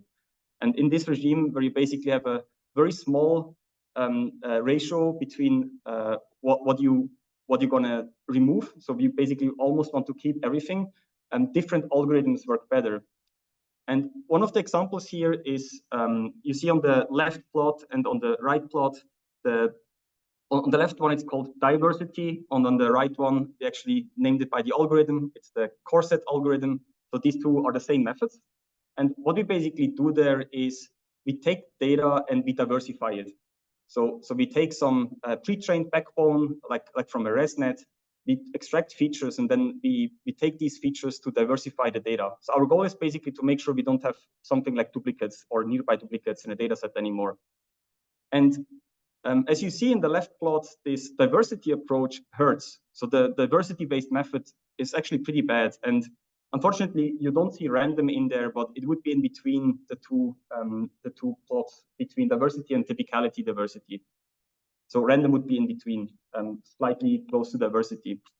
And the reason why diversity is even worse than random is that if you only select a very small fraction of the data and you focus on diversity, you're basically focusing on all the outliers and all the edge and corner cases.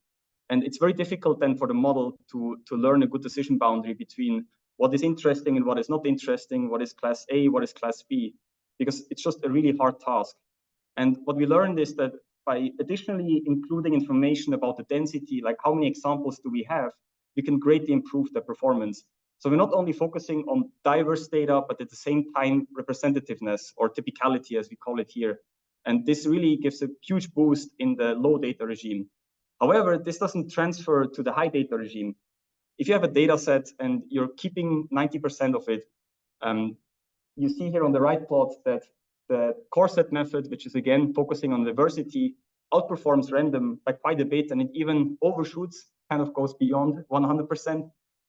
Because basically what we do is we remove the noise, we remove these nearby duplicates, because we keep all the diverse examples.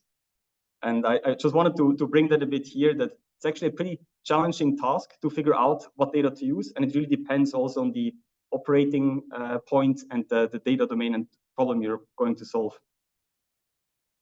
So what we learned over the last couple of years is that we cannot just rely on one algorithm and one method to get active learning to work.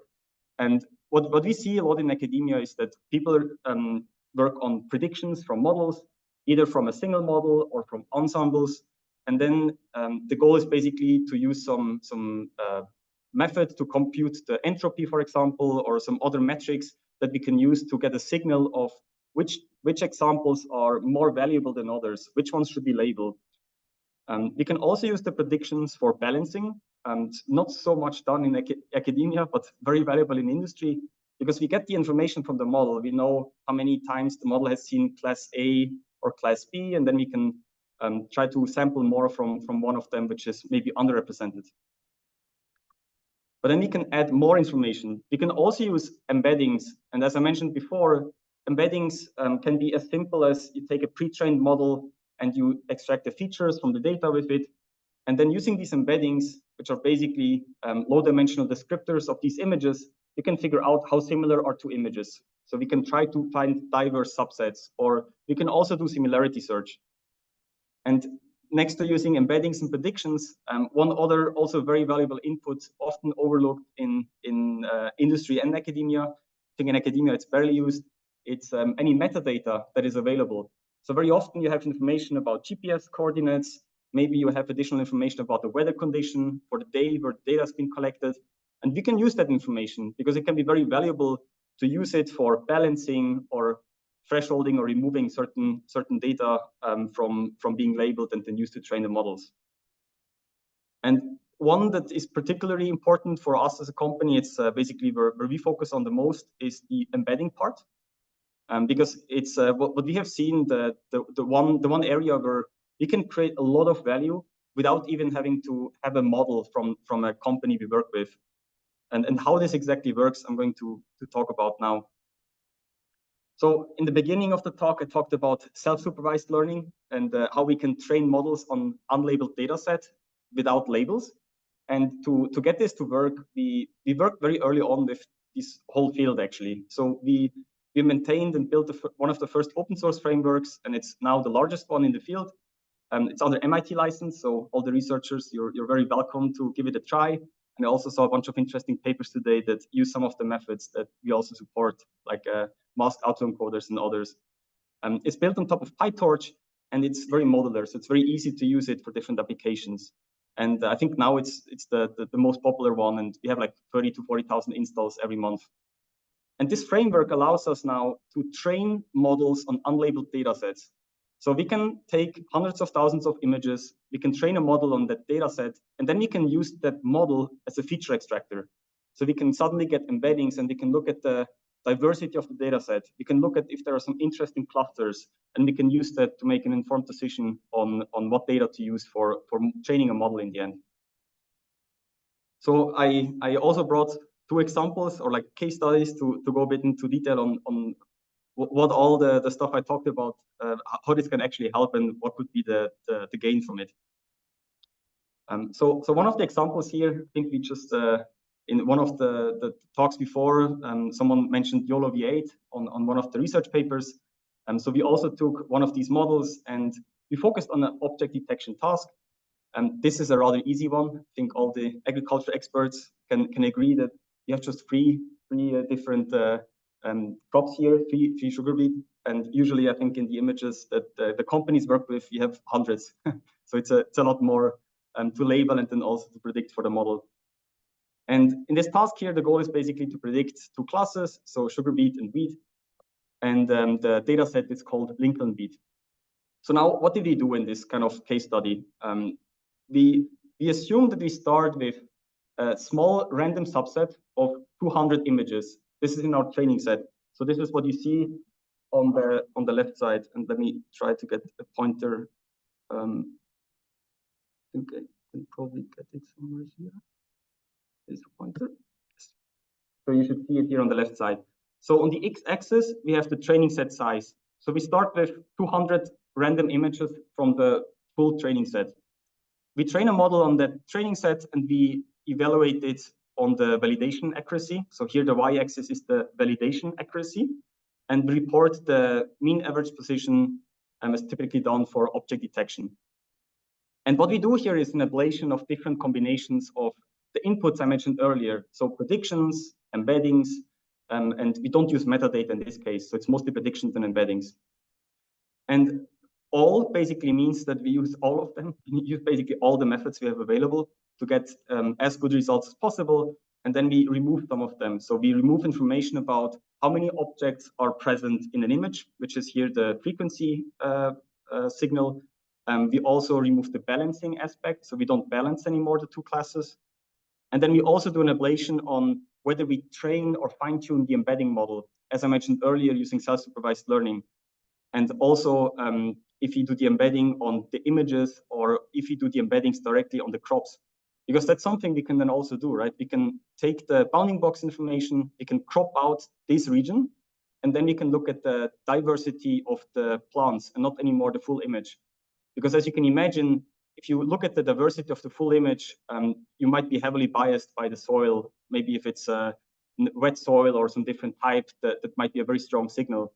But if you focus on just the bounding box region, you can suddenly focus on the plants itself. And as you see here in the plots, so as we increase the training set size so this is the only thing we touch, the amount of images we use for training, you see that the accuracy goes up as expected. For example, for random, you see here that we end up with almost like 1% better in mean average precision. But if we use some of the other methods, we get a much, much bigger gain. So suddenly, with adding the same amount of labeled images, we can get 3 or 4 times, or in some examples, we've seen up to 10 times more gain in the accuracy of a model. And this is pretty exciting because it basically tells us that a lot of the images are much more valuable for a model to learn from than others. And you see here the same also in the right plot for the ablations on how we train the embedding model. And we've seen that across different use cases. So this is now for object detection on crops on a rather small data sets. I also have an example here for more like an optimized driving related task where we work on image segmentation. So this is for a task where the goal is basically, given the image on the bottom left, to predict the drivable area on, you see this here on the image right. So basically the model should, for every pixel, decide, is it a area where my car could basically drive to or not? And you don't want to drive on the grass and you don't want to drive into the building. So this is the task of the model. And for this particular problem, also the labeling costs are pretty expensive because segmentation labels can be very expensive and cost $5 to $10 per image. And if you have a data set of 10,000 or 100,000 images, it gets pretty costly. So you want to figure out what data do you want to use there. So in this case here, the customer already had a data set. They already had 10,000 fully annotated images. And the goal was to subsample from an unlabeled pool of 100,000 images. So they had already collected much more data because a car driving around gets you a lot of data very quickly. So the goal was basically to find a small piece of the new subset to send it to the labeling team and then train their models. And in the end, they decided to only label 1,000 images. So kind of the goal was to figure out what can be the gain in model accuracy by adding 1,000 more images. And in this case here, we then also compared the accuracy. On the x-axis, again, we only have the training set. So we start with 10,000 images, and then we compared 2 different methods. So once we add random 1,000 images, and once we use it with, here it's written as lightly. The main method we used here was basically also the diversity-based selection using the embeddings, as mentioned earlier, because it's really powerful for example, segmentation tasks. And as you see here on the y-axis with the MAP of the validation set, by adding 1,000 images, the method matters a lot. So suddenly the gain, which is basically the delta right between random and the basis setup, can increase from 0.5 between the two here to up to 1.7. So it's a 3.4 times bigger gain in mean average precision. So you could basically say that you could label a third of the images for the same results, or you can just also use less data in the end for training models. So there's a lot of value. And what we see very often is also that people would complain about diminishing returns if you have already a large data set, and even if you label more, the model doesn't really get better because a lot of the data that gets labeled is very similar to what has been labeled already before. So the goal is really to add a lot of diverse new examples. And you can, of course, as I mentioned, go into two options. You can either get a better model, or you can focus on being more efficient. And maybe also some food for thought for the researchers, because I think it's one of these problems that we don't know or we're not aware of in academia. And data labeling is really one of the bottlenecks. And I think we've seen a bunch of interesting examples in the presentations earlier, from pseudo labeling to using some other tricks to avoid a bit that problem. And as we deal, I think, is in agriculture with a lot of video data or high resolution cameras, there's a lot of value to be made there. So that's it from my side. I hope I was able to give you some ideas on active learning and how it can help you label less data. Thanks a lot.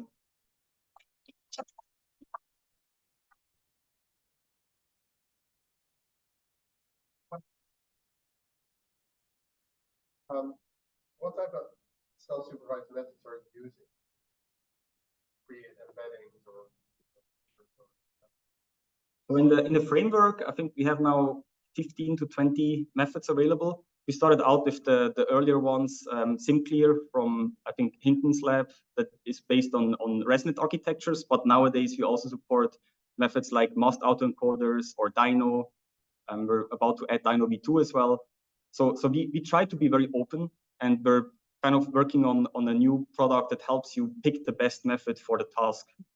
Because we also see that these methods vary depending on the task you want to solve. Because some of them are based on contrastive learning. They use augmentations as a signal. And then, for example, if you train a model with color augmentations, the model kind of starts ignoring the color. And in agriculture, you care about red leaves, brown leaves versus green leaves. So you might want to be careful with what kind of method you pick.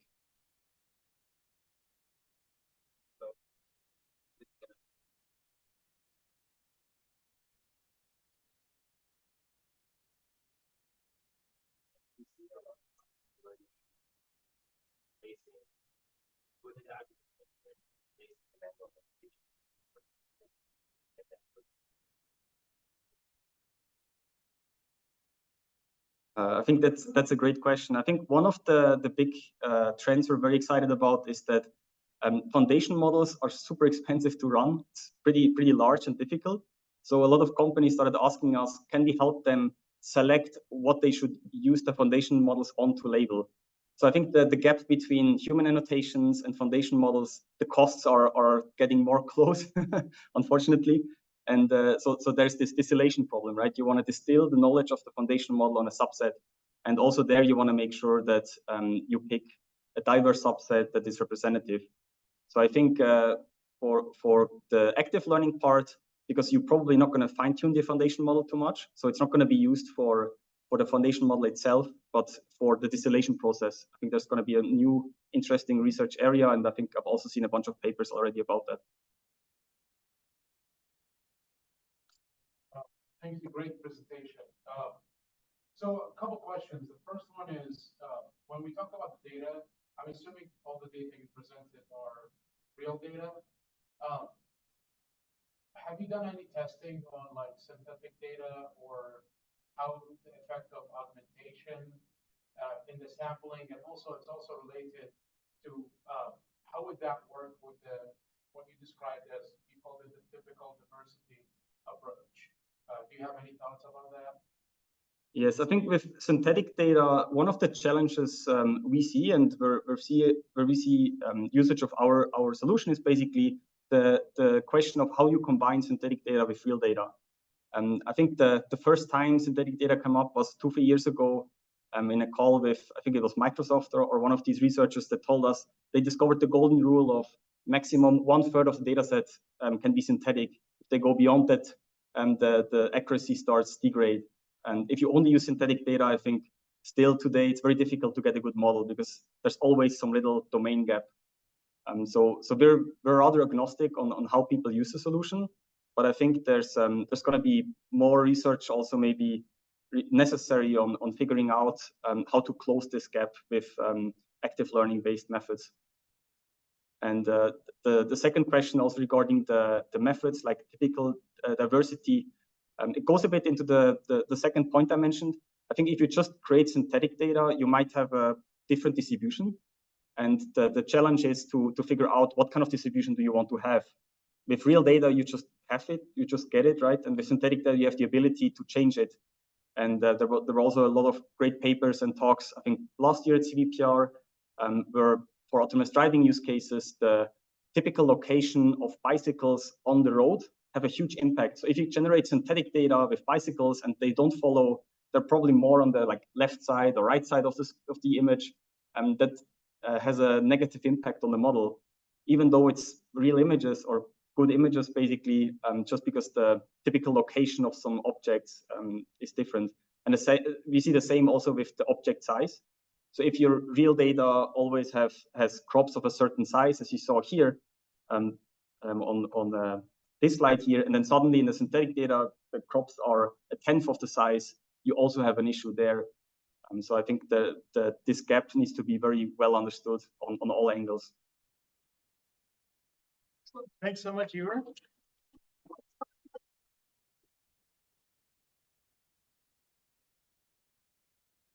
Very, very cool stuff.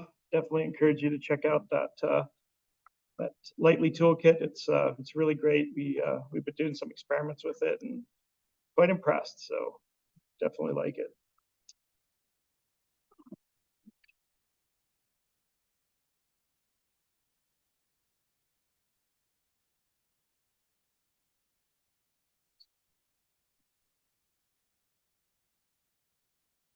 There we go.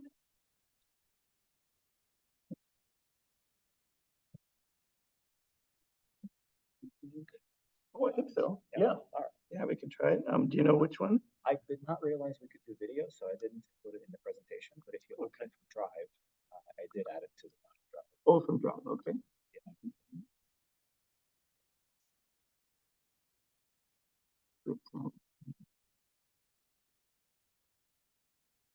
Or I have it written down here. So I can, open.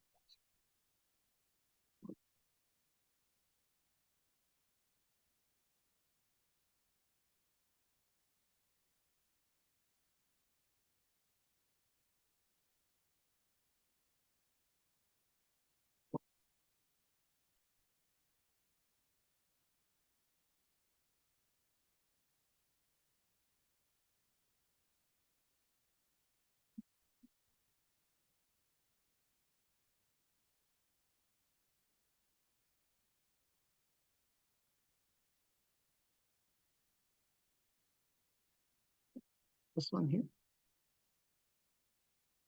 Yeah. Should be it. Okay. I think we can probably go right from here. I should be able to do this one. Yeah. Do you see the slideshow button? This one maybe? I think, yeah, the one that says slideshow. Right. So it's my pleasure to introduce Yuri Brigance. He brings over 10 years of expertise in computer vision, AI, ML, and IoT, robotics, and embedded development with applications spanning agriculture, aerospace, and mining sectors. He's deeply committed to harnessing technology to create substantial positive effects on both the environment and the quality of human life.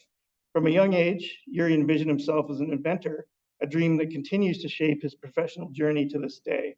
Currently, Yuri contributes to AIGen's mission to develop an environmentally sustainable solar-powered robotics and AI platform aimed at enabling farmers to cultivate healthier food while minimizing chemical use and improving the quality of our soil. Welcome, Yuri. Thank you, Chris. So we're iGen. My name's Yuri Brigance. I'm head of autonomy. My colleague Usman Khan, our lead data scientist, is in the audience as well. And today we'd like to talk about our product introduce you to what it does, but mainly actually talk about the challenges of deploying machine learning models on the edge and doing so efficiently. And the reason why is we're actually solar powered. So our platform is fossil fuel free, solar powered. It does not use chemicals, and it is fully autonomous. So what we are is a robotics platform that is deployed as a fleet. These robots use a tried and true method that's been around for 1,000 years to pull out weeds, a mechanical hoe. They have 2 arms and they dig at the weeds and take them right out of the ground. The reason why we focused on weeding first is for a number of reasons. We've had multiple companies, we've had Blue River and Verdant, both focus on weeding as well. One of the problems that farmers are facing is herbicide resistance. So certain species of weeds are becoming increasingly more herbicide resistant. Kochia and Amaranth are 2 of the species that are particularly nasty. So, you know, in a given 4-foot stretch of row, a single mature plant of Kochia or Amaranth can reduce yields to between 25 and 70%. So that's about how many crops will die if that plant is left in the ground. And then furthermore, Kochia, a mature Kochia plant is a tumbleweed, which can produce, you know, 30,000 seeds and just spread them all over your field, all over nearby fields, and it just gets carried by the wind. It's very efficient. Amaranth is way worse, 600,000 seeds up to. So what we've built is effectively a Roomba for the farm. These robots, they wake up in the morning, they start their day, they operate for 12-ish hours from sunrise to sunset as a fleet. So you'll have about 10 robots for 100, 160 acres. They'll do multiple rows. They'll do repeat weeding on super dense patches, kind of like your Roomba does when your carpet is super messy. And then when the day is over, they go back to their home base fully autonomously, and they either power down or they spend a little bit of time crunching the data in an offline mode before sending it to the cloud. So before I proceed with the rest of the presentation, I wanted to show you a video that we made just for our demo yesterday. I did not add it. Oh, somehow I must have not saved the link. Yeah, it's okay. I'm just going to type it into YouTube real quick. So our CTO put this together. We don't have a huge marketing department yet. In fact, we're kind of sold out 2 years in the future. We're scaling as fast as we can. So this video is put together by us, and so might not be super polished, but it will actually show the robots operating on actual customer fields. Oh wow, this is all caps. Sorry, apologies. XE08.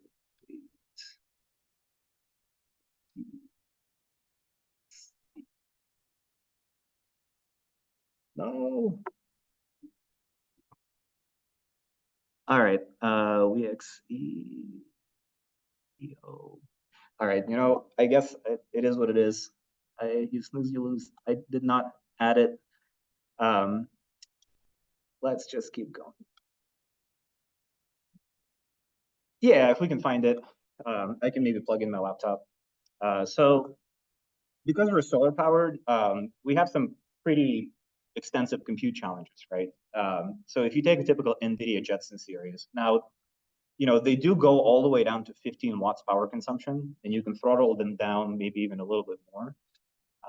But for us, each watt of electricity translates to approximately $100 in BOM costs. And as you know, unit economics is key to robotics adoption in the field. So we operate with 1.5 watts of power and 2.3 tops. As you can imagine, this is a pretty significant computational constraint to run any kind of machine learning models. And as you will see in agriculture, this is actually kind of a complex problem. So for one, data distribution varies significantly, not just throughout the country, but field to field. What we've noticed with our customers is that you can go 30 minutes away from one field to another. You have a completely different set of wheat species, even though the farmer is growing the same crop, which in our case is sugar beets.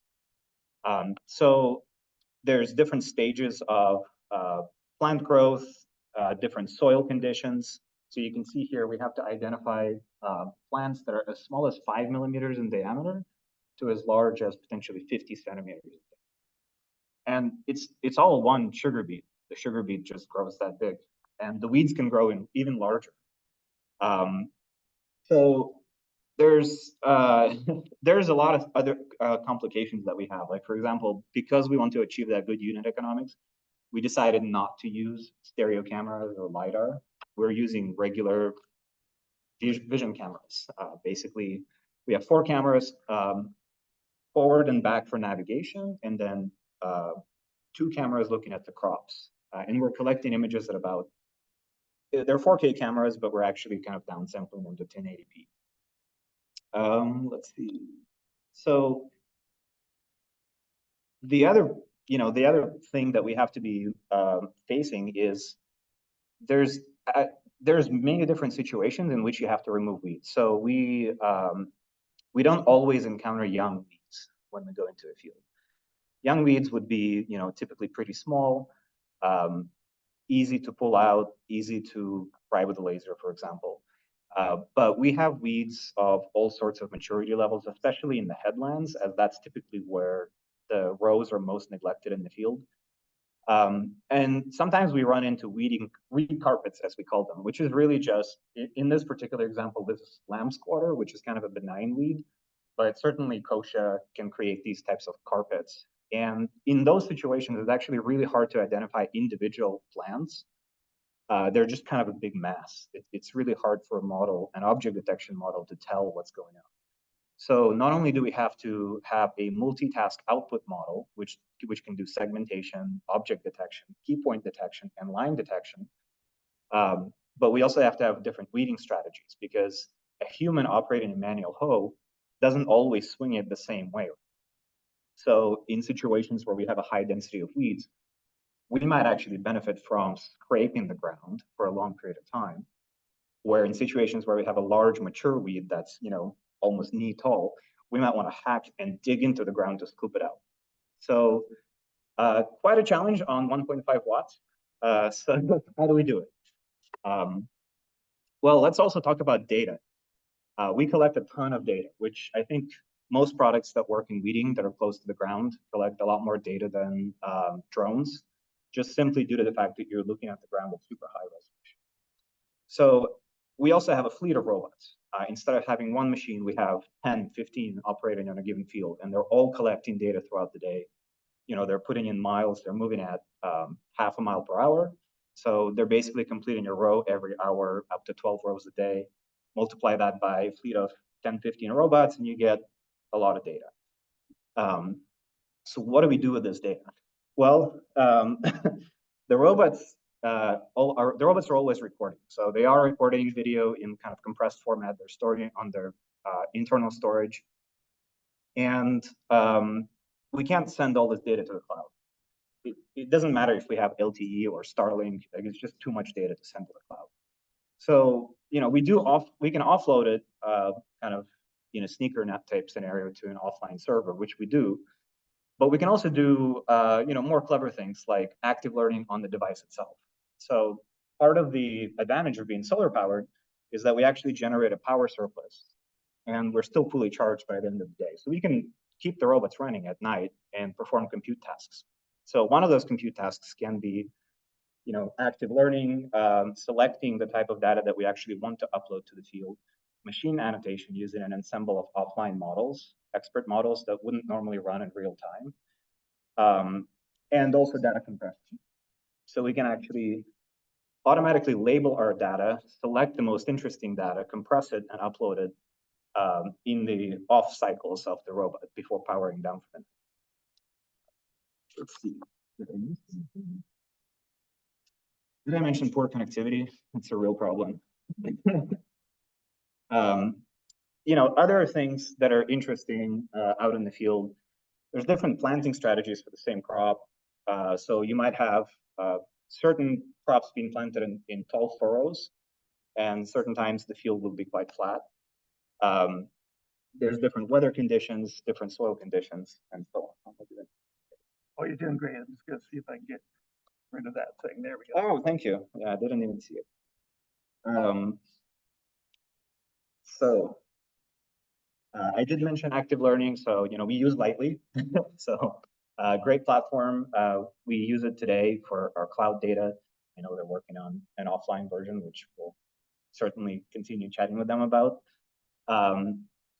Our training pipeline is pretty much hands-off at this point. So the robots will collect the data throughout the day. Typically, what we'll do is at the mission planning stage, because we're collecting data about weed density, weather, biomass, and other metrics, we know kind of where we're interested in capturing the data already. The robots will capture that. Our offline expert models will annotate it. Our data is sequential, so it actually makes it relatively easy to accurately annotate using larger models, just because you expect the same object to appear from one image to another, and you can just track them, and you can include the temporal dimension into your annotation process. So once we've selected the data and annotated it, that gets into the cloud. Sometimes it's reviewed by a human. If it's approved, it goes into the training set. We select a subset of that training set to train our model. We do the training, we compare the metrics. If the model is good, it gets deployed out to the robots. Pretty standard. Now, I mentioned that we're operating on 1.5 watts and we're not using a GPU. So let me tell you about the joys of working with a non-CUDA piece of hardware. So we're a PyTorch shop. Somebody mentioned YOLO models. We kind of started using YOLO models as well. At this point, we're at our own custom model, but it still follows the same structure. We have a feature encoder, which encodes features at different feature levels at the end, and multiple detection heads. We use a piece of hardware that allows us to delegate different operations to different processing units. So we have a tensor processing unit, a neural processing unit, a 2D GPU for image manipulation tasks, and the CPU. And the CPU, by the way, is used by everybody else as well. So all of the automation and navigation tasks and route planning and everything else is used by this. Those people use the CPU, those teams. So us, the data science team, we're not allowed to touch the CPU as much as possible. And when we can't just run a PyTorch model on this device. It just does not have a PyTorch runtime. It has a way for us to install PyTorch, but it'll just run on the CPU, which is really bad. So what we have to do is go through a pretty complicated conversion process, which I'll touch on in the next slide. But more importantly, we have to modify our model structure to actually support the types of operations that are supported on this device. So typically all linear operations will go to the tensor processing.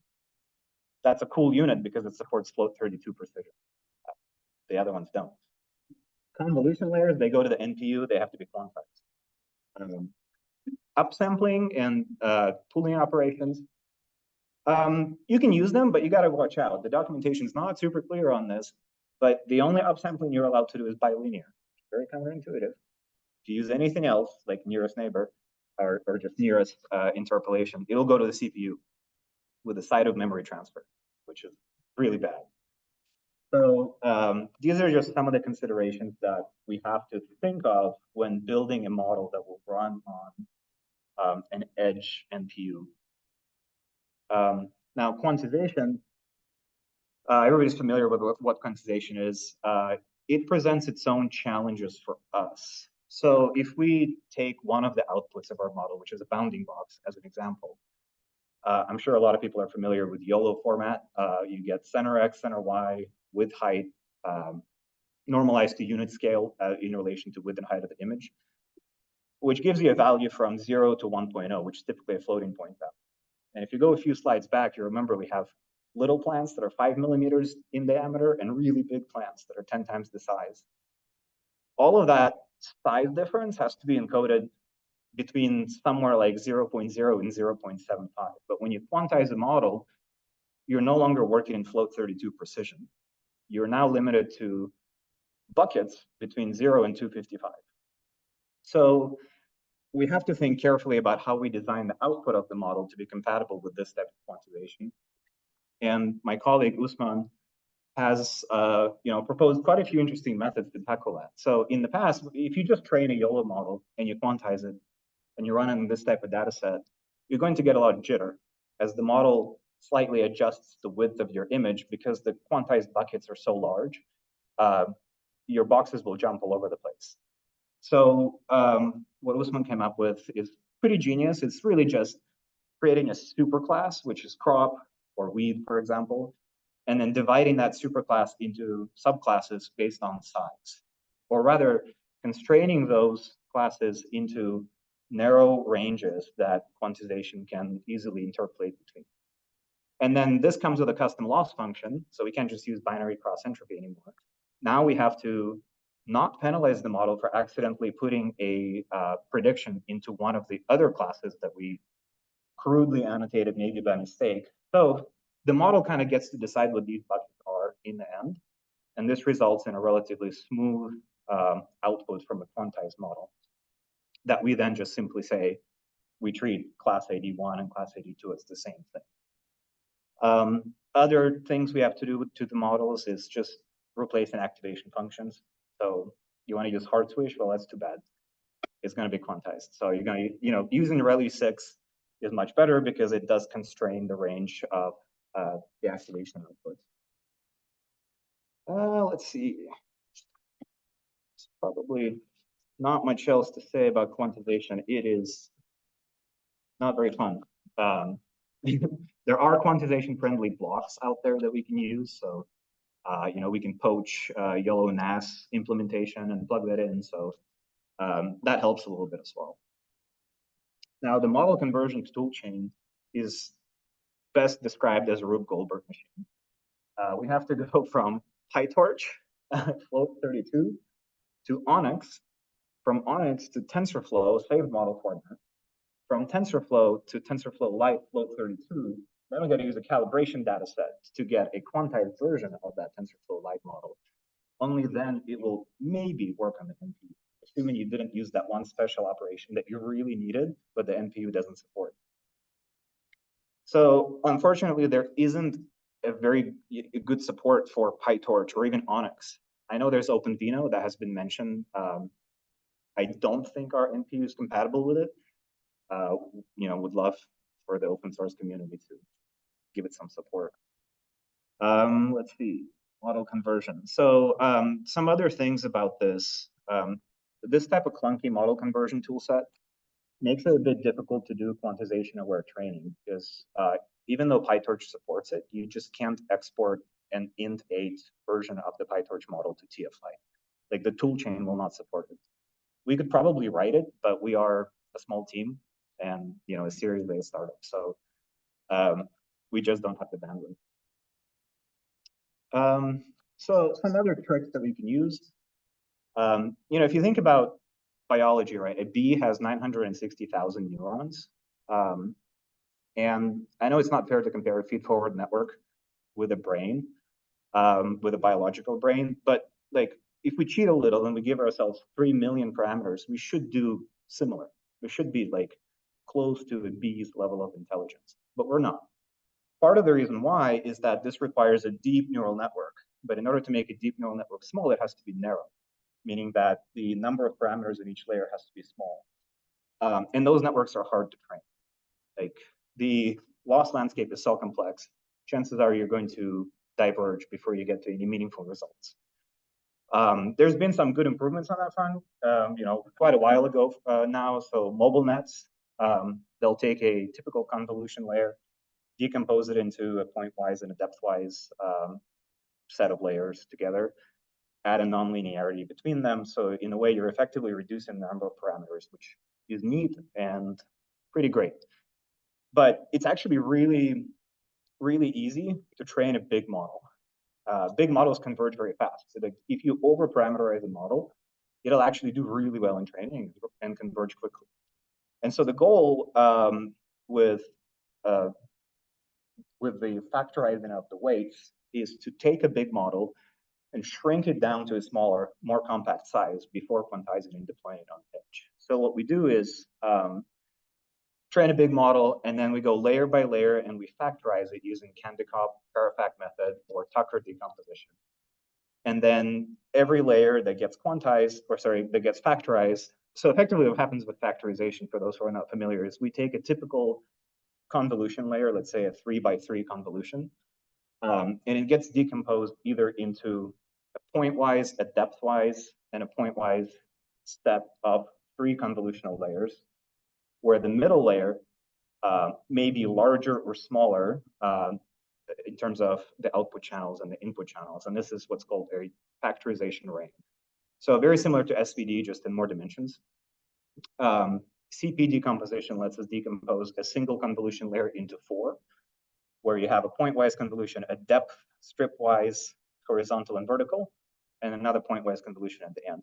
So this lets us reduce the number of parameters. Once you've trained the model, it's pretty easy to take one layer, decompose it, plug it back in, fine tune, and just keep doing that until you've reduced, a 20 million parameter network to the 3 million.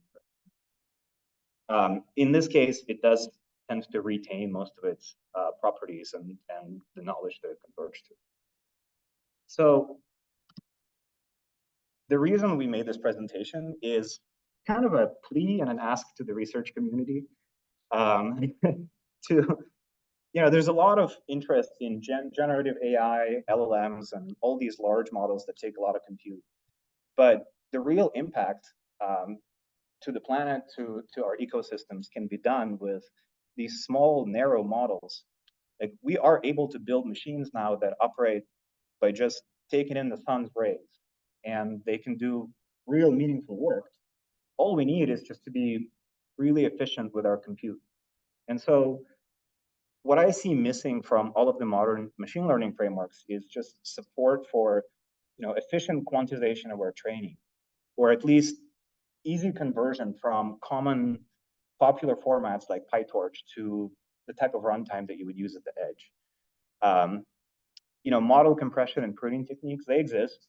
There's lots of papers about them. CVPR has had those papers presented, way back in 2014.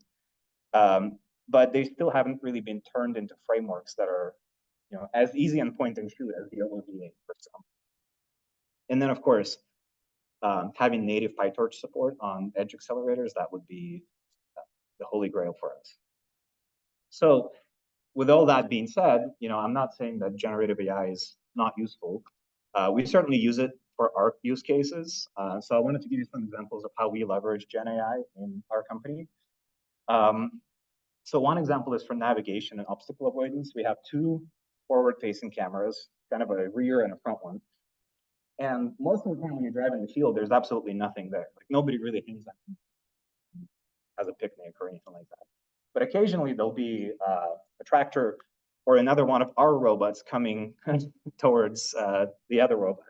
And so it's pretty hard to obtain data for this. Like, sure, we can take a car out to the field, or we can take a tractor, or we can take one of our robots.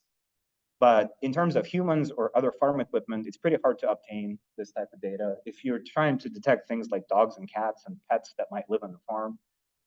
So we use generative AI to actually in-paint those into our empty navigation frames, and one-shot detectors like Dino to add an annotation around it. So that's one way in which we use Gen AI. The other one is actually just crop hopping. So we operate in sugar beets today. We can also operate in soybeans. Why? Because we replaced all of our sugar beet plants with soybeans using Gen AI. It's not great. Like, it's not going to give you amazing results. We all know synthetic data can only go so far, but it's good enough to bootstrap a model. And once you have a bootstrap model with some clever techniques, especially, like I mentioned, taking the temporal dimension into account, you can start annotating data without involving humans, other than for review. And you can actually just take your existing data set with your sugar beets and completely replace everything with soybeans, or strawberries or onions. So so Gen AI, definitely not a gimmick, very useful tool if applied correctly. And that's it. Probably one of the shorter presentations. Enjoy.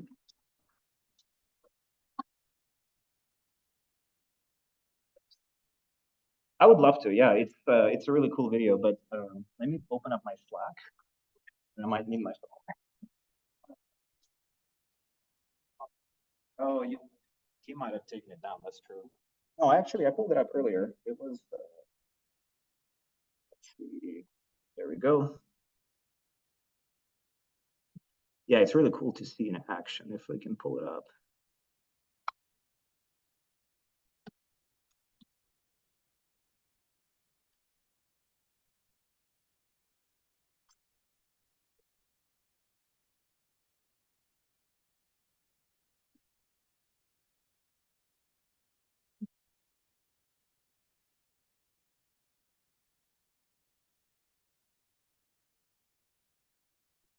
The music is cool. Probably also stock. So, you know, you've probably heard it a number of times.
All right. Thanks, Yuri.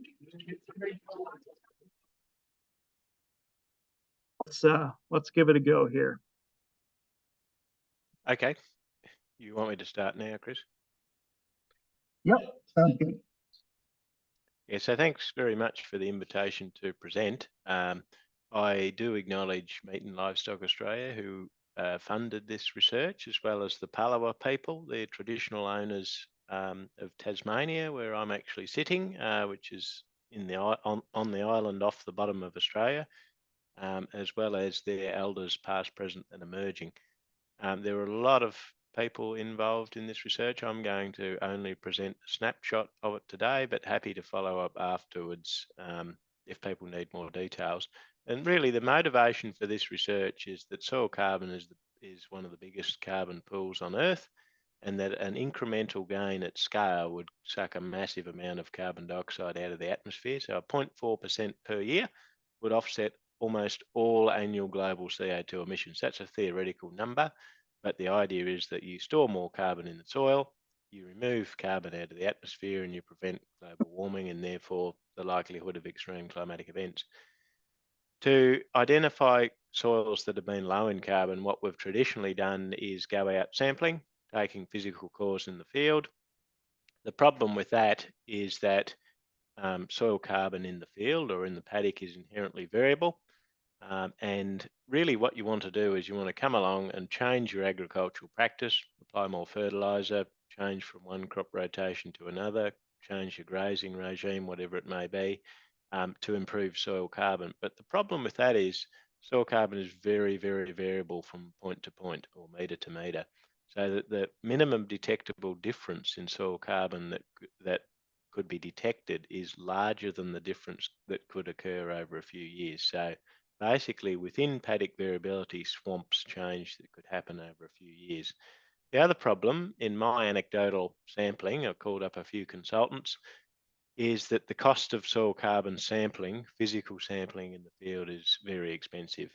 So it's really between $15 and $60 a hectare. in 2022, and I imagine many other countries very similar, including the US, the Australian government released a scheme with the idea of reducing the cost of measuring soil carbon down to $3 a hectare. So we're at $15 to $60 a hectare now, and they're wanting it to get down to $3 a hectare. Well, I mean, it might be a stretch target, but any movement in the right direction would be beneficial. So really what we tried to do is we said, well, could AI and remote sensing and process-based modelling be coupled together in a hybrid fashion to improve the quantification of soil carbon at scale? So really, we sort of had two schools of thought, and this is really where my background and where my team specialises in, which is sort of spatial modelling and also temporal modelling. So spatial modelling, not new, been around since probably the 1960s or 1970s. You have satellite imagery, and then you combine it with some form of machine learning. Really good at spatial quantification of biomass, of crop or pasture biomass. Not really good in terms of mechanistically understanding the changes in soil carbon. Statistically it can, but mechanistically probably not.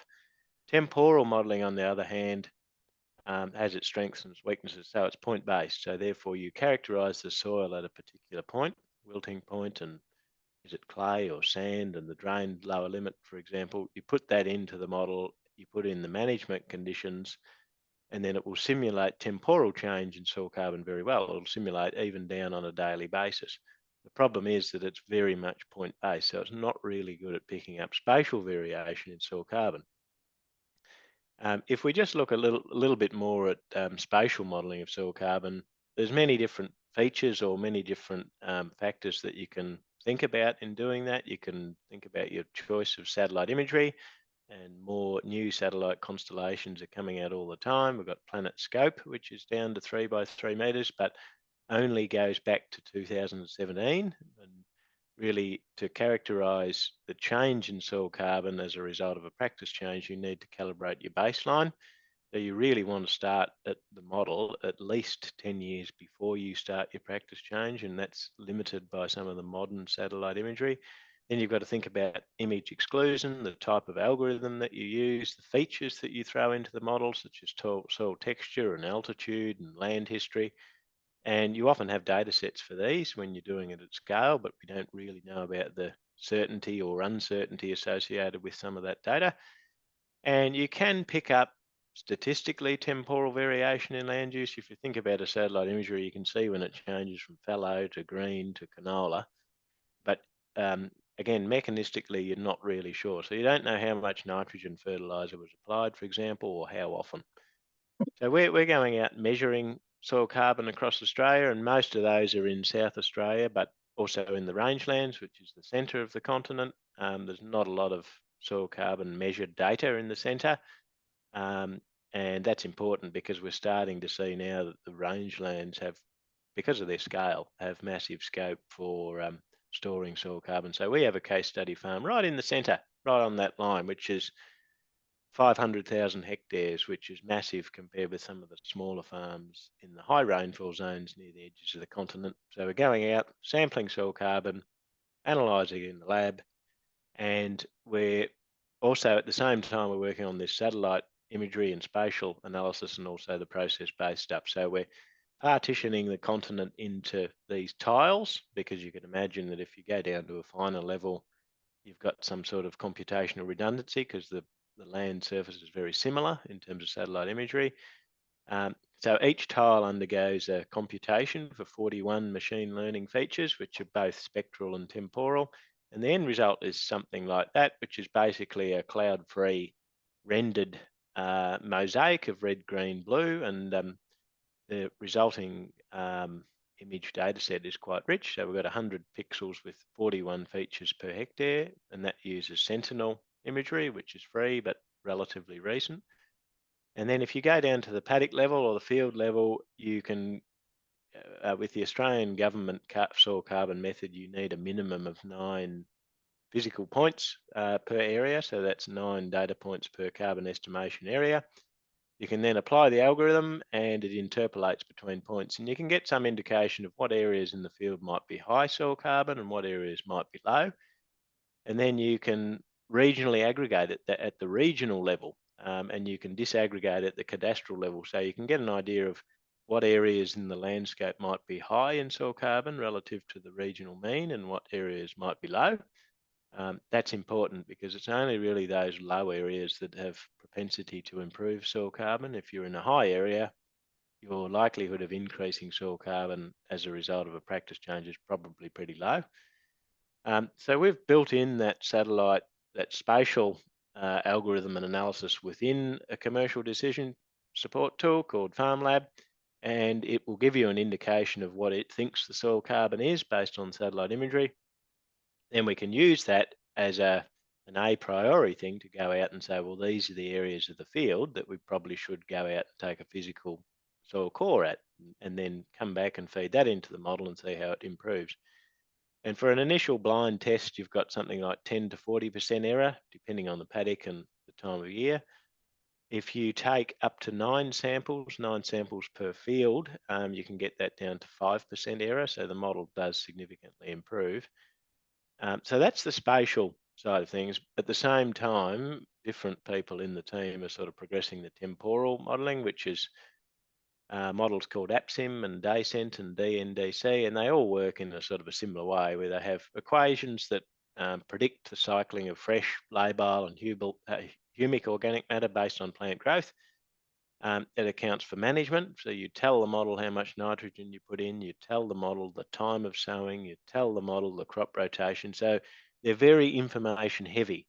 Now, the problem with that is for most fields, most farmers don't know what happened in a particular paddock 3 years before you started, and you do need that to spin up or equilibrate the model. So we're sort of looking at information redundancy.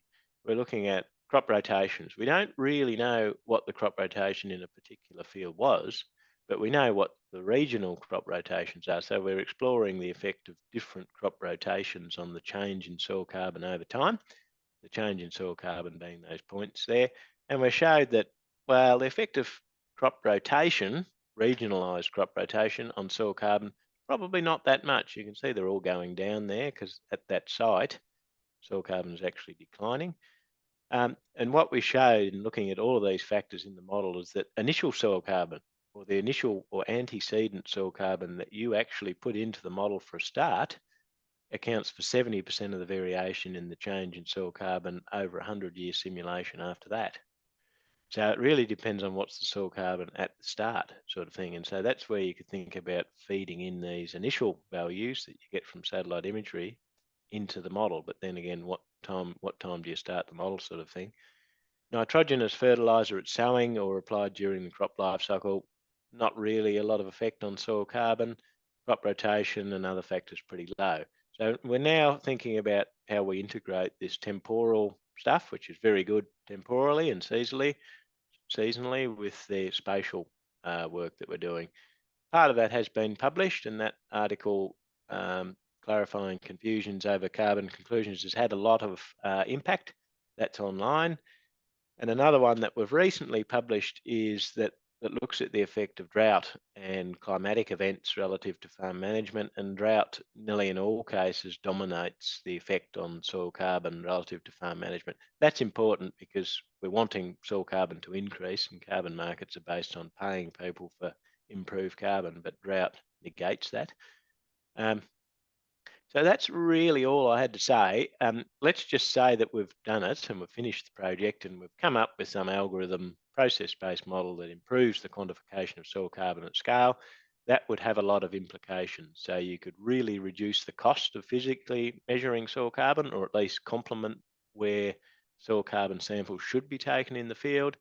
Big implications for carbon markets, and interest in those is growing by the day. Climate Action Reserve, ERA, gold standard.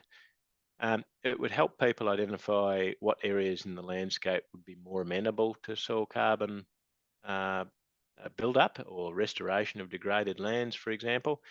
And this is something that I do regularly as the director of the Carbon Storage Partnership. Is there's all this focus on making an individual farm carbon neutral. I think that's probably a little bit misguided. I mean, if you think about the continental level, what areas of the continent would be better for carbon storage and biodiversity conservation and environmental stewardship, and what areas would be better for commodity-based production?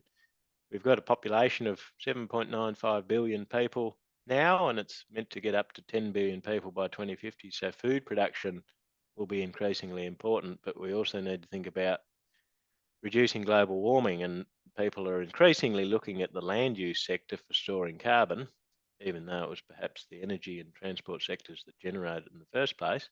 So where do we, what areas do we prioritise for carbon storage and environmental stewardship, and what areas for, crop and wheat and pasture production sort of thing? And you could do that with an approach like this. So work across sectors and regions rather than within an individual farm. The only other thing I wanted to mention is that we've started to use drone imagery. That gets down to 5 millimeters squared, and you can see the immediate effect of grazing. So they've pretty much removed all of the pasture biomass. Why would we use drone imagery?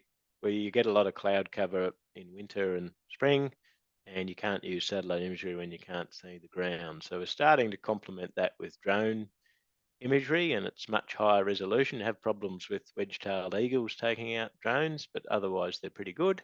And you can even see individual plants within the paddock with the drone imagery. So it'd be really useful, but it's much more labour intensive. So how do we balance that less accurate satellite imagery based approach with the need for drones? So we're starting to work on that in some of our work at the moment, really aimed at drought resilience. And so we've just got another $13.5 million from the Australian government to continue that work. But there's a large number of people behind all of that work. So Key and FarmLab and Perennial, which is US, and the Australian government, and also Meat and Livestock Australia. So thanks very much for the invitation to present, Chris.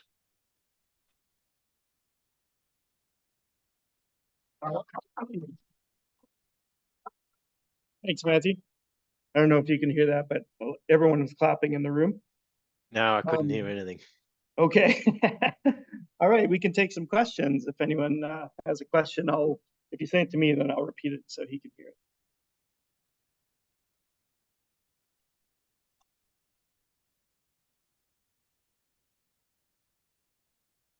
I got maybe a couple here, Matthew.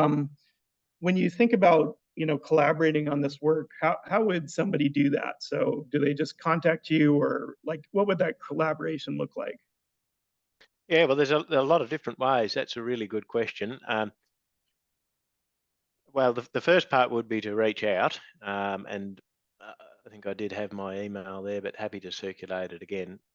There are people doing complementary work. It might be on a subset of the work that I showed. It might be someone working on using satellite imagery to predict soil carbon. So happy to hear from what they've done and how they've learnt. So knowledge exchange.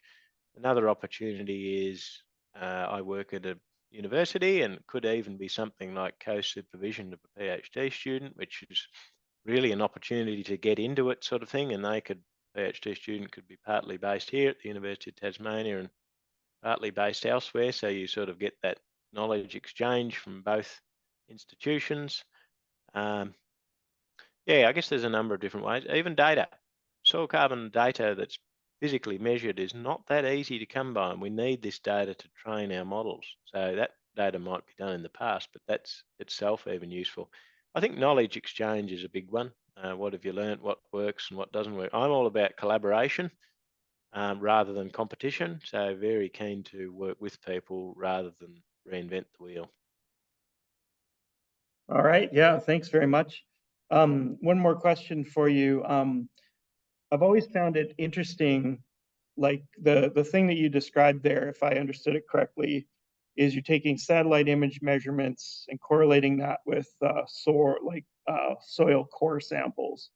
So what's the physics of that? Is it roughly that the more biomass that you're observing that indicates more carbon in the soil, or is it more complicated than that?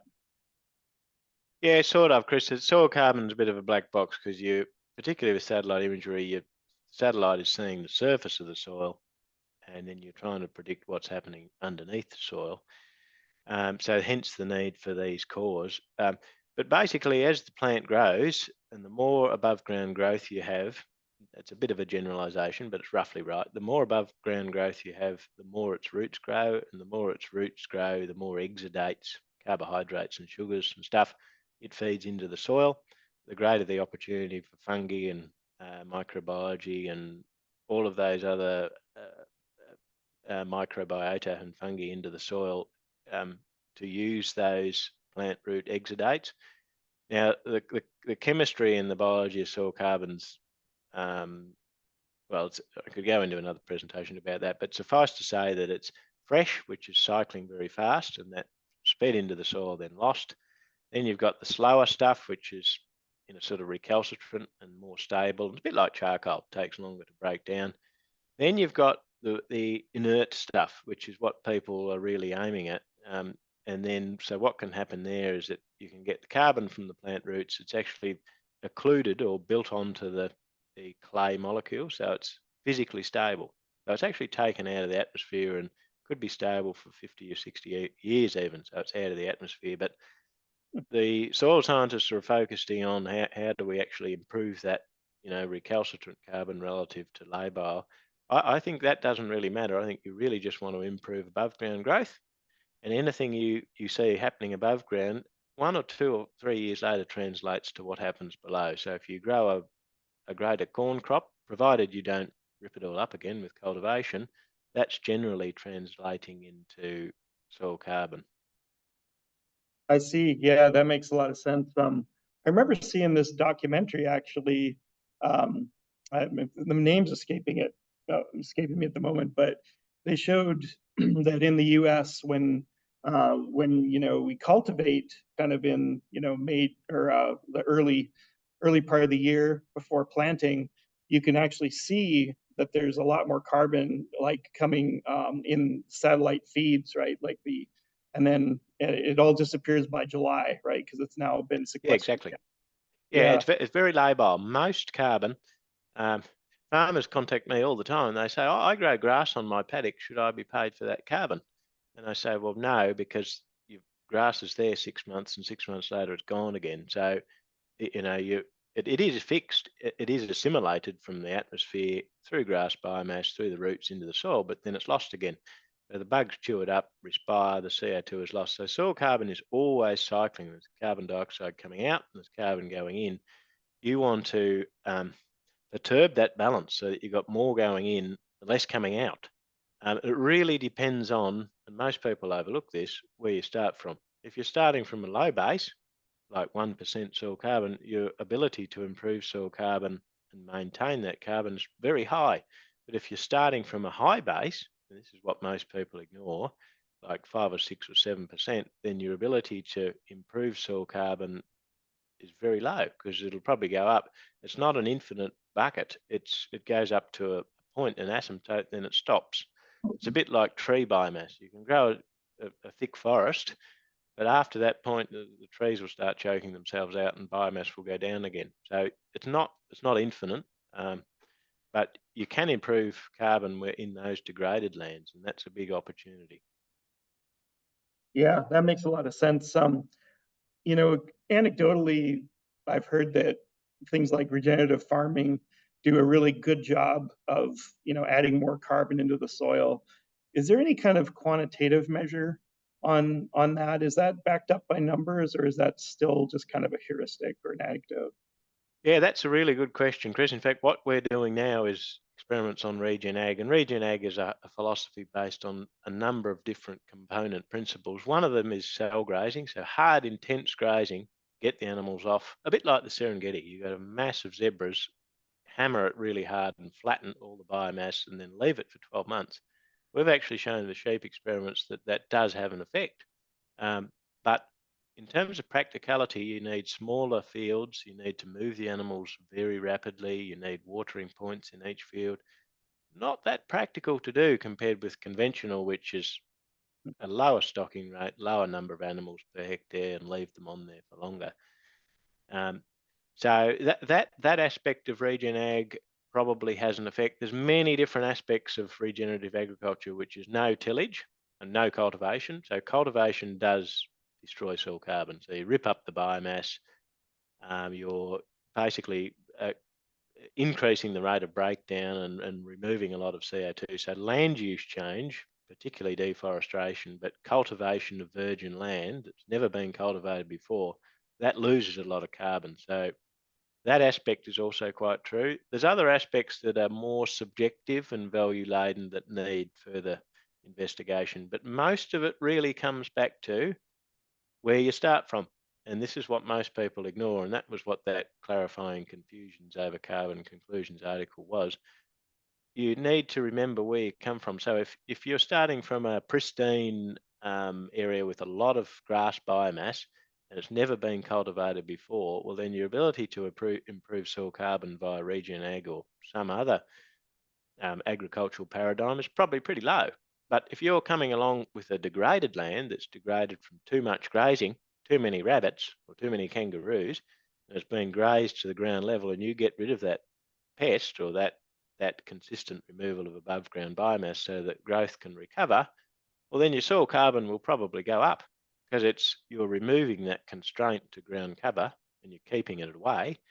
Well, then your soil carbon will probably go up. So regen ag or more fertilizer or agroecology or organic agriculture or whatever you want to call it, doesn't really matter, provided it's the change in what you do for your practice today relative to what it was yesterday that's important. And most people ignore what it was yesterday and just come along and say, I've got this new approach. This new approach can improve soil carbon, possibly, but what was it yesterday? I see. Question from the audience.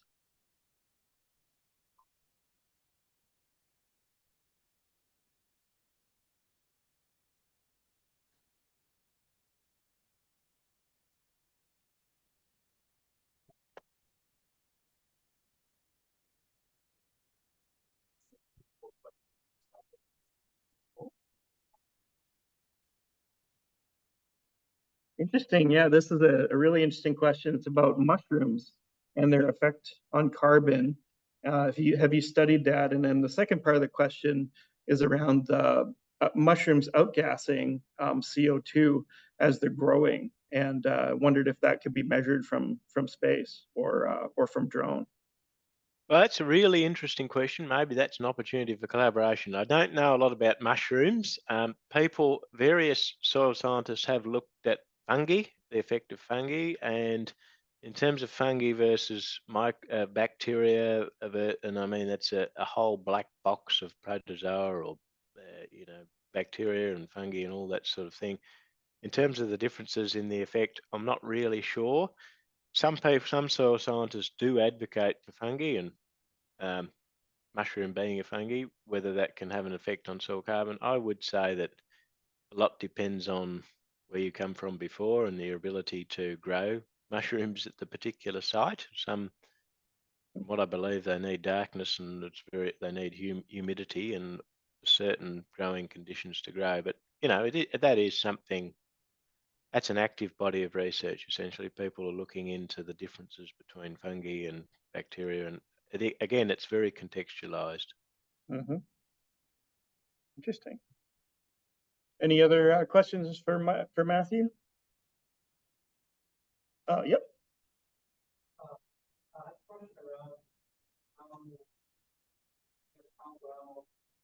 Visual features of soil work. There's been a lot of around that. Does it actually work?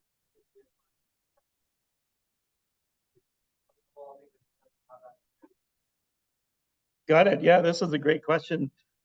When you're measuring these things from the soil, you're looking at visual features of the soil, and the question is around how well that actually works, because it's such an indirect measurement of the of the carbon content. So if you could comment kind of on how well you think that work and if there's better approaches. Yeah, that's a really good question, and that has plagued biophysical modelers and agronomists and soil scientists for a long time. Because the satellite is pointing at the top of the surface and it's basically getting a reflectance from the surface, your ability to know what's actually happening to soil carbon without measuring it is questionable. What you do know is you have certain covariates. So soil carbon correlates very well with soil texture, And when the soil surface is bare, you know what the soil texture is. So a clay typically sequesters a lot more carbon than a sand. And we know pretty well where sandy soils are, and we know where clays are, and similarly, loam's more conducive to carbon sequestration as well. The other factor is climate. We know what climate is. The more rainfall you get, the more growth you have. The more growth you have, the more likely you are to get soil carbon. So we're coming at these covariates or proxies, which we do know very well, and we know that these correlate pretty tightly, pretty strongly with soil carbon. So the more rainfall, more likely you have soil carbon.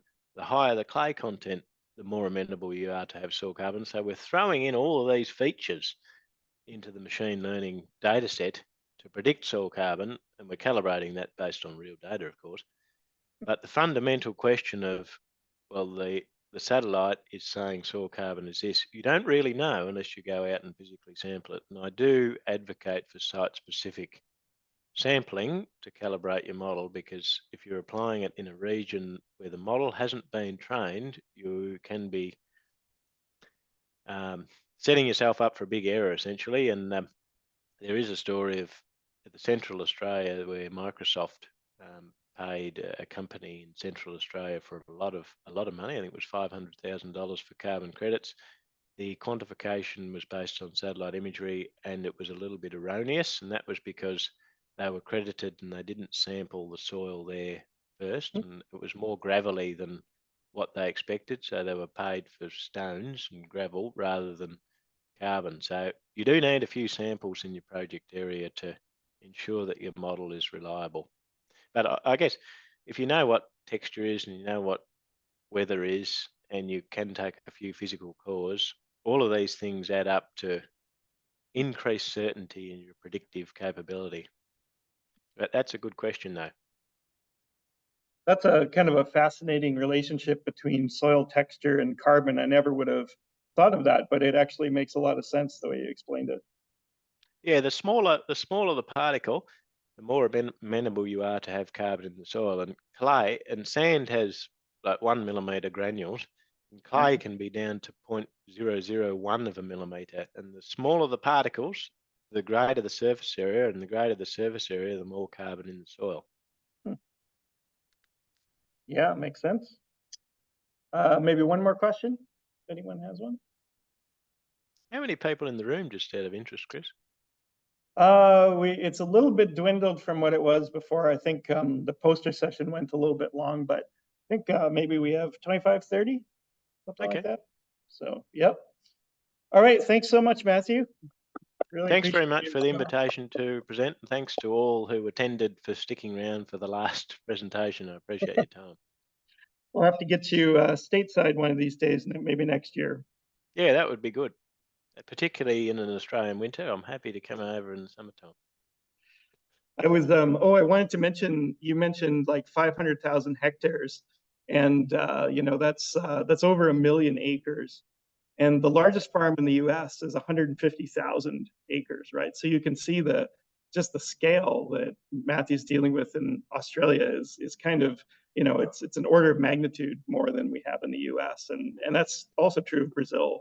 There's farms in Brazil that are like 1.5 million acres, right? It's just incredible. So yeah, that scale is proportional to rainfall, though. So you might only grow 1 or 2 plants per hectare, sort of thing, and the rest is sand and rocks, sort of thing. So that's why the scale is much bigger in the centre. Near the edges of the continent, where you get more rainfall, where I am, the farms are smaller. Okay, thanks, Matthew. Appreciate. Thanks very much again, Chris, and thanks very much everyone for attending. I appreciate your time. You betcha. Thanks, Matthew. Thanks, Chris. See you, Walt. See you. Okay, now I'm going to switch to, oh, here we go. So just a schedule check here. We are,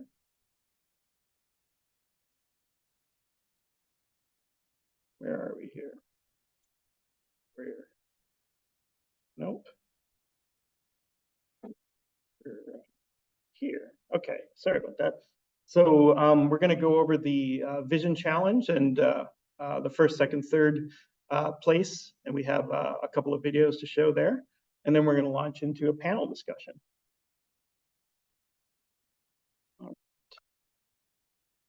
Yeah.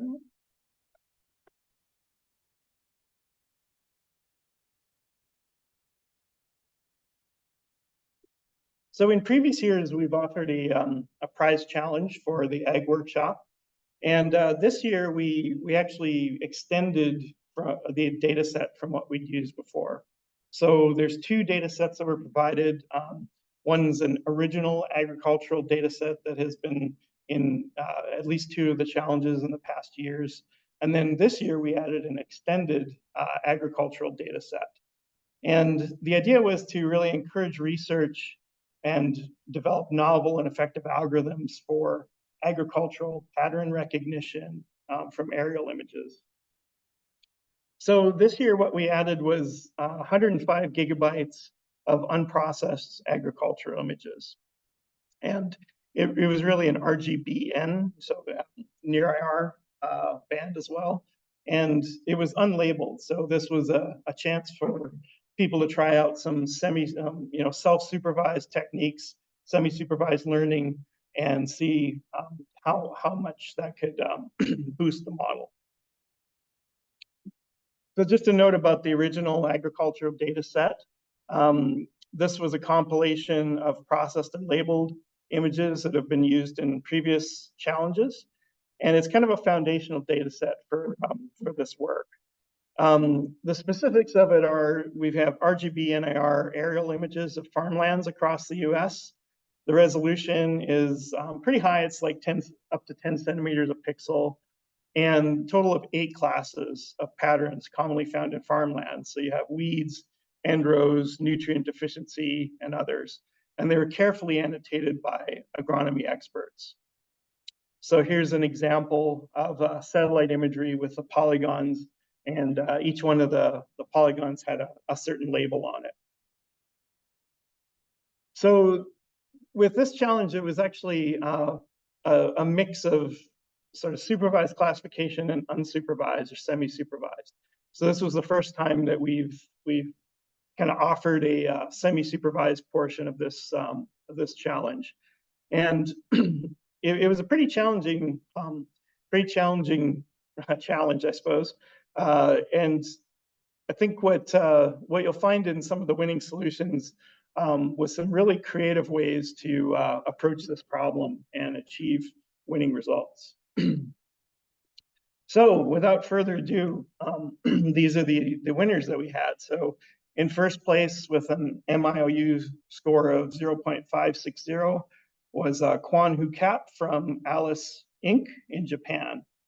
And second place was Wang Lu, PhD candidate at Hunan University, China, with 0.547. And you can see there was a very small difference between second and third. And in fact, there was a tie for third. So the two teams that tied for third, Key Laboratory at Intelligent Perception and Image Understanding, led by Xiaoqing Liu.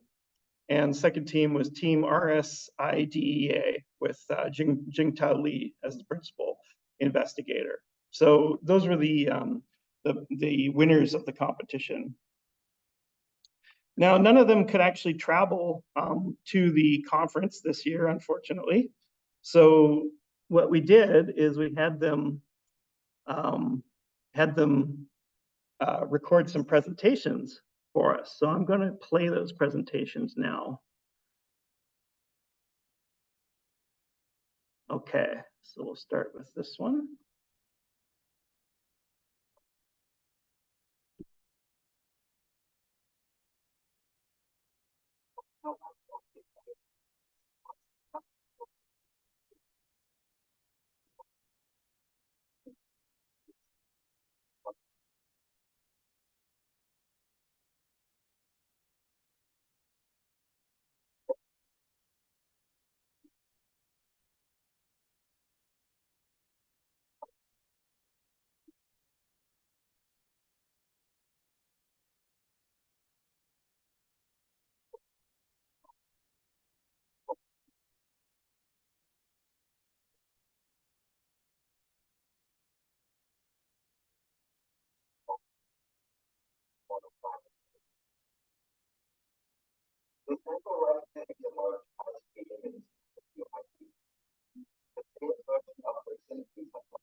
generate one scheduler with supply. Then the polynomial scheduler use probability weight. The model with the bank and IO use is selected for the final solution. Obviously,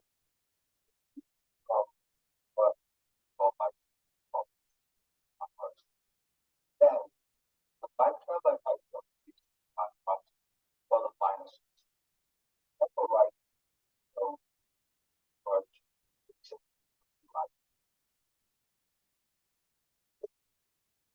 of the input from the first point row.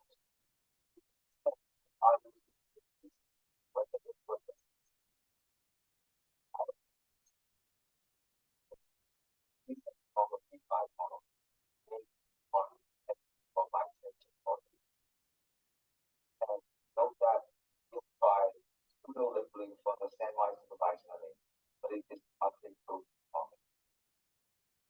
Thank you so much for listening, and feel free to ask me any questions. All right. We could clap, but he won't hear it, so we won't do it.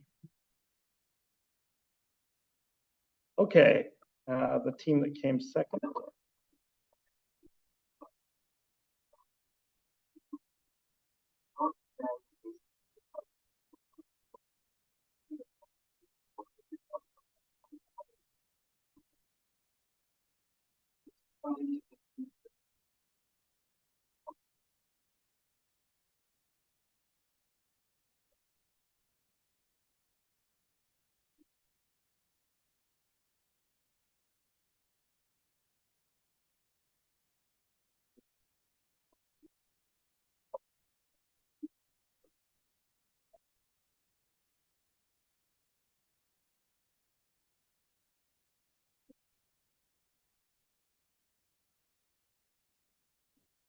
Crop growth, soil factors, and nutrient distribution.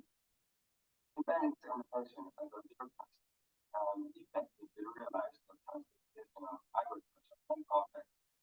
In this challenge, we aim to find a satisfactory implementation model to automatically predict the genetic level for each pixel within of interest.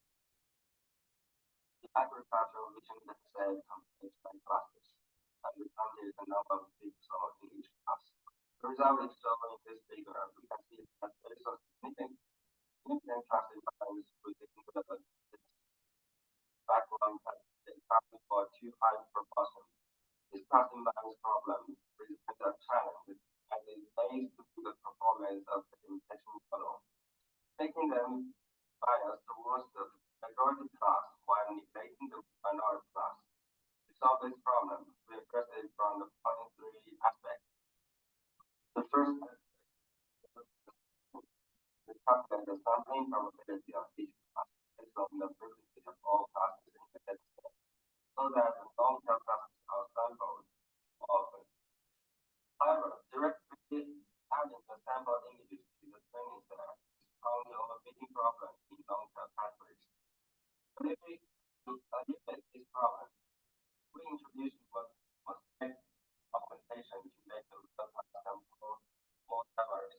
Specifically, we first randomly sample the long-tail class 4 times to obtain 4 images. Then we concatenate these 4 images and then sample them by 2 times to obtain the mosaic image. Finally, we merge the original training set within these mosaic images into a new training set. Second one is possible weighting. Specifically, we calculate the weight of each category based on the number of samples of each class that have participated in the training. The fewer the number of pixels in this class, the greater the weight. We approach where classes participate in all the training to evaluate the problem of sampling. The third one is probability post-process. After the model outputs a probability value for each class, we directly multiply the probability of the graph class by 2 and the probability of the background class by 0.55. This method can improve the predicted probability of the red class and prevent it from being overwhelmed by the background class. Here is our solution. We concatenate the RGB and RMBs as a Gaussian input, and the random resize drop, horizontal flip, vertical flip, and color jitter are utilized as those data augmentation. We choose FM defect with 3 class, Sequoia, and Abernet as the basic model architecture, and the efficient and mixed vision transformer has been employed when testing. The test time augmentation is utilized to improve the performance of each single model. After that, we utilize mass average as the basic ensemble to use the class probabilities predicted by these single models. Finally, the post-process is introduced to refine the ensemble results. Table 1 explores the effectiveness of the ACW loss function and the RCS mosaic. Transformer with three can get a 44.09 MIMO score. Color augmentation can improve the performance slightly. Both the ACW loss and RCS mosaic get a significant improvement, demonstrating the effectiveness of this method. Table 2 evaluates the effectiveness of the post-process. We conducted this experiment on the mixed vision transformer backbone only. We can see that a slight improvement is being gained after using our post-process. Table 3 is the performance of the primary used single modes and the ensemble wise. We can see that a great improvement is being achieved because of the fusion of the different segmentation architecture and backbone networks. In summary, we introduced a mosaic augmentation with real-class sampling. While increasing the number of long-tail category samples, the diversity of the dataset has been expanded. Second, we introduced an adaptive loss reweighting controls, term-based loss, while suppressing the excessive participation of common classes in training. Contribution of long-tail classes has also been improved. Third, we designed the probability to compose the process strategy. The mean accuracy of all classes has been improved. Thank you for listening.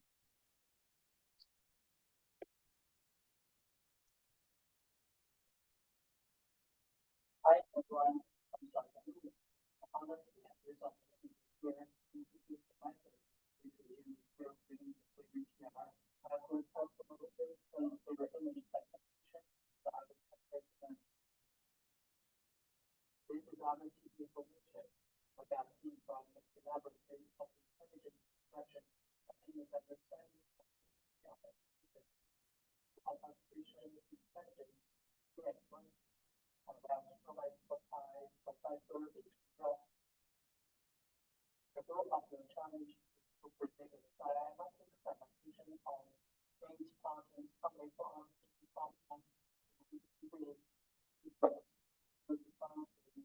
and others. Because the challenge to introduce multiple groups visualize and predict level searches to advance activities that help to record information. The inclusion of the level data and better performance improvements is considered. The order of our method is shown at the here. So it is the formula. The last page and particularly the defect of data for versus the order. So we can feel of the evidence to change features. So if the different as well, we include the before of the before our power. So the encoder about the encoder encoder equivalent to that of description. And when you have a little which is to from below and we start to optimize our technology.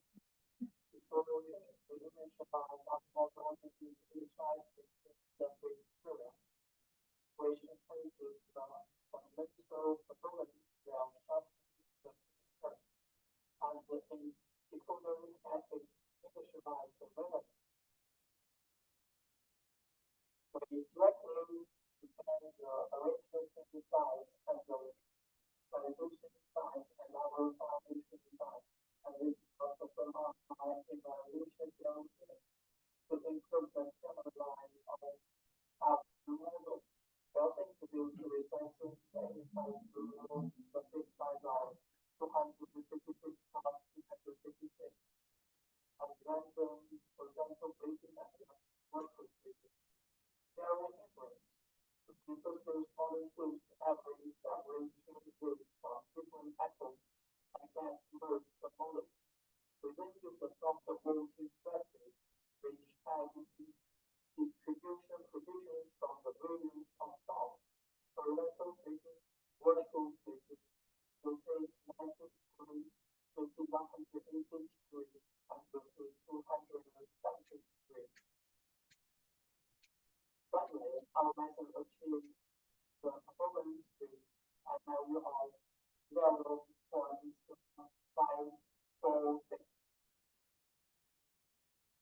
There are some very interesting results.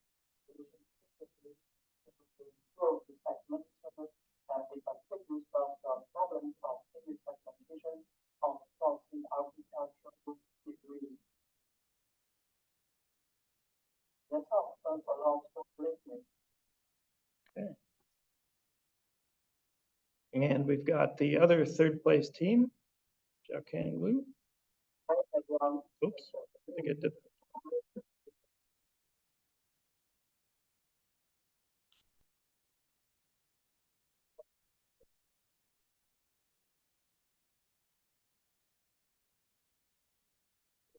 I think we saw that. Oh, I guess I did them all. We watched two short ones, right, on the third place.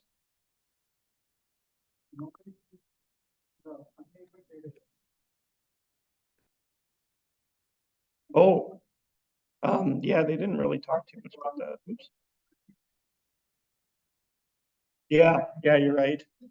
Actually, on that note, I was talking to Leo at the break, and we'd like to kind of open it up to anyone who wants to participate and plan the next challenge. If you have data that you can contribute, or if you have different ideas for the challenge, we'd definitely like to hear them. So if you want to contact me or Leo after the break or at the conference, we'd love to hear from you. Okay, so we're a little bit ahead of schedule here. The next thing that we have is the panel, and we don't have Paula yet. I think she's on her way. Hopefully coming soon. I thought maybe what we could do, I could talk a little bit about what we do at Blue River until she gets here, and then we'll transition. So this is the See and Spray system. This is what we call See and Spray Ultimate. It's a computer vision and machine learning system that's mounted on a John Deere platform. So what you're looking at here is it's going through the field. It's going through, in this case, soybeans, row soybeans, and doing green on green real-time weeding. Some of the features of this machine is pretty big. I don't know if you've ever seen one of these in real life, but from tip to tip, it's 120 feet long. That black carbon fiber spray boom is 120 feet tip to tip. The machine is capable of going 15 miles an hour, and it can cover up to 800 to 1,000 acres in a day. That sounds like quite a bit, but when you're sort of a 12,000 acre cotton farmer, for example, that's not very, that's going to take you 12 days to get through your whole farm. So often farmers will buy 2 or 3 of these machines just because they have to get, that whole 12 days of spraying. They have to compress that into like 3 or 4 days usually. So some highlights of the system: there's 36 cameras on the boom, and they're mounted on these little triangular mounts that you can see here. They face forward, So they're looking ahead, and they're basically taking a picture. It runs through the deep learning algorithm. We built a hardened compute platform that we call the VPU. This is a NVIDIA Xavier based system. It's got a GPU on board. There's 10 of them on this machine. Kind of a funny factoid is there's literally 0.3 petabytes or petaflops of compute processing on this machine. So it very well might be the smartest agricultural machine in the world. We have these ExactApply nozzles, and what they do is a solenoid-based nozzle system that we can control really at the 20 sort of millisecond level. So what's happening real time is 15 miles an hour, taking a picture, running it through our convolutional neural network, spitting out crop and weed predictions, mapping those weeds to the ground, and then actuating the sprayer at the right time to hit the weed. So that all happens in a handful of milliseconds. A lot of people, when we explain this system, they think that there's a loop going into the cloud, and then it might do the inference in the cloud and send the result back. But it's all done on board, primarily because the connectivity in these areas is really, really poor. So this system actually doesn't rely on any kind of connectivity. It can work completely independent. Here's one of the kind of cool things that comes out of this is a spatial map of where you sprayed. So the color code here is gray means no spray, and orange to green indicates spraying. So what you can see here is that a lot of the field actually isn't sprayed, and in this case we can get 62.8% savings on the farm, and overall actually on the fleet, latest number I saw was 69% savings over the entire deployed fleet. So pretty big deal, especially for a 5,000 acre cotton farmer. You might spend easily 150K and probably a bit more actually on herbicides. So if you can, if we can put a 60-70% dent in that number, that's a lot of money that you can then go and invest in other parts of your farm. Okay, so with that, I think we'll switch over to the panel now. And I think we'll call Leo. Do you want to lead this one? Yeah, I think we can set it up here. I think what I'll do is,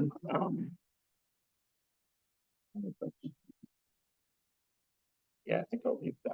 I think I'll turn my camera.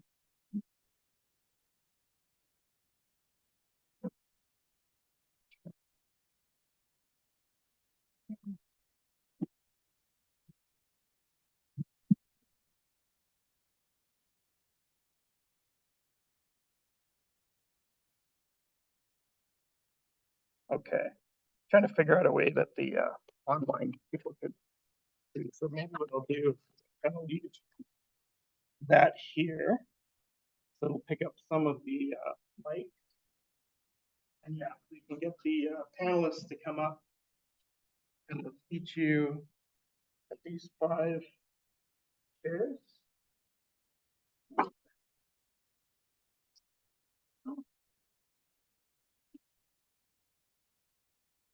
So yeah, as Chris mentioned, we have 5 panelists here today with us. We got Rabir, most of all of them are invited speakers, so earlier in the day. We want to make sure the conversation is informal as possible, so feel free to join in the conversation. I think we can do. Yeah. You want to do? Sorry, is it too imposing? No, you're fine. I no longer have a beard, so it's a certain percentage less imposing. It's the only thing is we probably don't see too much. Can we move this? Yeah, perfect.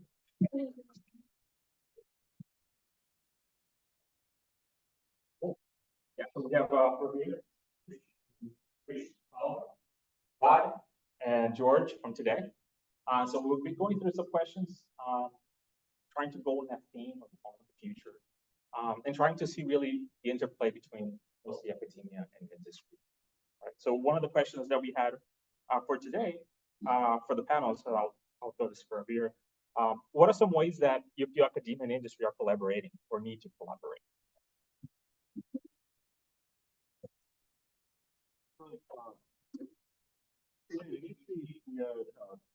We have to think of business. We have to think of making money eventually. So in a lot of our focus is more on the 2 to 3 year time frame. Even if you're doing research, it's mostly a short leash that we have to get things out. And so that's where in agriculture, a lot of the problems we're discussing are more futuristic, much further ahead. So we do need the academic partners to make some of those bets, and we would love to support them on some of those bets so that if they mature, we can adopt those technologies. But I think that's the interplay that we need across academia and industry. And even over here, we saw a bunch of work, very cool work happening in academia and industry. We, of course, work very closely with customers, with like at Microsoft. We work with all the big companies out there, with Bayer, PepsiCo, Nestle, anyone out there, we're working with them, taking technologies to customers. So their academics should leverage that to see if they want to scale the technology. We provide a platform through which we can take it to the next level.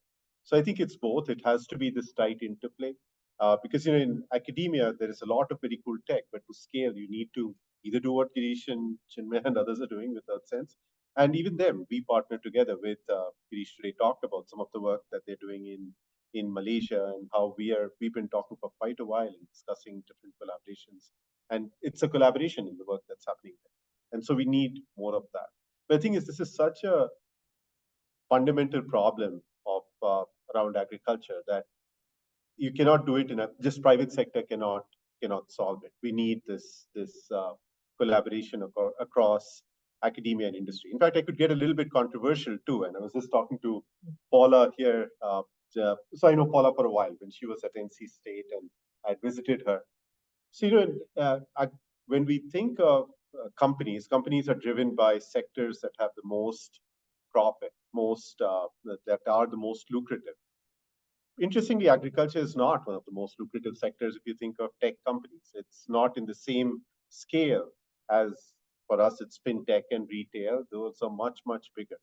So one of the things I've figured out, I've been doing this for about 10 years at Microsoft, right, is to expand the scope of not just agriculture by itself, but all the downstream applications of agriculture. So when we talk of agriculture, we talk of 4 Fs: food, what we're eating; feed, what the animals eat; fiber, what we are wearing; and fuel, the biofuels, the ethanol that you're getting. All of them are coming from a farm. So if you do that, then your total addressable market, the scope of it changes. It becomes much bigger. So even for academics, as you're thinking of this field, just expanding the scope of what you're doing helps the entire industry get much more attention. So that was slightly controversial, but the way I've navigated this.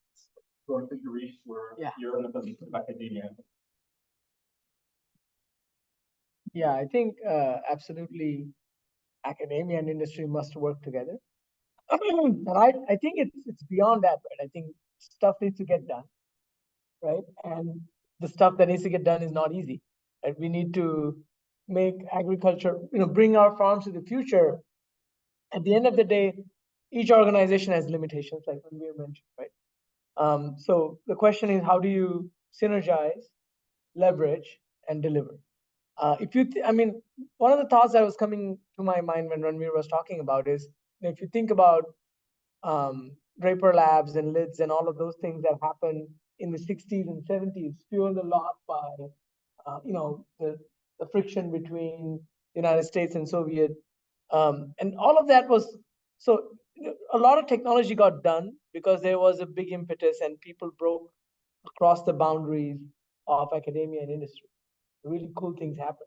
We need to do the same now. The impetus is not that there is a nuclear war, but that we're in trouble with sustainability, right? And our children need to have this planet. So I think we need to think beyond the boundaries and try to solve problems.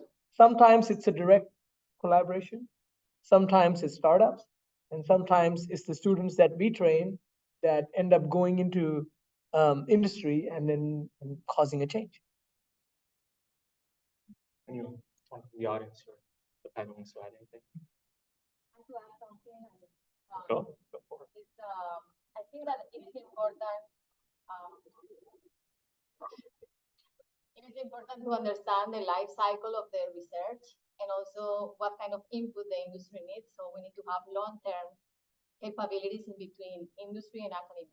So grants and all should be done and submitted with both academia and industry.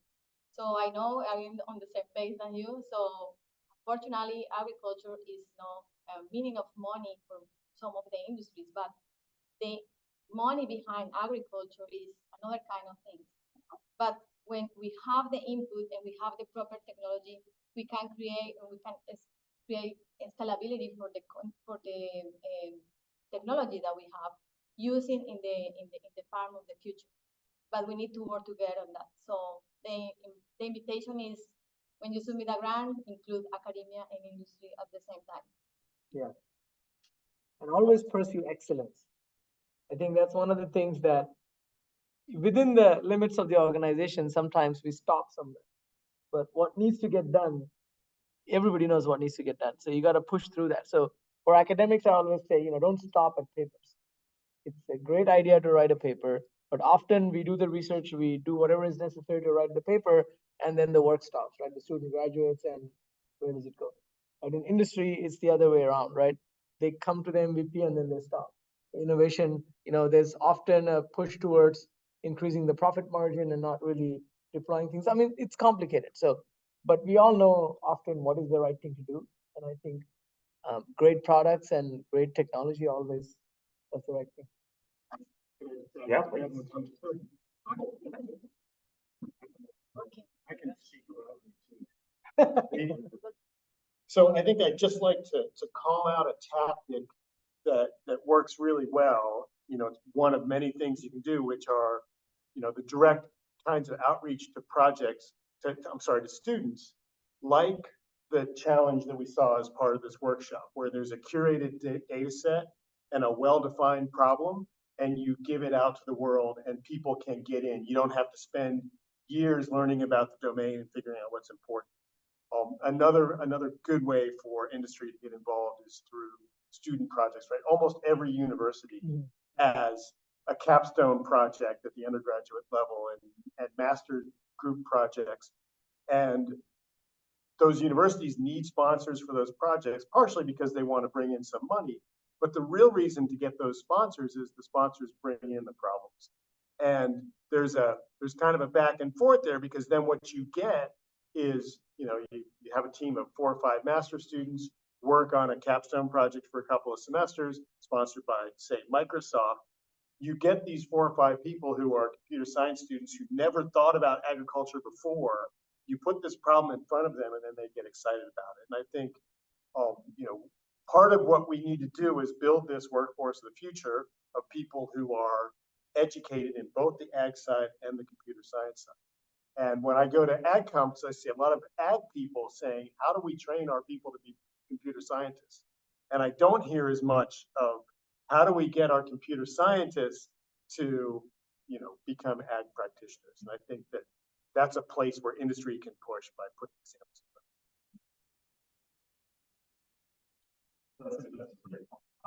So how do we calibrate academics research to be more useful to ag in general? Is there a specific way that we could do that so that we could create these capstone projects? Yeah, I can answer that. So what I've found really useful is the NSF, this is for academics, the National Science Foundation's I-Core program. So the I-Core program is about creating a value proposition. And the idea is it's tailored towards academics in the sense that you make a value proposition as a hypothesis, as a business hypothesis, and then you go and talk to real people, which is something I think we often lack in the ivory towers. We talk to students a lot, and they're real, but I think we need to go and talk to people in the farms, right? And that's something that's not easily done in an academic setting. So you go and talk to those real people's stakeholders. I mean, in our case, we talk to farmers, we talk to VCs, we talk to industry, and then you you pivot, you change your hypothesis until you find the fit between what you're trying to do and what the user at the end of the day wants. And then the skill of the academic is to take that, peel the onion, and find a technically challenging problem. So one example, and often these problems will align with something that's already been studied. So I showed today the tracking problem of the corn and estimating the height. So if you look at, that relates to the MOTS problem, the multi-object tracking and segmentation problem, which is basically a video segmentation problem. So a student of mine did her PhD in that area, just graduated. In her work, she worked with Alex Schwing. She published at CVPR. She used all the data sets that are commonly used. Unfortunately, none of them are agricultural because that's just the way of the beast. If she wants to get published here, she has to use the data sets that are used here. But then the work had impact on agriculture. So I think that creates a very nice ecosystem. So you take a real problem and connect it back to an academic problem. And then you can get your publication and have real world impact.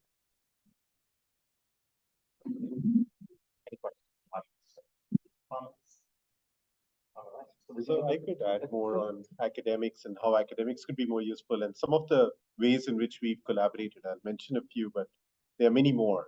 And there are different ways in which these benefits come. Like one of the most recent work we did and we are ongoing is with Ohio State University and Yale on a low-cost carbon sensor. So can you use, so one of the things we did earlier was using, so these sensors to measure soil carbon are expensive. They cost $700, if not $1,000, like more than $1,000. One of the things we said was, well, can you use your smartphone as a sensor? Like these smartphones, they have a Wi-Fi chip. If you have a Wi-Fi chip, if you measure the time of flight of Wi-Fi, it depends on the permittivity of the material. So if your soil is moist, it takes longer to traverse the same distance. But the thing is, the challenge is this is of the order of nanoseconds. So then the next insight was, if you have, because most of these Wi-Fi chipsets have two antennas, you could measure the relative time of flight instead of the absolute time of flight, which became a tractable problem. So we used it for soil moisture and soil temperature and soil permittivity. This thing got accepted at ACM Mobicom. This was one of the best paper awardees there. I was giving this talk at the National Academies, and then Professor Lal, who's a World Food Prize winner, it's like the equivalent of the Nobel Prize, he was in the audience. And he was like, well, if you could do soil moisture, we can do soil carbon probably. So then we've been sponsoring a postdoc there and the Yale University. The Ohio State has a lot of soil samples going back to the 80s. And then they are working in collaboration. Then there was a new breakthrough where they used a combination of vision plus RF to start to measure soil carbon. And your phone has both of them.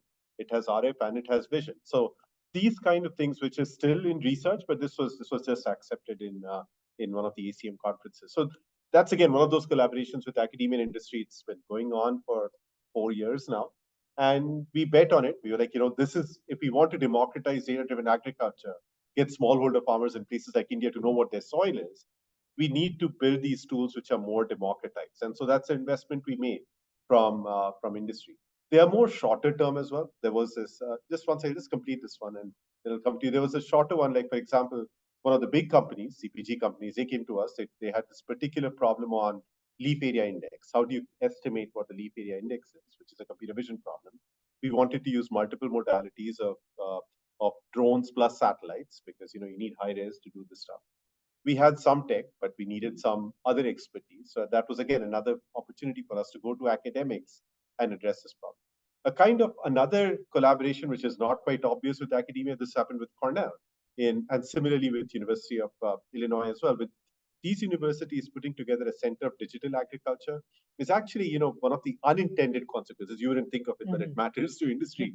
Is it becomes a very good networking ground for us. Like, one of the people who attended the Cornell hackathon throughout the weekend in February at Cornell, so you can see what the weather was like, was the CIO of Cargill. This is a guy that I had phone calls with, and here both of us in Cornell, Ithaca, doing nothing else to do and spending time with students, and we networked. We started some very cool stuff coming out of it, and for Microsoft, it was a good outcome. So these are just different ways in which we work with academia, some short term, some long term, just thinking of the business. All of these actually help us. But you had a question. Yeah. One of the things that I'm curious about is how to navigate the IT landscape when we're working on problems that everyone has a stake in. They're very valuable problems, very, matters to everybody. But at the same time, there's a common with everyone I invent. So if you guys can just comment on how to manage that kind of business experience, that's always saying that, okay, IT is with somebody's one of the That's a big problem with co-innovation. Anytime we do co-innovation with academia or with other companies, we run into this problem. Our take at Microsoft is, any pre-existing IP belongs to, so if we have pre-existing IP, that belongs to us. Someone else who comes in with pre-existing IP belongs to them. Anything else created on top, we let our customer or partner own the IP. This is just us because Microsoft's business model is around tools. We build tools. So the more people that build on top, it works for us. But as a general problem, it's a hard one. I would think academics should struggle hard for IP in Southeast. In some cases, if it's a contractual kind of a thing that we do, like the CPG scenario I was telling you about, there we pay it's like a contract with academia. So they then become a contractor for Microsoft doing the research. Like that was strategically important for us. For the soil carbon one, that we left out in the open. We're leaving Yale and Ohio State to figure out who owns it. They're working under a public grant. We've sponsored the postdoc, but it's a gift. It's not, no IP is coming back to us.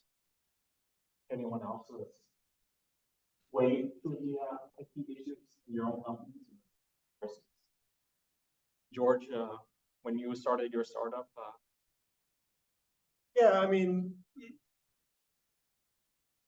universities all now have a pretty standard method of spinning IP out. Typically, if faculty is part of the startup, there's a standard deal where you just sign relatively small percentage of ownership. It's one of those things where IP is always kind of a fuzzy thing anyway, and I try not to let it get in the way because it's really very rare when there's like a concrete idea that you came up with. I invented the bicycle. That doesn't happen very often, right? What happens much more often is the idea has been out there and it's floating around, and someone comes up with a really good implementation. And so then it's more about if you're actually going to reuse the code that someone wrote, then there's mechanisms to license it. If you're going to take their idea and run with it in a startup, then we don't worry as much about it.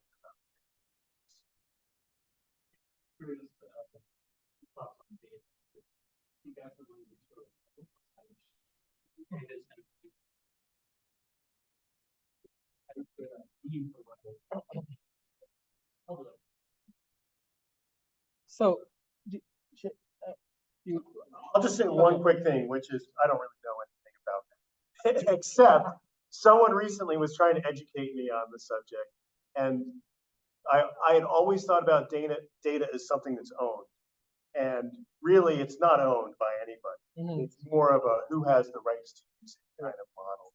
And if you start to think about it that way, maybe it gets easier to come up with models to share. But I don't have some answers. So this is a very interesting question, right? And from an academic perspective, I think the position that we have typically taken, and a lot of us have evolved through many various positions, is now it's pretty clear that if we are funded by the federal government, whether it is National Science Foundation or Defense or DOE or USDA, we will basically open the data, and at least a significant portion of it that there's obviously academic competition. So barring that, the data should be outsourced or open source, and the code, like every paper we publish, we open the code also.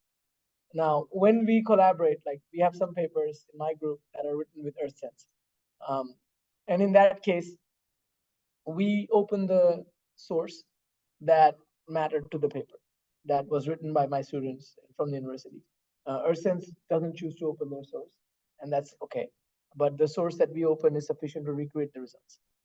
So for anything that's sponsored federally, that's the go-to way. And I think it's now more or less standardly followed. But that's from academics, and academics are sharing stuff anyway. The real question is, what do we get from industry from that perspective? answer that. So I think connecting to the conversation, I think private data is important. Yeah. It's very hard to protect new algorithms and model architectures, training objectives, because it's very open and it should stay that way. And we have a lot of customers on AWS really fine-tune on private data. So that's the only IP that's remaining. But you can also look at it like as forming data consortiums on an industry basis to build foundation models, right? That way you can amortize the cost of training across many, many use cases, because foundation models allow you to fine-tune with small amounts of private data. So that could be an incentive mechanism for the industry to contribute relatively small data sets towards building foundation models while still retaining private data advantage. You see this in healthcare. I'm sure you see this in agriculture, finance, and many other. You guys know anyone knows of any consortium like that that's currently being built or thought of? Except for maybe I think Yeah, no, so that is a very interesting point. And there has to be the right incentive for people to bring in, but it could be that foundation model for the industry. People still have this thing, especially in agriculture, where it's my data, keep it close to me, but they need to be shown the benefits of the model that you are mentioning, but it's worth giving it a shot.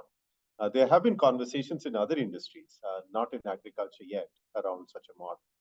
But people first start by saying, why don't you use such like a federated learning kind of an approach, right? I still own my data, but you go through these iterations to try to train the model. It's just very cumbersome to train these huge models that way, right? If you want to train one of these really large models, just doing these iterations using a federated learning approach becomes very, very cumbersome. But maybe it's still worth a shot at this point. But that's where people are talking about multi-party consortiums, multi-party compute. If I have multiple parties, they're still sharing the data. They don't get access to the data, but they can train a model jointly on that data. At this point, the way from tech companies' perspective, I think AWS must be doing the same. At Microsoft, one of the things we do is a customer who brings the data, they own the model. We don't own the model. We'll help them train the model, but the model belongs to them, like fine-tuning the model. They own the model and the data. The data doesn't leave their tenant. But that's the model we are following for, say, an agriculture company. But that doesn't address the problem you were saying. Somehow we need to get them to share the data with the academics and pool the data. Because, the bigger thing in the agriculture and food sector is right now, we are only looking at the agriculture sector. If you bring the data throughout the supply chain, it's what will unlock new efficiencies. But then you need some sort of data sharing. Capability. The universities which have large agricultural sectors, a few of them right now. You can draw analogies with universities having medical hospital systems like Stanford Healthcare. So the universities have a good relationship or test beds for practice of the healthcare or agriculture. So they can build these foundation models, select industry partners, get to monetize it. I think it's two-way benefit. And then the industry can incrementally fine-tune on private data to amortize the cost of the large foundation. I think that kind of a business model could work in the future. It's an interesting thought. I don't know if there's enough data in a single test bed. You probably need a consortium. To make a foundation model, you need a lot of data. I think, a lot. Like even with robotics, people have been struggling, right? And they've been trying to scour YouTube to get people there. I mean, this is the biggest problem in robotics, like why we don't have the ChatGPT of robotics, right? It's the amount of data that ChatGPT was trained on was just like unfathomable. And then the cost of that training is not easily affordable by a university. So I think I like the idea, but it needs to be done in a more deliberate way. I think in industry and academic partnership with resources invested and ideally a consortia is probably what will make that work. I don't know another thing. So generalized with a foundation model would be ideal, but it's not good for, we have a different kind of conditions. So we need to create like a regionalized models instead to create like a general model. So for that reason, we need to have clusters of data for different regions. So I also love the idea, but I can see that this is really difficult. Yeah, it will need, I mean, even with the AI institutes, we were not able to do it easily. We release data sets and they're available, but making a foundational model is challenging. Maybe for nicer. Yeah. Well, let's continue on. So Farm of the Future is something that I'm not only in the theme, but it's something I think we all been hearing it over and over again. I guess my question is to Rod. What do you think is missing from that conversation in terms of what do we need for the Farm of the Future? I always like to think about it from the plant perspective. Like, what can we learn from the plants more directly? I think is really what I would like to see going forward. Like, what can the plants tell us, and what can we learn from all of these new AI tools, all of the vision learning? And one thing that struck me as I hear everybody here talking is that, and I see this in my own career as a plant biologist, is I'm always asking things of the computer vision people. Can you give me an LAI? Can you give me the plant height? Can you give me the NDVI of these plants, or so I can phenotype them, and then I can put that back into my genetic model and then create something new. What I would be curious to hear is what do you need from plant biologists? What do the computer vision people need us to do to make your job easier? You're doing a ton to make the plant biologist's job easier. Is there something that can go the other way? And this is something that at our company, even though it's small, that we're just now starting to get to, where the remote sensing team was like, we need the plants to make the signal 20 nanometers longer. It's got to be a little different. What you started with is not quite, it doesn't work for us as well. And so we had a little bit of collaboration where we were engineering the signal a little bit differently based on what better fit the specs for the detection and the engineering and the computer vision guys. So, that's something one of the reasons I wanted to come here was to basically espouse that message. It's like to start hearing what you guys need from plant biologists. I'm probably the only plant biologist here, would be my guess, but something for you guys to think about, that this is not right now it's not a two-way street. I'm taking all the time from you guys, and I would like to see if we can give back and make this more of a two-way data street between plant biologists and the computer vision AI teams. Any questions right now? What do you need from plant biologists? That's a big question. First, I'd love to do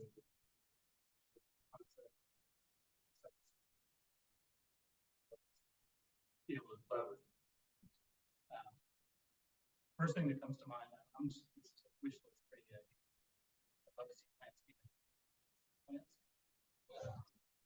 A huge area of opportunity is getting plants to be more information. Crazy.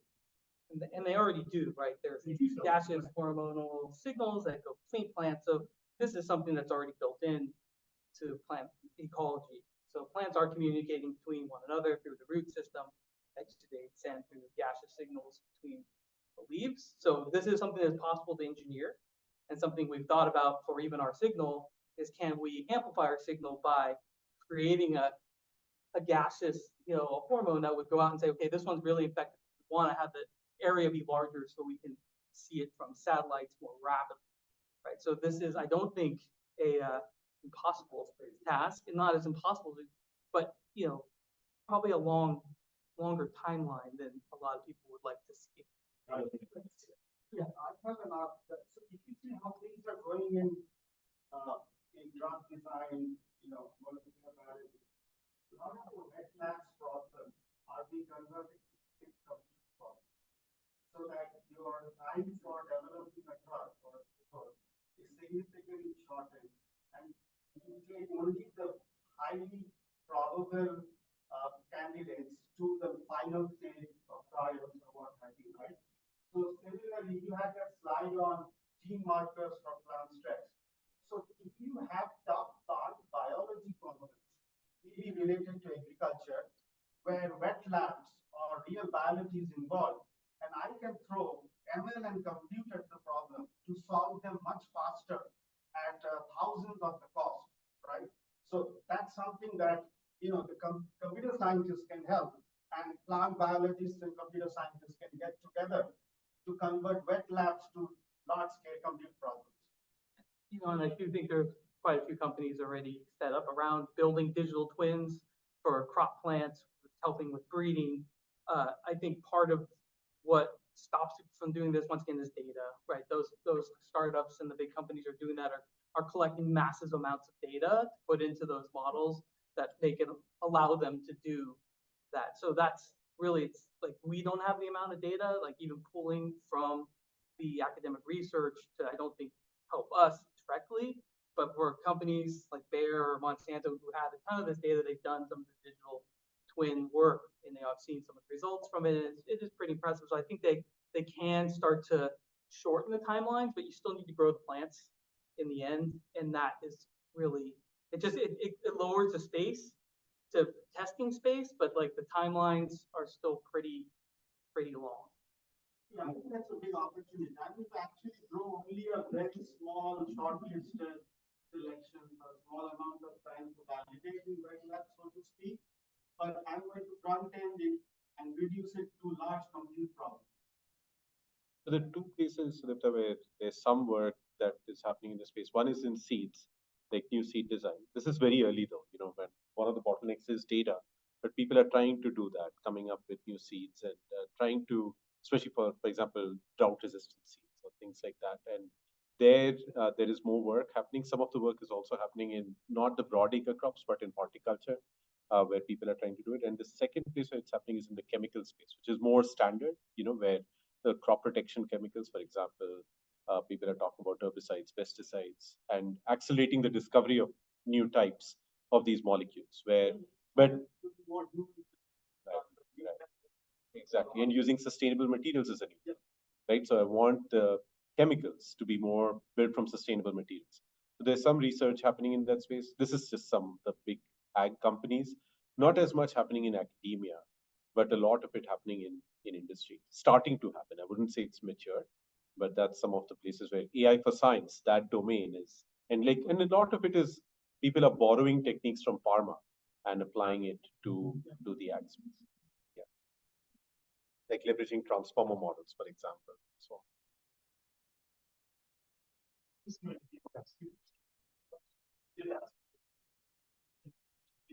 Can you speed up one plant, throw it on? Because I realize. So they already have rapid cycling. They're really small and they don't yield a ton. So there are rapid cycling varieties that have been developed for research purposes. They're small, they make small ears. Same thing with soy for a lot of. So those are things that exist. I don't know how useful they'd be for like developing new tractors or harvesters because they're not, you know, they rapid cycle. They're not like regular corn plants. If you could make a full-size corn plant in 1 month, then that's the product. If you just, you know, created, you know, 3-cycle corn in 1 year, that's pretty amazing. You've tripled the yield. So yes, there's some that would be amazing, but I don't think likely. What are we not capturing as computer science research that would be super helpful to you as plant artists? What data? Would it be the root structure? Would it be something else? What challenge would you pose? And there's so many. It's It's a high priority. Number one, if you do this. No, so I'm a geneticist, and I still think there's a lot to be. We don't know what even 90% of what the DNA sequences are doing in any given organism, even bacteria. Right? We don't know what's going on. I think if we had a better understanding of the genetic code, what's going on, you know, what's going to happen when you mix these genes together, I think it's a really huge combinatorial problem. Right. But once again, you need that genotype by phenotype data set to feed in to that to build those models. I think that would be really useful. That's not really a computer vision question so much as it is a you know, big data question. For me, that would be useful, but I think this is overall. There's no computer vision, right? It's multimodal in all aspects of what we do. Any inputs from the audience? Any questions? All right. Oh, sorry. Go ahead. Kind of like maybe a bit different topic. Kind of on the multimodal note, I want to ask all of you, how important do you think it's so like all of these solutions that you use or whatever techniques are like useful, but I think it's really important to make sure the solution is really accessible for the farmer, because like at the end of the day, the farmer is like the paramount, like the customer, who like all these solutions are aimed to help. And so like with some of the work I've done, I take a lot of time to try outputs of my model for the farmer. Can maybe each of you describe in your work how you have had to engineer the solutions more to address the farmers?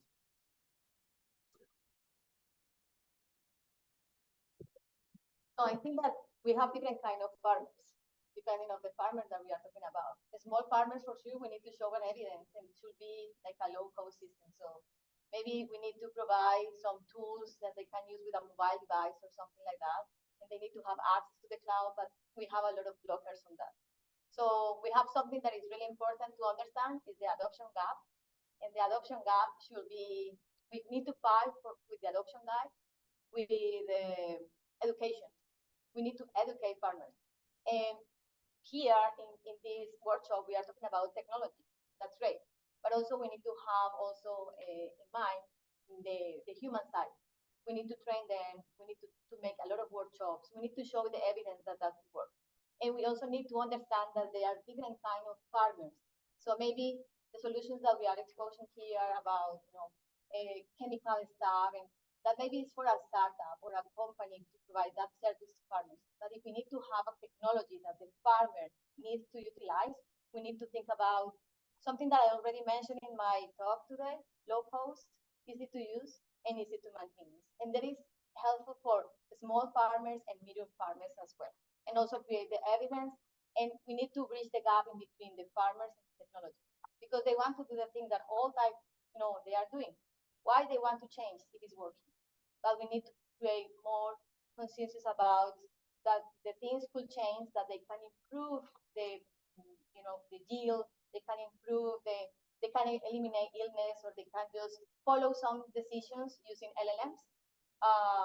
And we need to provide also some infrastructure. We are talking about the small farmers, maybe a smartphone will be great. Have a lot of sensors there, as you mentioned. They have a camera, they have sensors, they have GPS, they have a gyroscope, they have a lot of stuff that we can utilize to create that technology. I don't know if anyone else wants to add something. I just want to tell a funny story. Because I think part of like teaching people how to use the technology and understanding what they can get out of the technology can be really non-intuitive sometimes. So, one of the first ag projects I worked on, this was like 20 years ago, when we were doing sensor networks with soil moisture probes in pots and container nurseries, and we were irrigating, doing closed loop irrigation. We set up a trial in a nursery where we had a block that they were, the nursery manager was irrigating using his standard practices, and we had a block with this sensor network set up in. And at the end of the first trial, our block used like a third of the water, and the plants grew like 50% faster, and the incidence of root disease in the plants went to 0. And we were like, oh, this is amazing. Like, well, this is a great result. And so we ran it again. And the second time, they were the same. And we were like, wow, that's, they were the same, but they were both good. And trying to figure out what happened. And we went and talked to the manager, and he said, oh, well, I noticed in the first trial that this set of plants was doing really good. So I just went in and watched and kind of mimicked the schedule that the automated system was doing. And then he didn't need the automated system anymore. Like, he had this little kind of training exercise where the computers helped him learn how to water better, and then he was done. So, a lot of times the solution we as technologists think is going to be the solution isn't really the solution. It's somewhere else in there. So. That's a very funny one. The other incident which couldn't have been replicated, I started thinking, would this be replicable as well? So there was work we did with ICRISAT in India, where we looked at, for smallholder farmers, we looked at the sowing time. When do you sow the seed? And then we looked at, for groundnut and cotton, we worked with about 10,000 farmers about predicting when they should be sowing and giving this information back. And through ICRISAT, we worked with them. There we did get the benefit of giving the farmer the advice. So there we used an SMS-based, this was back in 2018, we used SMS-based method, and they did make the changes, and the people who made the changes got anywhere from 20 to 30% improvement in yield. That would be harder to replicate. It's like, it's year over year things change, but the irrigation one was an interesting. Just one comment on George. I think when we think about automation in the economy, very often it's not about placing it on it, it's about making your novice operator, first operator, look like the best operator. And so I think closing that gap is actually give them the tools of knowledge. Yeah, and I think generally we're not good at, human-computer interaction is like an open topic that we don't really know where it lands. And like someone like me, I'm a roboticist, I think a lot about autonomy, but yeah, autonomy is never the actual solution. We don't want the robots to be autonomous, because if they did, there's science fiction stories about what would happen if the robots were making their own decisions and they would decide they just don't use it anymore. So we always want to have humans making the decisions and have the technology just kind of help them out. And finding that line is a tricky part of. So in that kind of line, so some examples when you guys scaled this technology, either in academia or in industry, you're scaling the technologies, what kind of challenges did you find associated with that in that same line? Anyone from the audience? Welcome to listen. Scaling is really hard, right? I think it's the big difference. I sort of touched on it in my talk. It's like, it's one thing to come up with a little nugget. And so in academia, really what we're seeking to do, even those of us who are on the application end of the spectrum, all we're seeking is a proof of concept. This idea is possible. I can take a camera and I can look at a plant and I can count the grapes that are there, right? But that proof of concept is a very small part of the overall solution. And what you need to do in order to do that at scale is sometimes completely different. And when we did our early work in grape yield detection, I had PhD students who would take the data and they would sit with it for months and analyze and sort of filter out the bad stuff and then get the result. When it's a company that has 100 customers and there's 200 cameras out there and they want their data turned around in 24 hours, you can't do that anymore, right? And so, yeah, scaling is hard, period, across the board. Yeah, and I think the feedback is also very hard, because feedback is often not there, or it's long horizon, comes much later. For example, if my spray pointed to the useful plant and not the weed, right? How do I know that? Do I have to wait till the end of the season when the farmer tells me that most of the crops died? Or can I have small time-scale feedback and fix the models on the device, right?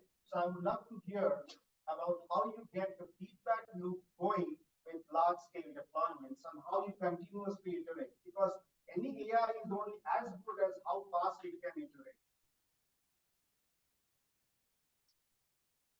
So I mean, I can say at Bloomfield, we have a team of people who have their eyes on the data and are just like looking at the pictures that come in every day. Hopefully, the idea is to never have to look at those pictures. But right now we have to look at them. And they say, oh, look, they changed the way they're pruning the bushes over here, so the model's not working as well. And they initiate, we have to go send someone.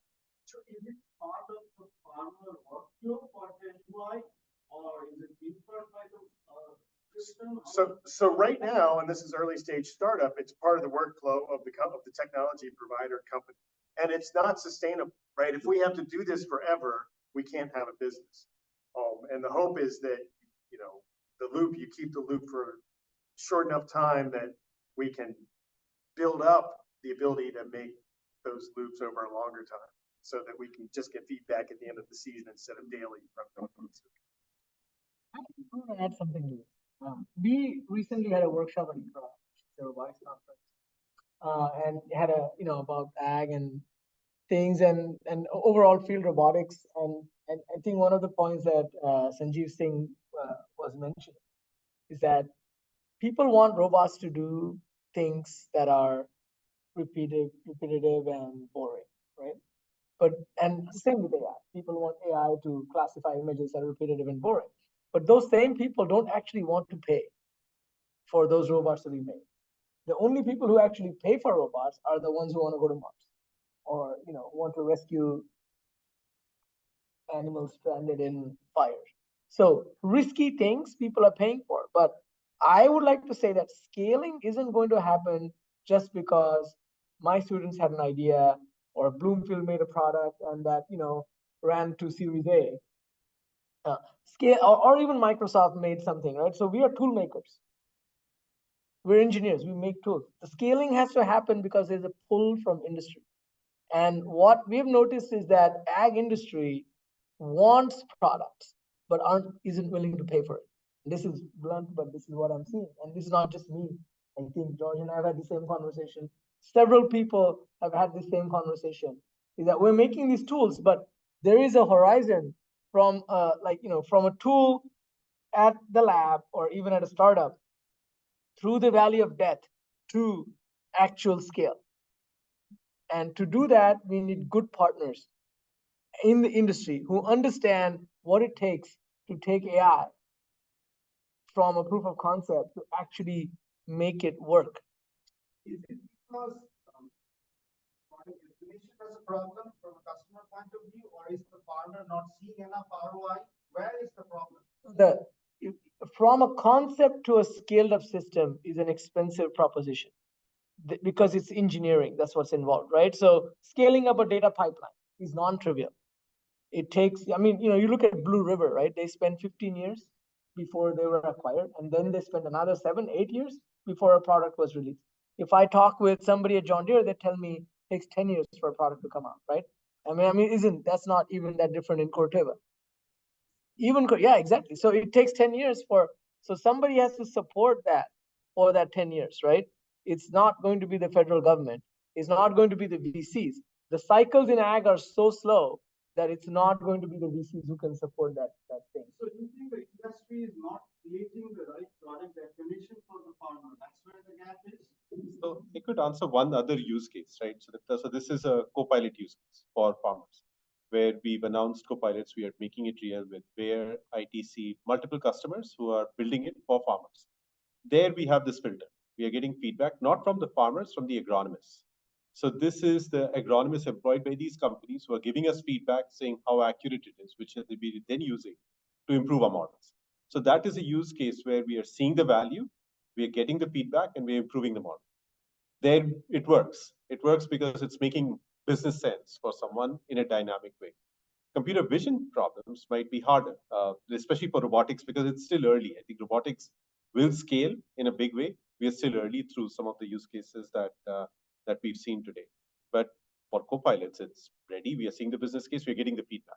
Not from the farmers. Well, farmers are in some sense giving you feedback, but the actual response here for us is coming from the expert, the agronomist. Right? Yeah, I think to answer that better, right? So it's not the product. The product definition is sometimes clear. It's what we have seen is that when we work with industry that has the vision to actually scale products, they benefit from the product actually being in their hands. And then there's other industry that's waiting for the product to scale up, and then they want to adopt it.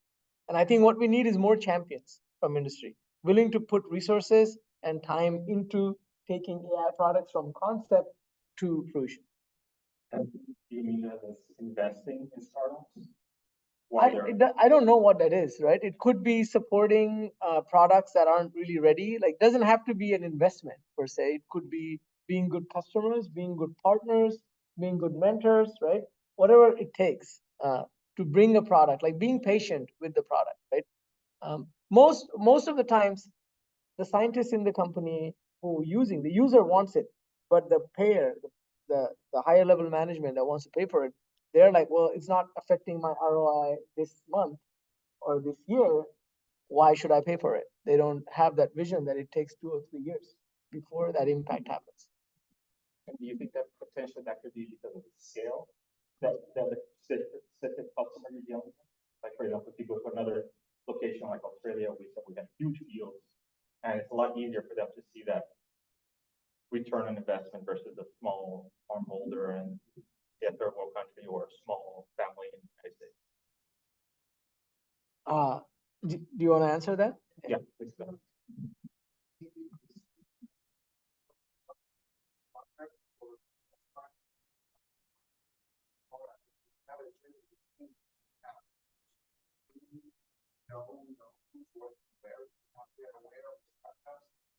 Farmers have access to whatever the agronomist suggests or whatever the agronomist is going to push, whatever chemistry whatever dealer is in the area they're going to push. So I think the wall is the fourth of the year, distributors, people that have the means to distribute whatever technology smaller startups are making, whatever they are making. So I mean, there's this concept of the farmer. Does the farmer see the ROI? Does the farmer even know that there is significant ROI? If they're trying X, Y, company, there is a large corporation that has sort of built a trust with the farmers and the growers and the distribution channels to actually be the middleman that's going to support whatever innovation. I think there is also an aspect of the tail at scale, like the long tail of smallholder farms, and I don't know this industry very well. It's my first time in this workshop. But like, if we make this ROI story scale free or scale independent, then even smallholder farms can benefit without significant upfront investment. Then you are going to get a long tail volume that from a product manufacturing or investment perspective will also amortize, right? So keeping the scale in mind and not just addressing the ultra large farms, I think there is an aspect of that as well. I can just comment on that. I mean, that's exactly what we've done. I built a robot that is scalable up and down, low cost. And, talking about some of the scaling challenges, like, I think an interesting perspective that we've seen this, that, farmers don't want to pay. Like, we can't build enough robots for farmers right now. I think one of the problems that we have in robotics that's happened a lot. I come from a software background now, but one of our founders is from a mechanical background, right? Is that I think in the software world, a lot of us have said, oh, hardware, that's like solved, that's easy. All the problem is software, robotics, and AI. And we haven't actually thought about how can we make a robot that is low cost, you can manufacture it, you can deal with supply chain issues, you can meet the demand, you can have reliability. All of these systems that go kind of in tandem with the software has, it's been ignored a lot, right? So, yeah, I think it's just one argument for having something that is like a smaller scale. It can move up and down in scale as well. But yeah, I'm curious to see if you guys have encountered a similar sentiment among farmers. But from what I've seen is like, yeah, if you can show an ROI that this is cost effective in at least the near term, they're like pretty willing to adopt it. It's just, I think a lot of them, they don't have the cash flow to say, yeah, we're going to put like $3 million for a meeting.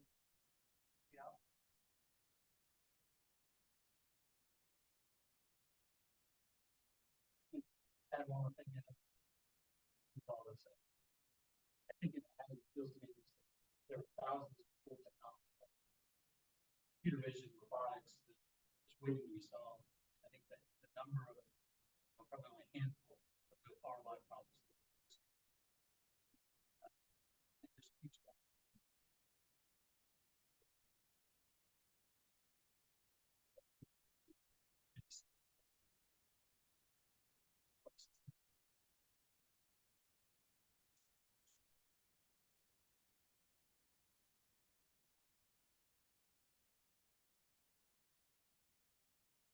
Scale is hard. Yeah, you got to solve a bunch of different problems. Technology is only the beginning. And one, I guess one question I have is, how often do you find that when you go to scale, you just go wrong stakeholder, right? I mean, for example, I think you were just speaking before, like maybe the dealer should be our stakeholder rather than the farmer itself. The agri dealer or the agronomist, maybe yeah. Yeah, I think a lot of pivots happen along the way. I mean, in case of like, I don't know, we heard of a lot of big failures, I guess, this year of platforms and so forth. Do you think that that's what the case for some of these folks, that they were not focusing on the right stakeholders, or was it more of an issue of being more dependent on the large customers? Which, do you have any specific examples? At the building before was it up? This year. There's a growing. Yeah. So they're growing intelligence out of it. Yeah, Grow Intelligence, was an interesting one. For people who don't know what Grow Intelligence was doing, was it was trying to provide insights for the supply chain for various companies. I think Unilever was one of the big customers, where they would say, this is the kind of drought expected here, you're going to face, you're not going to get the supply from here, and so on. But they weren't able to scale, beyond the customer. And I think part of the challenge was also the cost involved in it. You asked you asked, I think someone asked this question. What are some of the challenges that you run into when you try to scale? One of the challenges is, with satellite imagery, they were looking at satellite imagery, for example, processing it at scale, looking for that small thing is expensive. And that's we ran into it too. We came up with a different vision encoder to try to do this, but that's still an open problem. How do you process it? You have lots of satellite imagery, lots of good resolution satellite imagery. People are talking of hyperspectral cameras, which means even more data.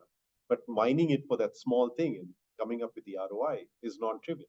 So that involves a computer vision innovation, coming up with the right way to be able to process this large amount of imagery at scale.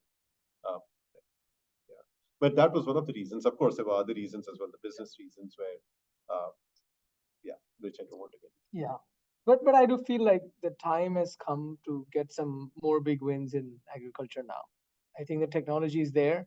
The scale is, again, it's going to come down to execution in these companies. It's going to come down to having good partners who see the future and working with them. And, I think those partners exist around the world. Partners who have already invested in technology and have teams that actually understand what it takes to bring technology from a concept to a product. So I think it's going to happen. It's going to happen in very unlikely places, in my opinion. And we'll see we're already seeing great wins with Gus. I think that's a pretty big win, right? You guys, Blue River is a great win. I am really looking forward to other See & Spray technologies. And then I think there will be more orthogonal wins that we'll see coming from Asia. I feel that Asia is going to be another huge play. What specific thing or challenges? In Asia? Yeah. Well, so Asia is a mix. So you have the scale neutral problem that was being talked about right now. There's a number of activity in the scale neutral, like small robot idea, because of the farms in India, they're small, and it makes sense to have small tractors and small units. Where it lands is a good question. And then there's the very large farms. Oil palm is an example, rubber and other farms, and tea plantations are examples. So those are industry-owned farms, and there you work with more resilient partners who have big pockets and long horizons. The problem with the tail end, right, the big tail end, is you have to have a really good working product. Like, it has to be really working, and to get there, it takes time. So if you have, use the Tesla way, right? So you make the flashy car that you sell to the Hollywood celebrities, and then you make the car that you sell to everybody else. And so you make the money in the beginning. So that's one path. The other path is, if you end up with the product that works, like you said, it's hard to make enough robots, right?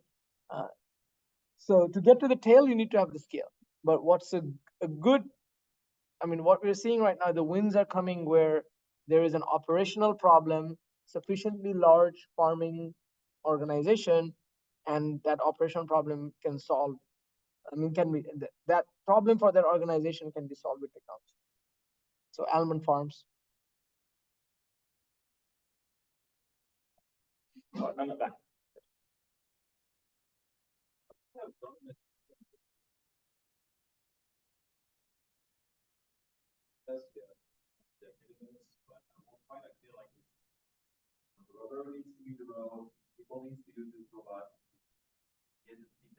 Yeah. So how do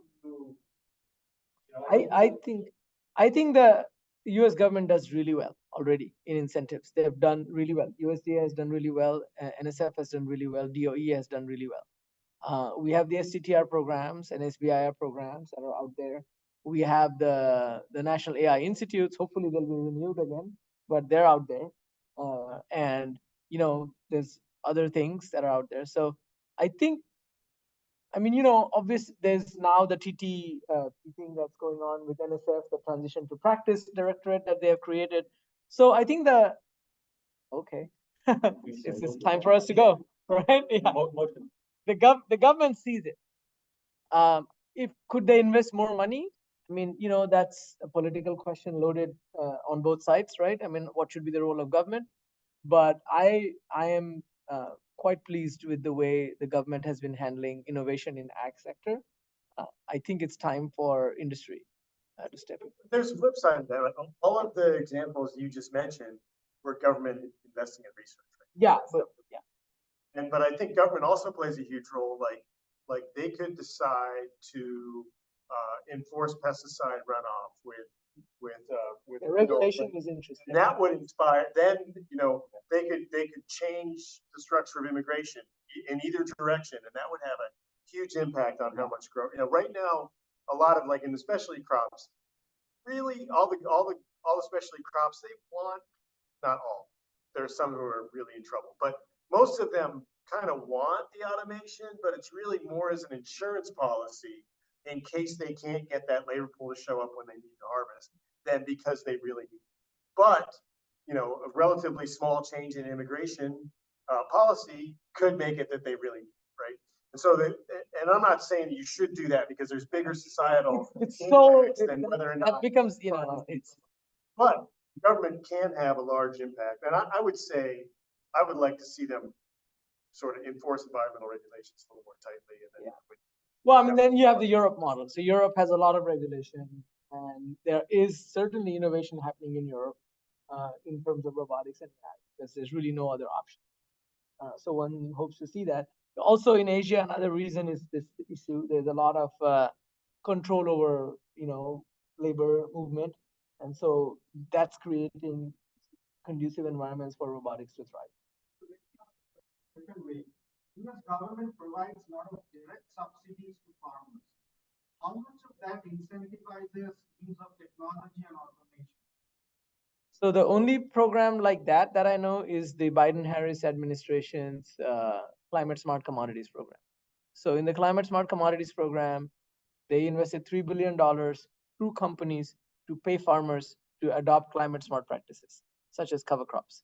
Not technology. Yeah. Well, I mean, they had a smaller pool of a few $100 million in which they did fund technology. You know, we got one of those awards, but other companies got two. Other organizations got that. So there is that. But farmer subsidies don't necessarily require them to use any particular technology. I don't know if that's even feasible.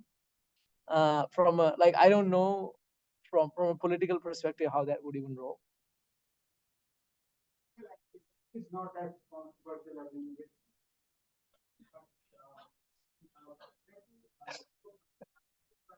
I wish we could take this conversation. Yeah, I don't know. Yeah. The thing is, awareness at the farmer level. Does the average farmer even know about 10% of the tech? Oh, farmers are some of the best prosumers. I often say in my lectures that John Deere is the largest robot manufacturer. Right? Yeah, you're striving for it. You're almost there. I mean, you know, you showed me the smartest machine today. Farmers know. They know what they're doing. They are prosumers. They are not, I mean, American farmers, they know what they're doing. They spend millions of dollars. Yeah. You have these, you have private sector presence here, right? So do you find yourself aggressively educating and selling to farmers, or they are banging on the door for these solutions? Which way is the balance today? I think it's kind of a little bit of both. You know, with the See and Spray product, it was really interesting because you could explain what it did. People when they, you know, they would say, oh yeah, okay, that sounds like a pipe dream, right? But then you bring it out to the farm and then you show them, and their minds are just blown. That's what Frank was. I'm sure you've seen this too at IGET, right? It's like farmers just can't believe that technology's come so far. And we had, in the early days, we were doing demos and we had, you know, farmers wanting to buy these machines that we, you know, literally coded the night before, right? So very excited about the technology, really happy to adopt it. So at some point they're, you know, they're really hungry for all this stuff. And yeah, thing, but you know, kind of a counter example is corn nitrogen, right? So there's 90 million acres of corn in the US, 15 billion pounds of nitrogen applied every year. And that's a $5 billion economic opportunity. Half of that nitrogen that's applied actually ends up in the waterways. So, you know, it's really an efficient process, but there's currently really no incentive whatsoever for a grower to use less nitrogen. Because if they use less nitrogen, their yields are going to go down. So it's almost an insurance policy, right? So this is where regulation can actually, I was going to share that we interviewed some growers from Illinois who they were actually kind of upset that the regulations hadn't come down yet because they had gone to in-season in the EPA regulations, but they didn't come down, and now they're like, oh, geez, I really, you know, I really need to do this now, right? So, you know, I do agree that, you know, policy has a huge part. If this climate smart commodities thing plays out, that'd be great. So then that'd be like a USDA organic, it'd be a USDA climate smart label. So that would be on corn commodities that are grown with a climate smart practice. And then consumers will pay more for it. So, I mean, you may buy a climate smart Coke versus a non-climate smart Coke. That would change things. So there is that, but you know, the government job is difficult with farmers. Right? I think wherever you go in any country, farming is, you know, is difficult, right? We only have 2% or less today farming in the US, you know, there's a reason for that. So I remember talking with some farmers and I remember one saying that, you know, I have these assets that are worth a lot, like I own the land, factories, but I'm like, well, I can't afford anything. That's right, yeah. So I'm wondering, you know, what role can technology play in solving that? Like a cash flow thing, right? They don't make very much profit. You know, someone mentioned in a presentation today that in Washington, the only profitable crop this year was onions. So yeah, it seems like a really tough problem. I'm wondering if you guys have thoughts on about that.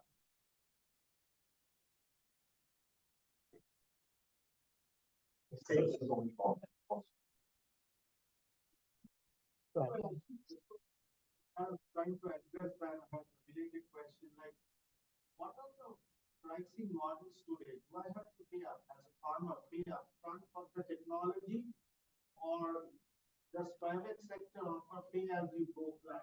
You know, you're seeing the cloud pricing model take off, right? I can pay 10 cents an hour for an instance. I don't need to buy the whole motherboard or whatever, the whole PC, whatever, right? So do you see these kind of creative financing schemes that can help increase access to technology? Yeah, some interesting ideas that have been floating around, right? Like, you know, for example, John Deere does really well selling tractors and equipment, digital ag with tractors. There are other companies which provide digital apps like Climate Corp, which is acquired by Bayer. Syngenta has FarmRise. There are these different apps that people have that they provide to farmers. Some new ones that people have looked at, in fact, Climate looked at it long back, was insurance. Insurance paying for digital ag. Like, you know, if they start adopting digital methods, then your insurance might go down. The same thing that works in cars might work in the farm too. So people have been looking at different approaches. To answer your question, where do we see most value? You know, it depends on where the farmer is, what type of farmer. So we've looked at lots and lots of P&L statements, profit and loss statements of farmers themselves. Where is their biggest cost? What is it that they are spending on? And it depends, depending on where they are, what it is. But yeah, chemicals is definitely a huge cost for them, right? Input costs are huge. Labor is a big cost. So automation, if done right, could be a big value add. So yeah, but it is very farmer specific. You'll have to look at each one's P&L and make advice. One note that the airline engine companies, they're mostly engine as a service model, right? So what if the farmer could like pay on number of crops surveyed, right? Yeah. Rather than the upfront investment on the machinery. So, yeah, so I think the way, big iron is expensive. So big equipment is expensive. It just takes a lot of money to make that. I mean, if you go see how they make those large cotton harvesters, factories on wheels, it takes a while. But right. So what we're seeing, so that's I think with something like iGen or other small robot companies, the individual unit cost is better, right? It's lower. So there is movement. I've seen a number of companies move towards subscription models. So there is a small upfront cost, and then there is a month, per acre cost of what is done, and that is probably going to work. Yeah, so that's probably going to work. So They're already happening. And Yeah. taking off in the industry. Yeah, I mean, and then if you go to a place like India, that's the only thing that works. So I know of companies that are selling, harvesters, time of harvesters per acre, at like 1,500 rupees a day, or so something like, so that drones are a great example. So drones, they charge 300 rupees, which is like what, $3, something like that, $4 an acre. And that works in India because then farmers don't have to buy the drone, and all they have to do is pay that much money and they get. But I mean, even if you go and talk to them, then people still complain that price is high and all that. So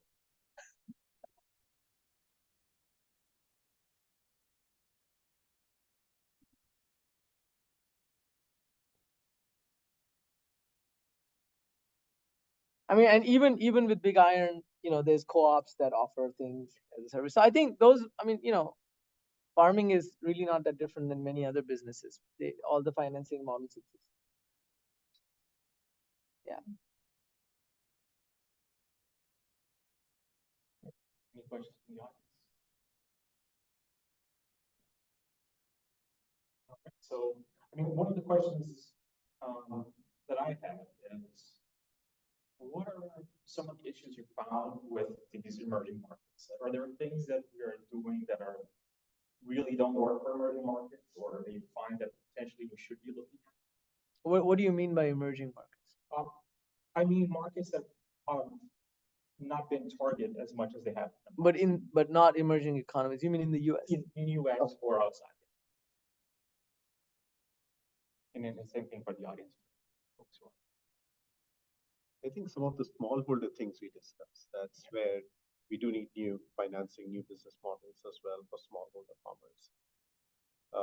Yeah, I think smallholder farmers is a separate segment which has different economics. Yeah. Some of them also, they are, and a lot of them is just for their own self-sustenance as well. So we need to think of them differently. They rely a lot on benefits, a lot on government subsidies. So that Emerging markets, there is some dimensions like connectivity, for example. in India it's better, but many other places it's not. And yeah, some of the challenges, if you address it for smallholder farmers, I think it'll become easier to bring it here. But some of them are very, very different. Like, one of the things they do a lot in places like India is multi-cropping. Mhm. Like I'll have the same farm and I'll put 9 crops there. If you're looking at Beautiful satellite imagery to polycultures, try yeah. to do anything, it's not an option. Yeah. So Oh, it's so cool that I've seen like these plantations where every alternate row is farm, because every alternate row tractor goes. It's amazing. If your average farm size is 3 acres, you gotta make the most of what you have. Well, I think we're close to the end, so if there's any more questions from the audience. there we go. You often talk about like agricultural tax systems, so I was wondering if you guys have any thoughts on like, are there things that are happening downstream of the food system that can actually help solve some of these agricultural problems? Like maybe if we didn't waste so much food, prices wouldn't, be as problematic. So that's a very good question, and I think you can look at it from an inhibition or an encouragement perspective, right? So yes, I think there are issues with food wastage that are pretty big in the US and in many modern economies. And maybe there's something that can be done there, but there's the other side too. Like if consumers start demanding climate smart products, right? Like they're demanding organic products today, right? Now, depending on who you talk to, which scientists you talk to, they'll tell you organic is good or it doesn't make any difference, right? That is just a gimmick. But regardless, I'm still buying organic food for my family, right? And a lot of us do that, right? and so if consumers get into that mentality and say, hey, I'm going to buy this product because it was done in a more climate smart way, it used see and spray technology, it used nitrogen minimizing technology, we will see a difference at the root. Almost like a regulation. It is the best form of regulation. It's a pull. It's the best form of regulation. And some of that is happening in the EU, driving a lot of that. There's this CSRD regulation, which says that for different things, coffee, beans, and so on, it needs to come from non-deforested land. Yeah. So to discourage deforestation. So you'll have to prove that it comes from non-deforested land. And there's similar things on soil.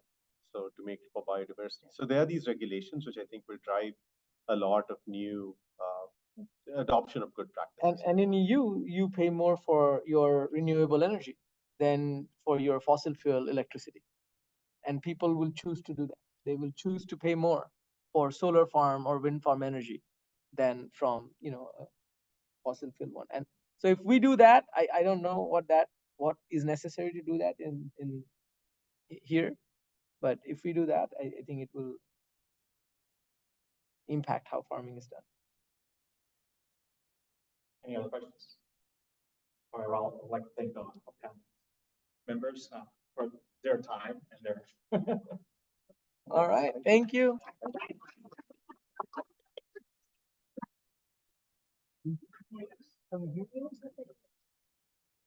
Oh yes, the picture. Well, Chris should be in the picture for organized. Chris, you need to be in there. Chris did all the hard work.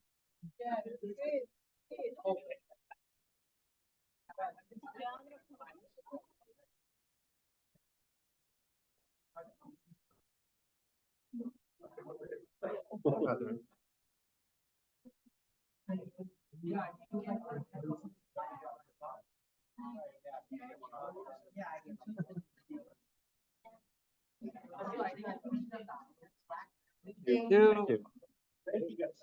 Sorry, feel like that. I felt like I was on top of it. Thank you, Chris.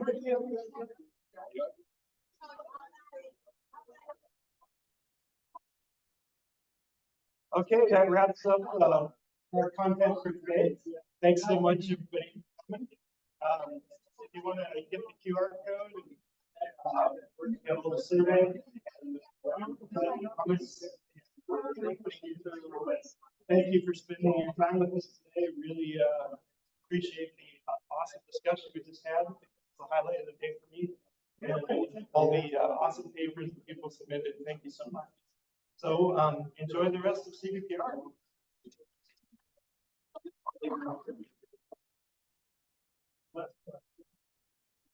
Anyway, it was good.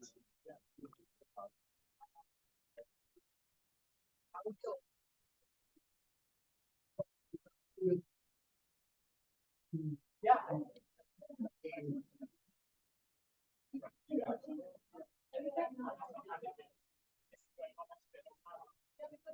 All right. Thanks, online. We're hanging up now. Have a good one.